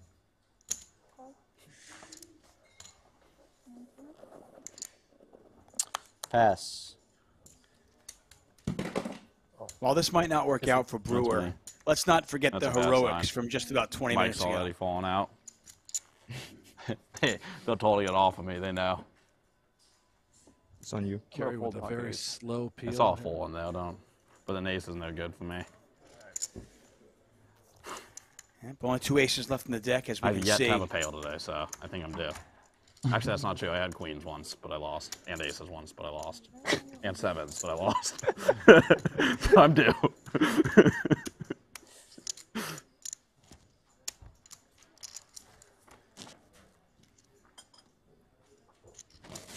Nine high flop. Ivy with the king of diamonds.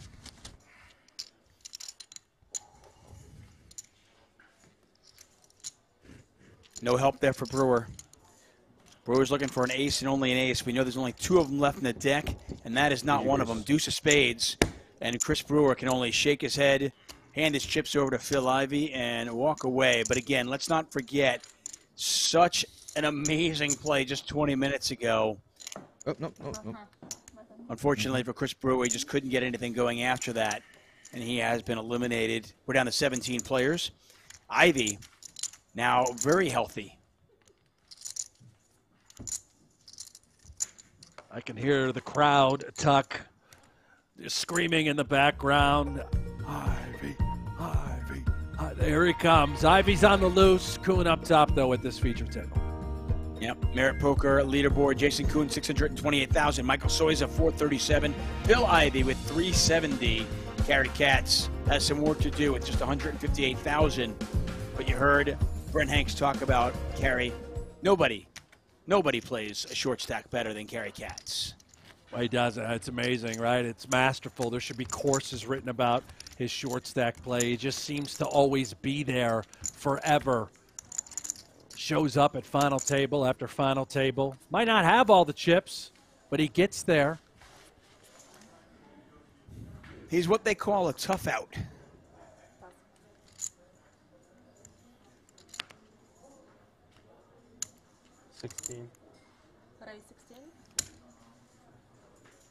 Blinds 4,000, 8,000 with an 8,000 big blind ante. Martirosian going to make it 16,000. Kuhn has a very playable ace-queen of clubs. A very 3-bettable ace-queen of clubs. Yeah, and that's what he's going to do. 42.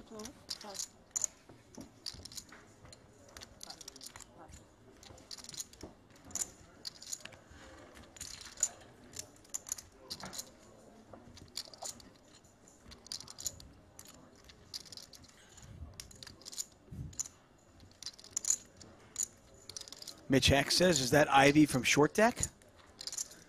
Is there another Ivy that I don't know about? Yeah, that's the Ivy. The one and only. Phil Ivy. 104,000 in there. Ace-Queen versus 7-6. This seems like a fair fight. Maybe not so fair anymore. Martirosian with top pair and a gut shot. Jason Kuhn with the overs, backdoor clubs, backdoor straight possibilities.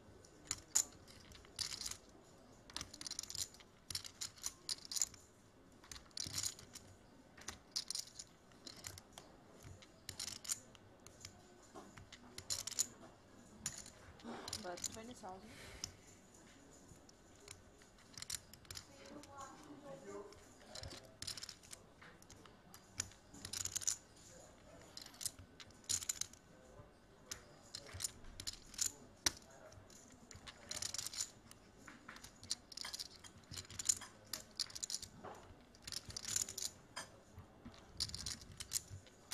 Load Runner 3 says, what will you do if Ivy wins? I don't even know if I'd be surprised.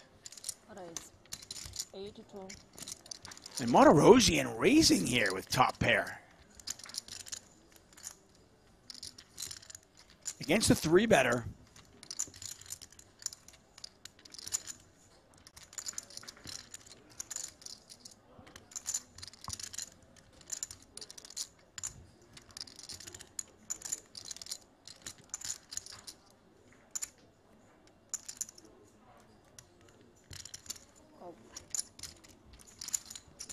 Kuhn calls. Jack of spades. A black picture card. Not bad news for Kuhn, but the Jack of spades not the one he's looking for.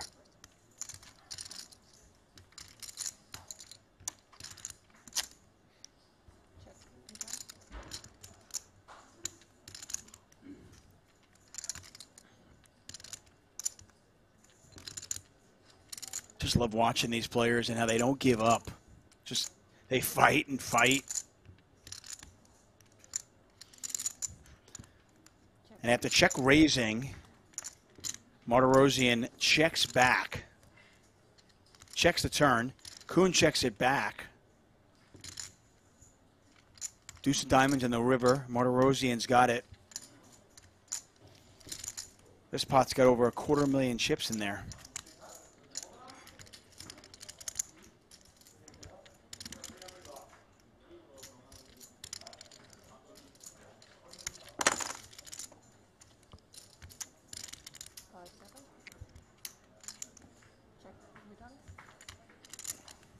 And Martirosian's going to check it one more time. Tough spot for Kuhn. Yeah, I think he senses that he's up against a pair and just unlikely to get it through. Sounds like suited. Yeah.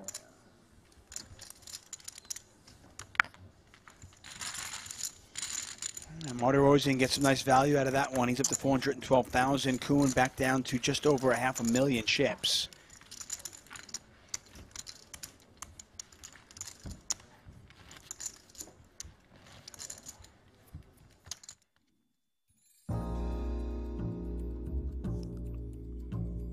PokerGO Hold'em is here. That's right. You can play for free. Free. Did you hear me? It's free. It doesn't cost you any money. Play free Texas Hold'em poker from the creators of High Stakes Poker, Poker After Dark, and more. Be part of the shows that help shape the game with an authentic online poker experience. Plus, our own Brent Hanks. It's his voice in the show. PokerGO Hold'em is available now on the App Store, Google Play, or by heading to PokerGoHold'em.com. Kuhn picks up Ace-King. Ace-Queen no good for him. Maybe Ace-King treats him better.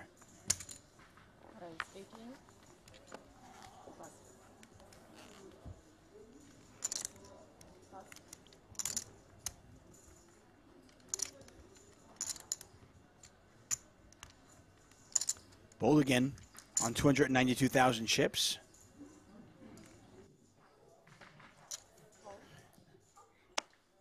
Is going to call.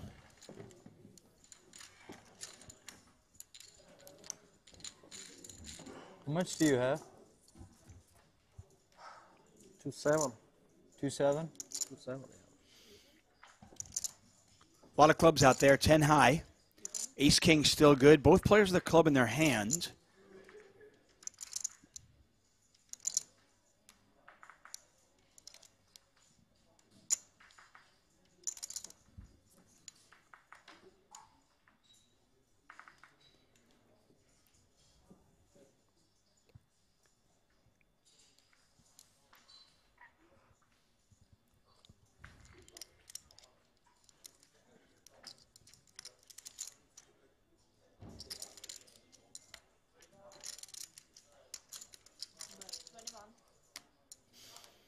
Boldigan bets 21,000.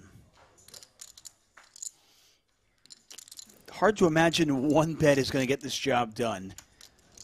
Not only does Kuhn have ace king, but he's got the king of clubs. And he does make the call. Pot now 94,000 chips. Oh. This is an interesting card for Boldigan, filling in what could have potentially been a backdoor straight draw that would have been semi-bluffing.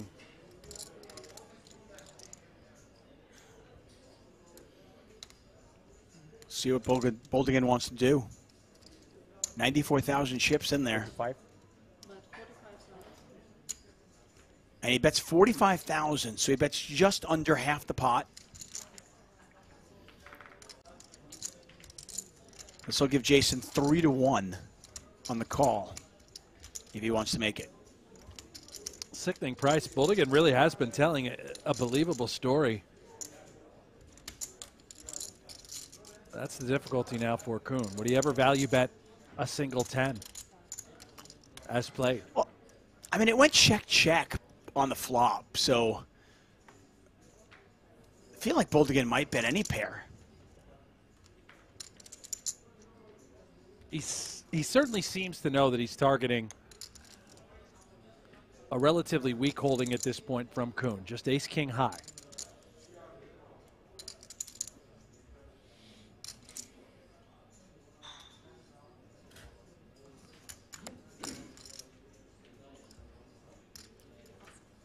In the muck, the ace-king goes, and Boldigan wins a pot.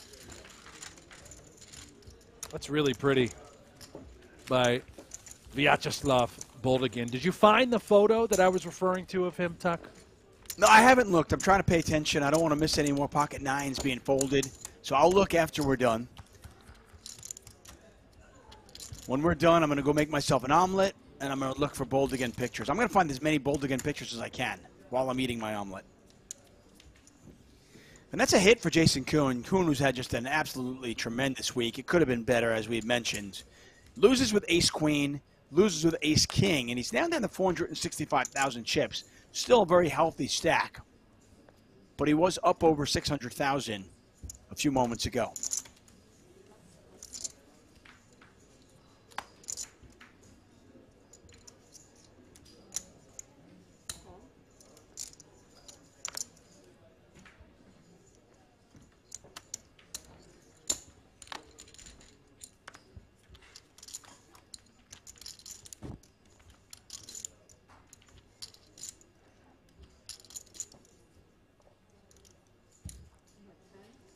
Ivy with top pair, Martirosian.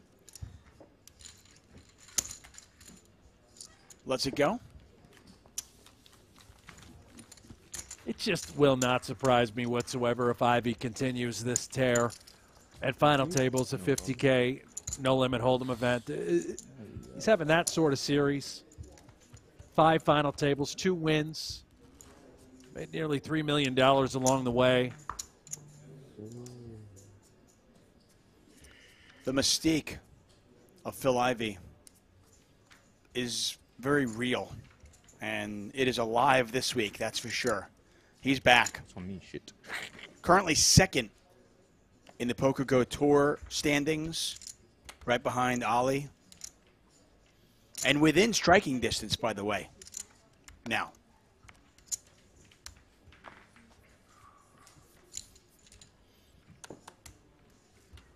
Boldigan raising the Jack-10. Kuhn with Ace-7 offsuit.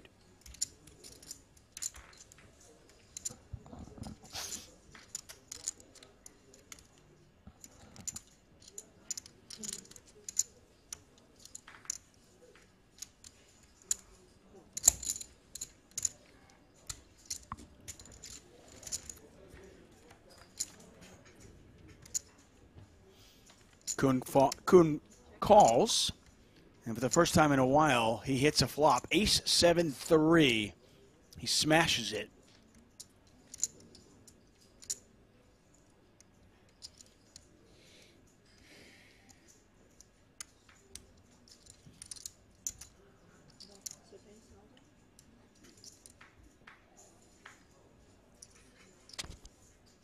Boldigan is going to try to rep that ace. Not going to work, just a question of whether Kuhn wants to call or raise right away.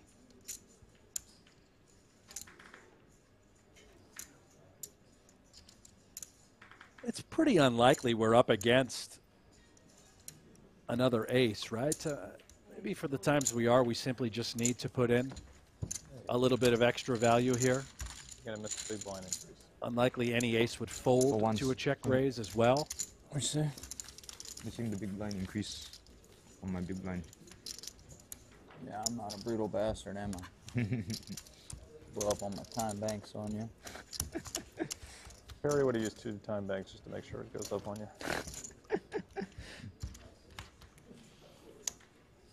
This might be the last hand before the players go on dinner break. Maybe we get 2 more in, we'll see. Not quite that time of the tournament yet, right? Save it for later when it matters most. Ooh.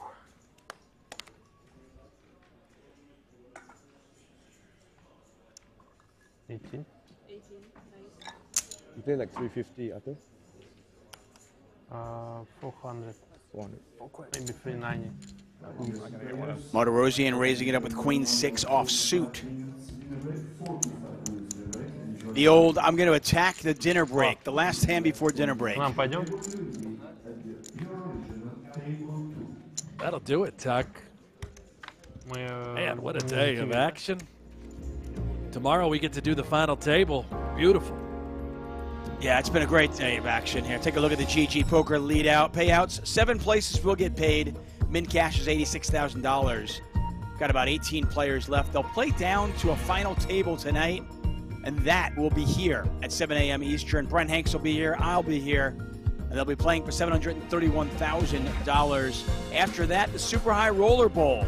Make sure you join us tomorrow. I want to thank everybody for joining us. For everybody at PokerGO, for Brent Hanks, I am David Tuckman. Goodbye.